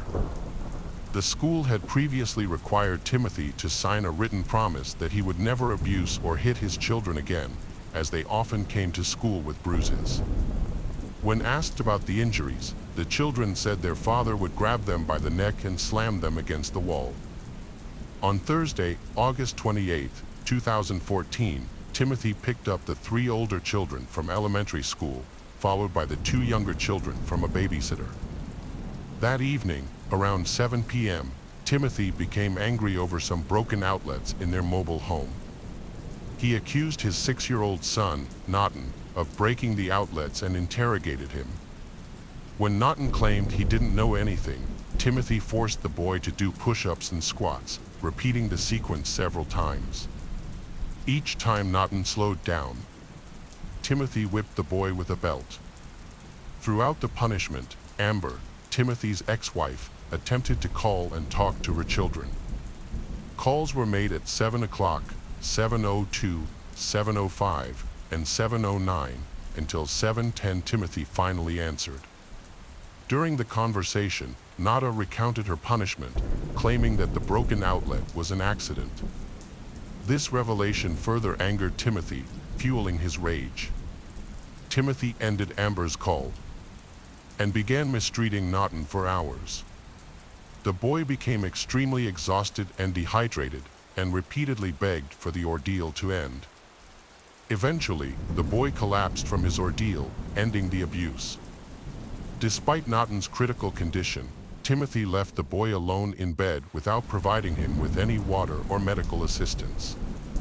Phone records show that Amber attempted to contact Timothy 8 more times after he ended the call.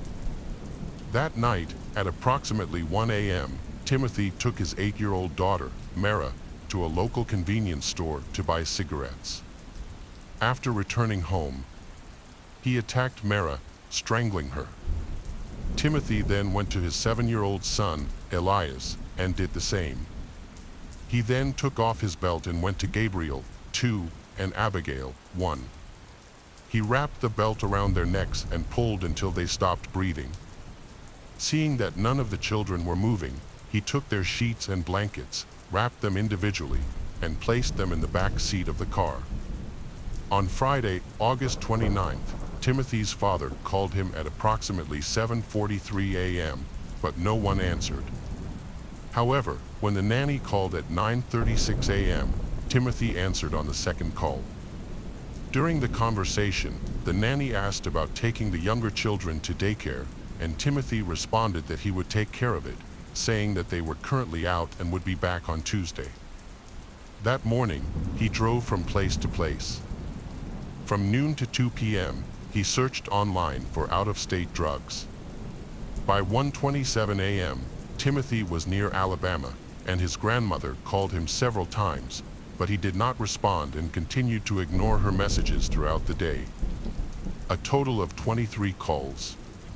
In the late afternoon, between 3 o'clock and 5 p.m., Timothy continued to search online for tobacco stores in Alabama and Mississippi, as well as campgrounds in South Carolina.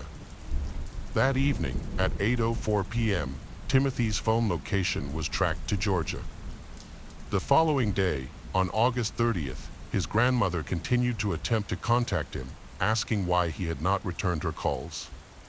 Timothy's phone location was later tracked to Red Bank, New Jersey. On August 31st, Timothy conducted several internet searches at 10:08 a.m., looking for information about camping stores, RV parks in South Carolina, landfills in both the state and Lexington County, and animal care services. He also searched for 2 specific songs. That evening at 4:54 p.m., the nanny sent Timothy a text message reminding him to bring diapers for Gabriel and Abigail the following Tuesday. About an hour later, Timothy responded to her text message. He informed her that he was leaving South Carolina with the children to start a new life. He also asked the nanny to clean out the trailer and offered to take any belongings she wanted that he left behind. That evening, at 7 p.m., Timothy's ex-wife Amber attempted to contact him by phone, but he did not return her calls. On September 1st, he drove from place to place. The next morning, at 10:35 a.m., he conducted a series of internet searches, including queries about a body in a dumpster, methods for making muriatic acid, camping sites near Colombia, countries without extradition laws, and advice on fleeing when faced with legal problems. Throughout the day, he exchanged text messages with the nanny, who informed him that she had cleaned the trailer. He also received a text message from his employer at Intel, asking when he could come to work. Additionally, Amber attempted to contact him by phone at approximately 6 p.m., but he chose not to respond. On the morning of September 3rd, a coworker attempted to contact Timothy by phone, but he did not answer. Later that day, surveillance footage showed Timothy at a popular store, where he purchased several items, including a saw, muriatic acid, trash bags, a 5-gallon bucket, and safety glasses.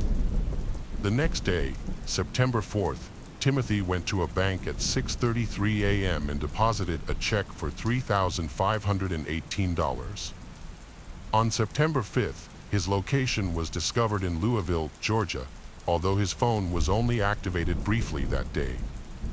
The bodies had been in the back seat of his car since August 29th, when Timothy dumped his children's decomposing bodies in a rural area of Alabama at 9:14 a.m. on September 6th. He placed them in black plastic trash bags and left them in a clearing in the woods. Later that day, at 7 p.m., Timothy was stopped at a traffic stop in Smith County, Mississippi. An officer approached the vehicle and smelled a foul odor. The carpet inside the vehicle appeared to have been recently cleaned with bleach. The sheriff stopped Timothy and asked him to show his identification and vehicle registration. When asked, the sheriff noticed that Timothy appeared to be under the influence of something. After testing Timothy, the sheriff discovered that he had an outstanding warrant in South Carolina related to child welfare. When asked about the whereabouts of his children, Timothy initially denied having any children. However, he later claimed to have 3 children living in South Carolina.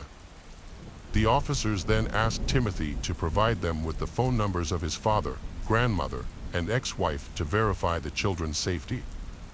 After the calls, officers immediately arrested Timothy. Once in the patrol car, Timothy became distressed and began talking to officers about his actions with his children. Timothy explained that one of his sons had been playing with an electrical outlet, and in a fit of anger and frustration, he grabbed the boy by the neck and choked him. Timothy said he was violent with his other children. He beat one of his sons until the child lost consciousness. When his older daughter witnessed what was happening and intervened, Timothy grabbed her and choked her until she turned purple. He gave conflicting explanations for his actions to police, with Timothy saying that when he saw his son playing with an electrical outlet, he believed the boy was trying to harm him, which led him to kill his son. When asked about his motive, Timothy explained that he killed his children because he heard voices that made him believe they were plotting against him. He also mistakenly believed that death would bring them more happiness in the afterlife. Timothy initially claimed that his son Naughton's punishment had gotten out of hand, leading to his death after overexertion. Timothy then decided to end the lives of his remaining children. Police questioned why Timothy did not call 911 if it was indeed an accident. Instead, he tried to escape and dump his children. That same day, Timothy led police to the location where the bodies were hidden, and on September 10th, the children's remains were found. During a search of Timothy's car, several personal items were discovered, including family photos, children's clothing, artwork they had created, letters written by their mother to the children, Timothy's college diploma, and his passport. These items were turned over to South Carolina police on September 11th. Among the items seized was a to-do list written by Timothy.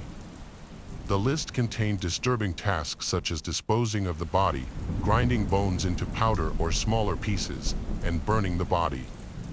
It also included items necessary for these tasks, such as camping supplies, gasoline, and muriatic acid. Timothy was arrested on September 13, 2014, and was held in a high-security cell separate from other inmates. While in custody, he underwent multiple evaluations by mental health professionals, including psychiatrists, clinical psychologists, and forensic experts. There are differing opinions among experts who have assessed Timothy's mental state. Some believe he suffered from schizophrenia, bipolar disorder, schizoaffective disorder, or a personality disorder. According to them, his mental condition at the time of the crime may have been worsened by his drug use and a traumatic brain injury when he was 15, which may have led to an underlying mental disorder. These theories were shared with the jury at trial. Other experts, on the other hand, argued that Timothy understood his actions. They pointed out that his efforts to conceal evidence, including from his children, showed that he knew what he was doing was morally and legally wrong. The investigation found that Timothy's internet search history showed that he knew what he was doing was wrong. However, the prosecution offered a different motive, claiming that Timothy was under immense stress due to the breakdown of his marriage and the challenges of caring for his 5 young children. According to Timothy's testimony, the alleged trigger for his actions was his wife's affair with a neighbor who later became her husband. However, his wife disputed this claim in her testimony, saying that her relationship with the neighbor began after her divorce. The trial was held in late May 2019 and included weeks of testimony and evidence against Timothy. The crime is considered one of the most serious in South Carolina history. Tragically, the children's last words to their father were filled with love. When police searched the house after the crime, they found Naughton's favorite toy from Toy Story broken into pieces. Naughton appears to have been the most severely punished, but all the testimonies agree on one thing: the children loved their father. On June 13, 2019, after just 2 hours of deliberation, Timothy Jones Jr. was sentenced to death. As a result, he is currently being held in solitary confinement at a correctional facility. This tragic case ultimately resulted in the loss of innocent young lives, unfortunately due to the marital problems of the parents. Both parents made serious mistakes that could not be undone. The case of Anna Walsh. Anna Walsh was born on April 18, 1983, in Belgrade, Serbia. She grew up in a cultured family alongside her younger sister. Anna attended the 5th Belgrade Gymnasium, where she distinguished herself as an outstanding student. She then pursued higher education at Belgrade Research University, the oldest and largest university in Serbia, focusing on foreign languages. She earned a master's degree in French language and literature. At 22, Anna graduated and decided to explore new opportunities in the United States, with her family's full support. In 2005, she began her American journey and settled in the U.S. with the goal of advancing her education in hospitality management. She took on administrative positions at renowned hotels, including the Inn at Little Washington in Virginia, which is part of the prestigious Relais and Chateaux collection. Anna's friendly nature, approachability, and strong sense of responsibility helped her quickly rise in her career, earning the respect of her colleagues and managers. Anna was multilingual and skilled at resolving conflicts, which helped her easily connect with others. She was well liked by her colleagues and had a group of friends. Anna took every opportunity to shine in her career. She became a U.S. citizen while keeping her Serbian nationality, earned a high income, and invested in her own home and car. Her travels expanded her perspective, and she was promoted to senior manager. Known for her intelligence, beauty, slender figure, and bright smile, Anna attracted many admirers during her time at the Wheatley Hotel in Lenox, Massachusetts. There, she fell in love with Marcus O'Neill, the hotel's head chef, and they got married in 2009, with Anna adopting his last name. After got married with Marcus, Anna's life takes a turn when she meets Brian Walsh. Brian Walsh, born in July 1975 in Boston, Massachusetts, comes from a prominent and wealthy family. In his younger days, he would often borrow money from friends without paying them back. While in college, he would treat friends to meals at expensive restaurants, but would use various tricks to make sure they ended up paying for him. For years, Brian was estranged from his father, Dr. Thomas Walsh, and this distance continued until Thomas passed away in 2018. Their troubled relationship began when Brian deceitfully withdrew nearly $1 million from his father's personal account and vanished with the money. The father did not report his son to the police and even tried to convince him to return the stolen money. When Brian refused, Thomas cut off all communication with him. At the time of this serious theft, Brian's parents had been divorced for a long time, and his father had started a new family. Thomas decided to completely remove his eldest son from his life and his will. However, after Thomas passed away, Brian quickly asserted his claim and filed a lawsuit, alleging that the will was forged by Thomas' widow and younger children to deny him his rightful inheritance. Unfortunately, he could not provide any evidence to support his claims and did not receive any part of the estate. Many people who knew Brian described him as greedy, malicious, and very cruel. He often resorted to violence and struggled to control his emotions. He would get what he wanted using force, and when he was angry, he became a threat to others. Reports indicate that in the late 2000s, Brian received treatment at a psychiatric clinic to manage his anger, during which he was officially diagnosed with sociopathy. In 2014, a unique love story began when Anna met Brian, a hotel guest. At the time, Anna was married to Marcus O'Neill, who also worked at the hotel. Despite Anna's marriage, Brian was immediately attracted to her and began to pursue her with increasing intensity. Used to getting what he wanted and unwilling to accept rejection, he relentlessly sought Anna's attention. He eventually obtained her phone number and home address, where she lived with her husband, creating a troubling situation for all involved. In 2015, the O'Neill family had to involve the police due to Brian's relentless harassment, which occurred around the clock. He repeatedly pursued Anna, calling her at work, texting her personal phone, and insisting that she divorce her husband to be with him. The situation intensified when Brian threatened to harm Anna and her husband if she did not leave with him. The details that followed are unclear, particularly why Anna ultimately changed her mind. However, a year after, she surprisingly divorced her husband. A few months later, Brian became her second husband.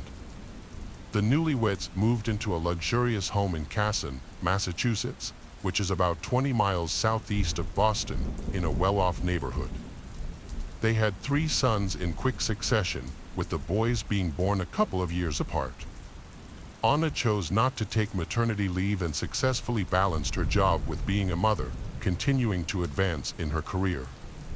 She became the regional general manager at Tishman Speyer, a real estate company, where she earned a high salary and became the primary breadwinner for the family.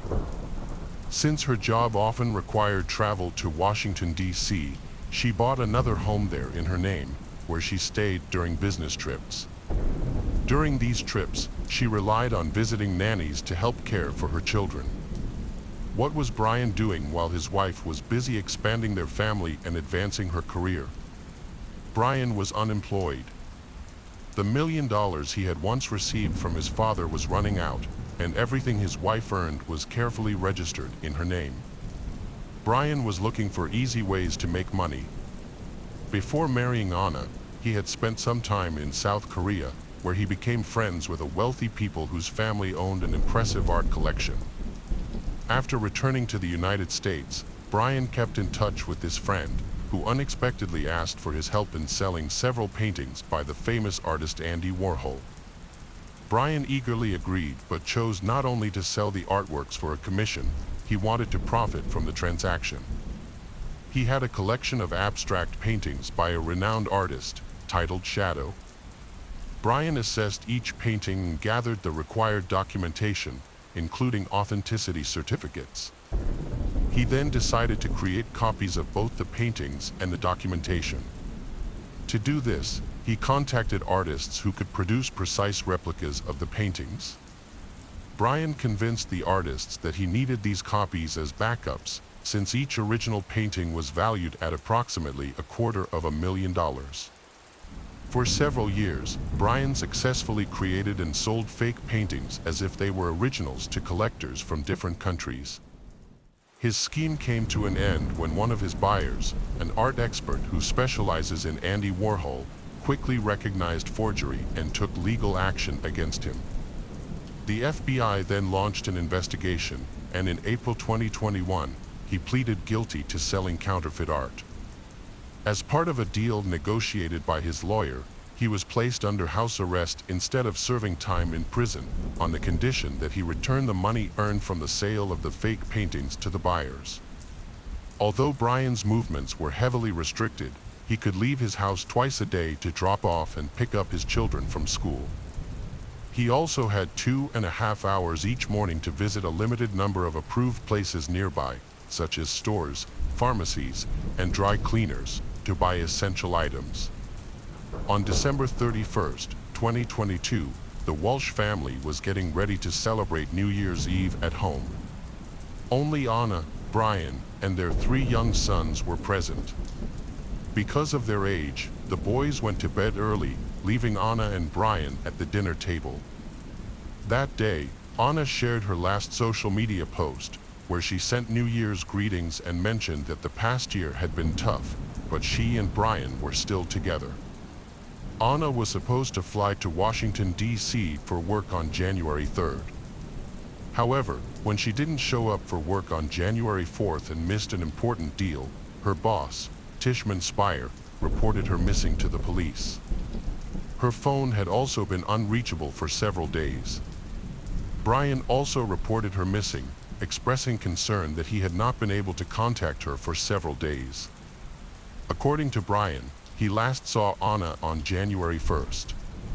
He claimed that she had woken him up early in the morning, saying there were some issues at work and that her boss had asked her to come in earlier than planned. He then believed that his wife had gone to the airport with only a few belongings. However, inconsistencies in the case soon emerged. First, Anna had not purchased, changed, or booked a flight on January 1st, nor had she canceled a flight scheduled for January 3rd. Second, she had not shown up at the airport on either January 1st or January 3rd. Third, how had she left the house? Her personal car was still in the garage, and she had not called a taxi. Brian suggested that she may have hitchhiked, but this theory was not convincing. Brian's statements and behavior raised many questions. His accounts were inconsistent, and he did not seem particularly interested in what was going on. Unable to contact Anna for more than 3 days, he only reported her missing on the 4th day, and only after her workplace called.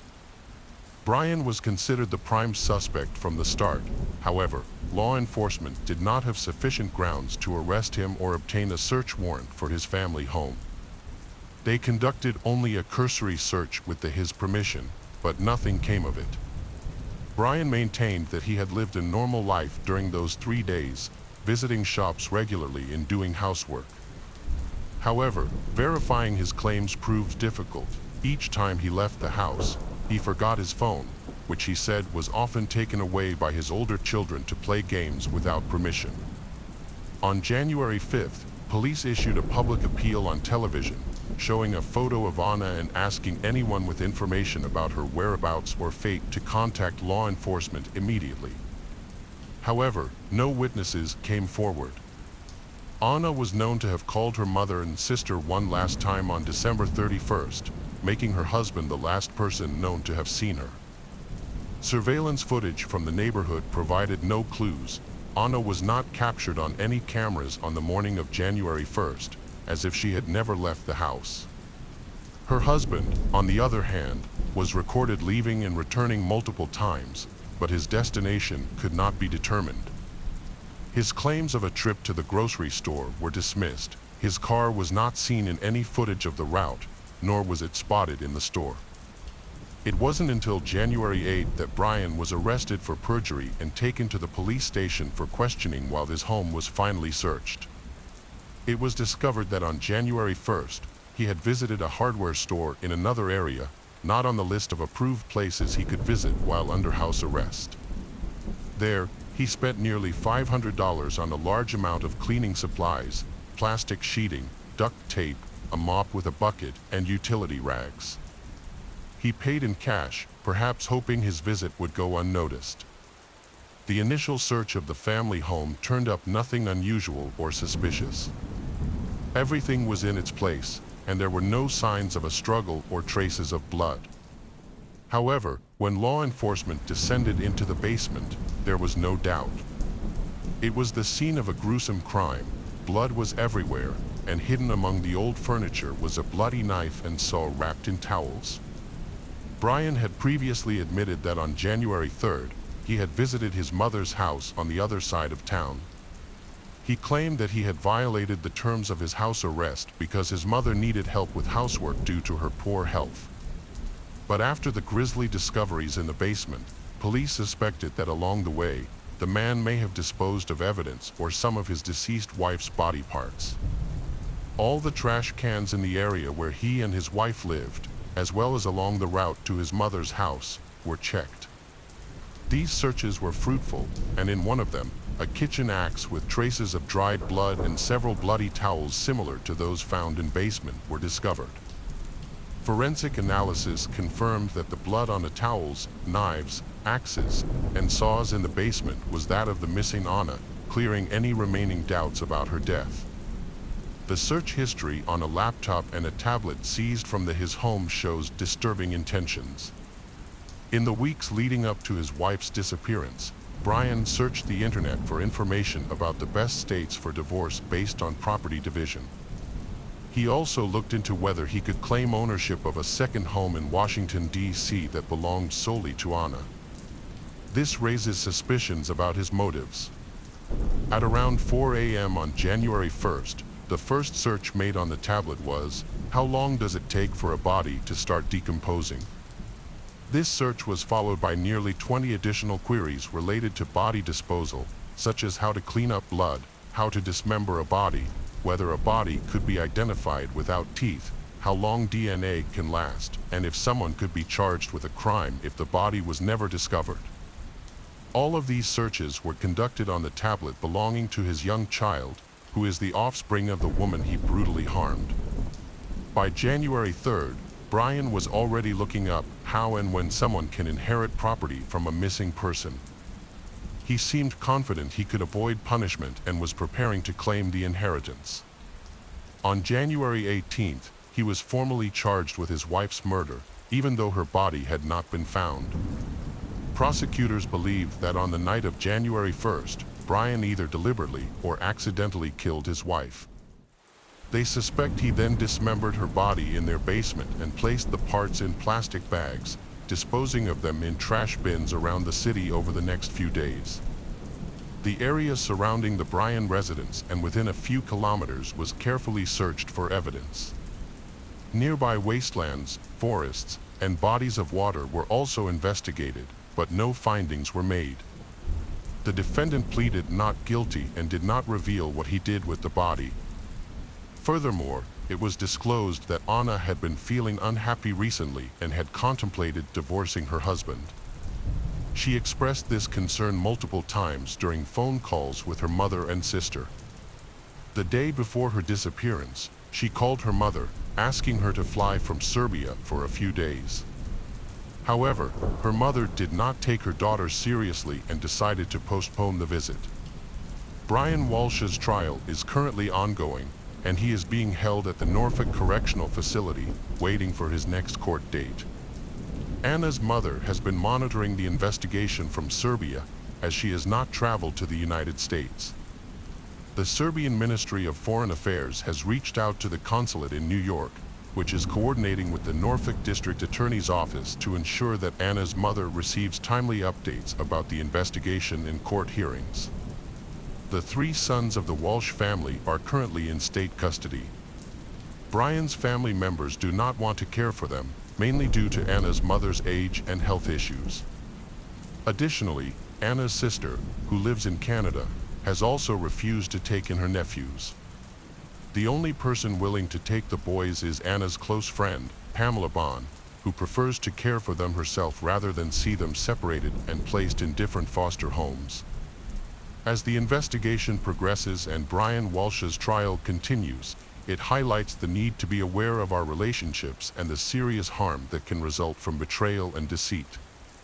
While we do not yet know the final outcome for Brian Walsh, including whether he will face punishment or if Anna's body will ever be discovered, we will always remember Anna as a kind and loving person.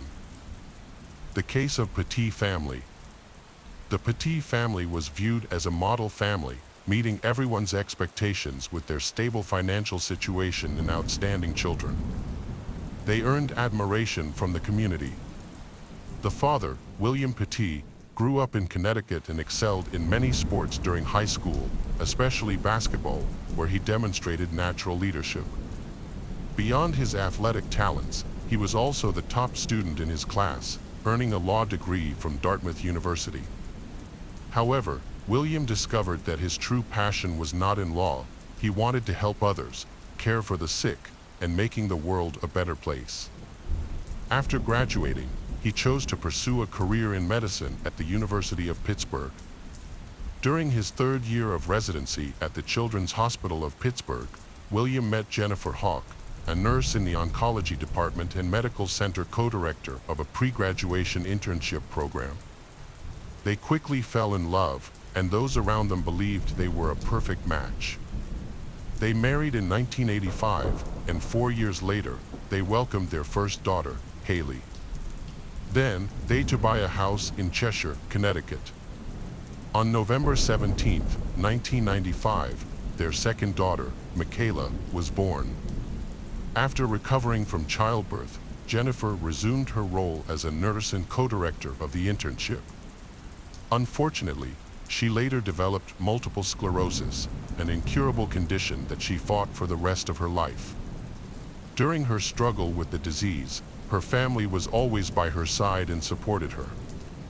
At 10 years old, their old daughter, Haley, started raising money for the National Multiple Sclerosis Society, successfully gathering big funds over the years.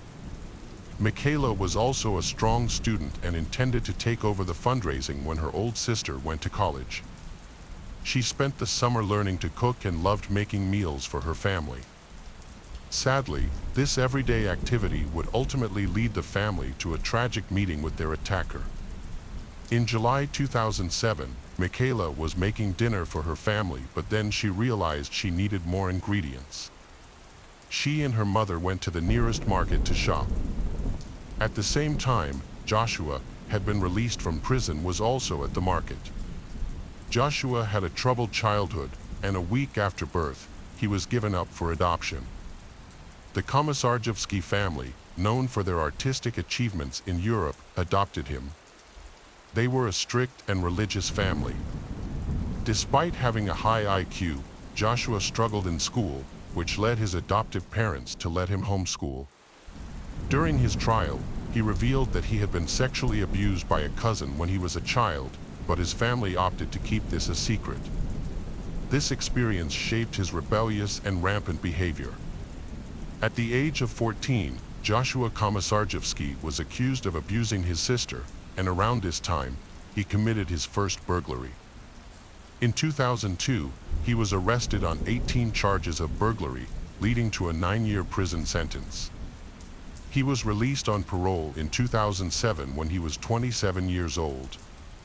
Officials deemed him a danger to society, describing him as a calculating criminal with perverted tendencies. Despite these warnings, the jury found him fit for release. After his release, Joshua lived in a halfway house for ex-convicts, where he met his accomplice, Stephen Hayes. Hayes had spent much of his life in prison, beginning his incarceration at the age of 16 in 1980. Throughout the years, he was often arrested for violent robbery and burglary. He was sentenced in 2004 and granted parole in 2006, which brought him to the same halfway house, where he met Joshua.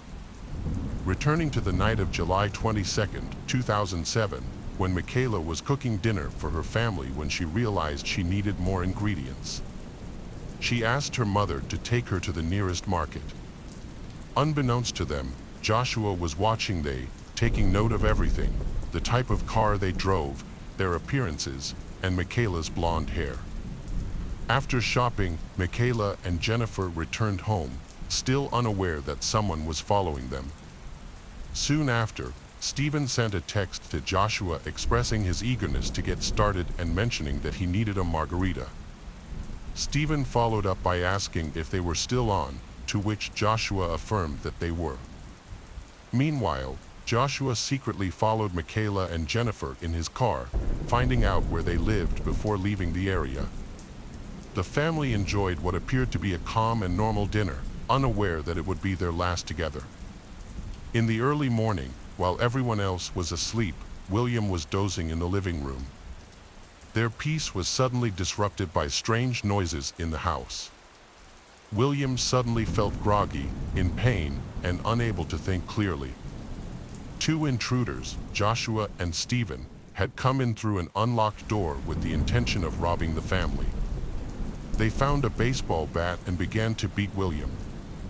He heard one of the attackers say, "If he moves, shoot him." Afterward, William was bound with zip ties. Joshua and Stephen used ties to restrain William and bind him to a pole in the basement. They then went upstairs to find Haley's room, where she was sleeping. Haley and Michaela were tied by their hands and feet to their bedposts, with pillowcases over their heads. Meanwhile, in the master bedroom, Jennifer was also asleep. The intruders quietly entered her room and woke her up. They tied her hands and feet, showing their control over the situation. Joshua and Stephen carefully searched the house, even taking time to smoke cigarettes in the living room. After gathering jewelry, cash, and other valuables, they prepared to leave. However, a petit family nightmare was just beginning. After selling the stolen items at a pawn shop and realizing they hadn't made as much money as they hoped, Joshua and Stephen, driven by greed, decided to return to the house. They discovered a check register containing $40,000 and plotted to steal $155,000.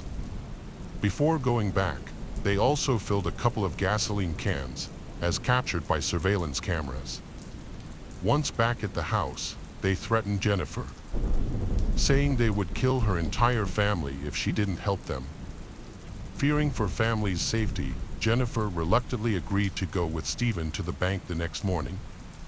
Meanwhile, Joshua exploited Jennifer's absence, he entering Michaela's room, untying her, and attempting to undress her. He took photos with his cell phone and assaulted her, recording the act. Afterward, he took her to the bathroom to clean her, ensuring no DNA evidence was left behind. He then ordered her to put her pajamas back on and tied her up again. Evidence of Joshua's assault on Michaela was found during her autopsy, where state medical examiner Dr. Wayne Carver discovered his DNA in her body. At the bank, everything seemed normal, but Stephen did not notice Jennifer's actions while they waited in line. Before reaching the teller, she wrote a note on a flyer asking for help. The note stated that her name was Jennifer Hawk Petit and that she needed to withdraw $115,000 from her savings account.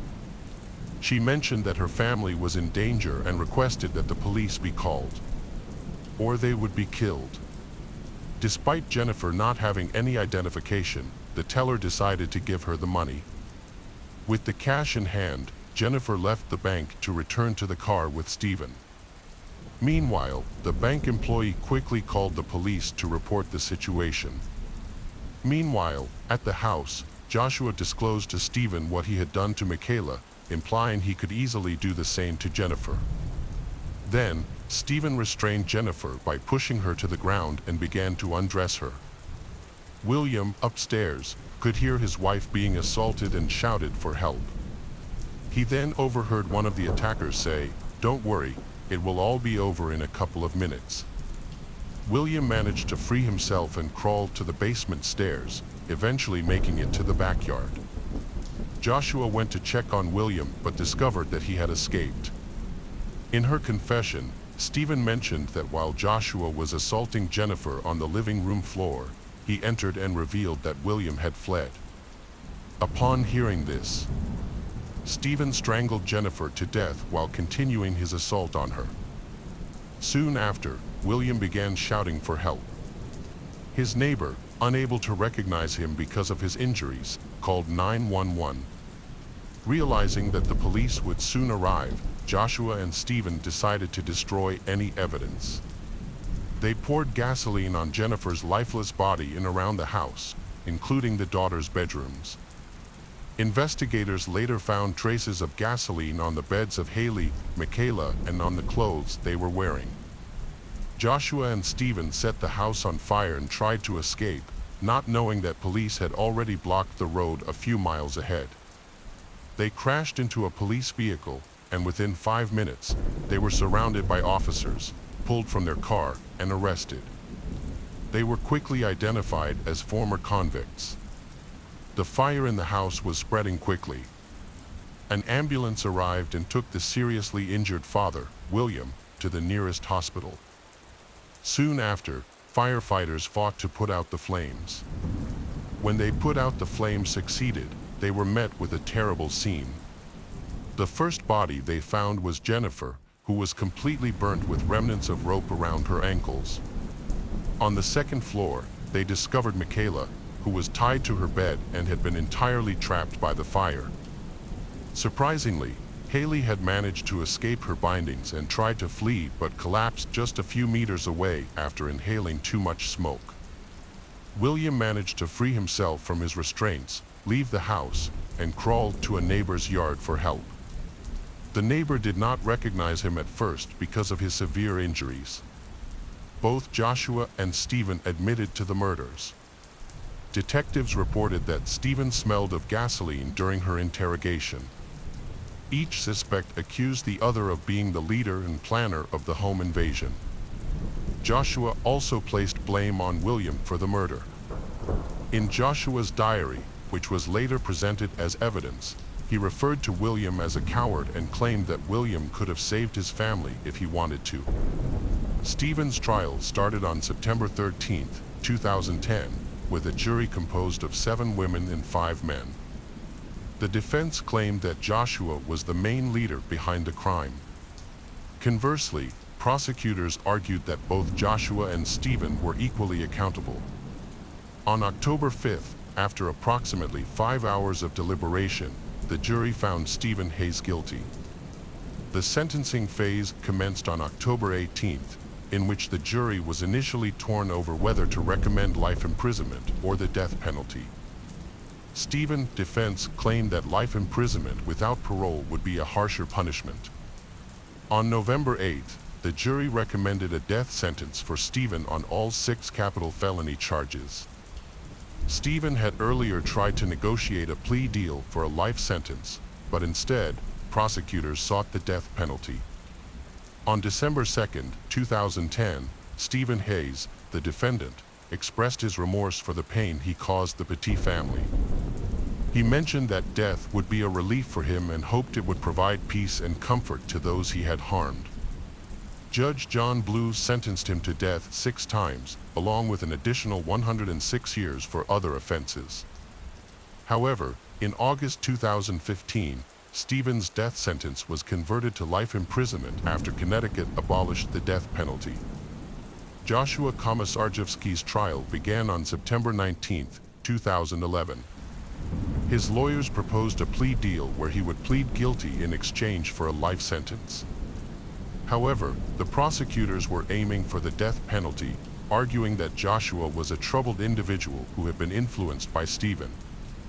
On October 13, 2011, Joshua was found guilty, and on December 9, 2011, the jury recommended the death penalty. During sentencing, he expressed his shame and regret over the crime, asserting that he never meant to kill anyone.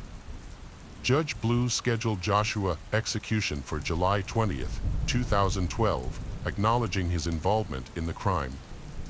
However, in August 2015, Connecticut abolished the death penalty, and Joshua's sentence was changed from death to life imprisonment, just like Stephen's sentence. The trials and sentencing of Stephen and Joshua marked a significant and troubling time in Connecticut's legal history. The severe nature of their crimes and the emotional toll on everyone involved, including jurors, revealed the difficulties the legal system faces in dealing with such heinous acts. William is the only person in the family to survive this tragic incident. After spending 4 days in the hospital, he was released to attend his family's funeral. Struggling with the guilt of not being able to save the lives of his wife and children, he founded an organization to support children and young victims of violence, raising hundreds of thousands of dollars to aid there. Later, he joined the Republican Party and entered politics, eventually becoming a state representative.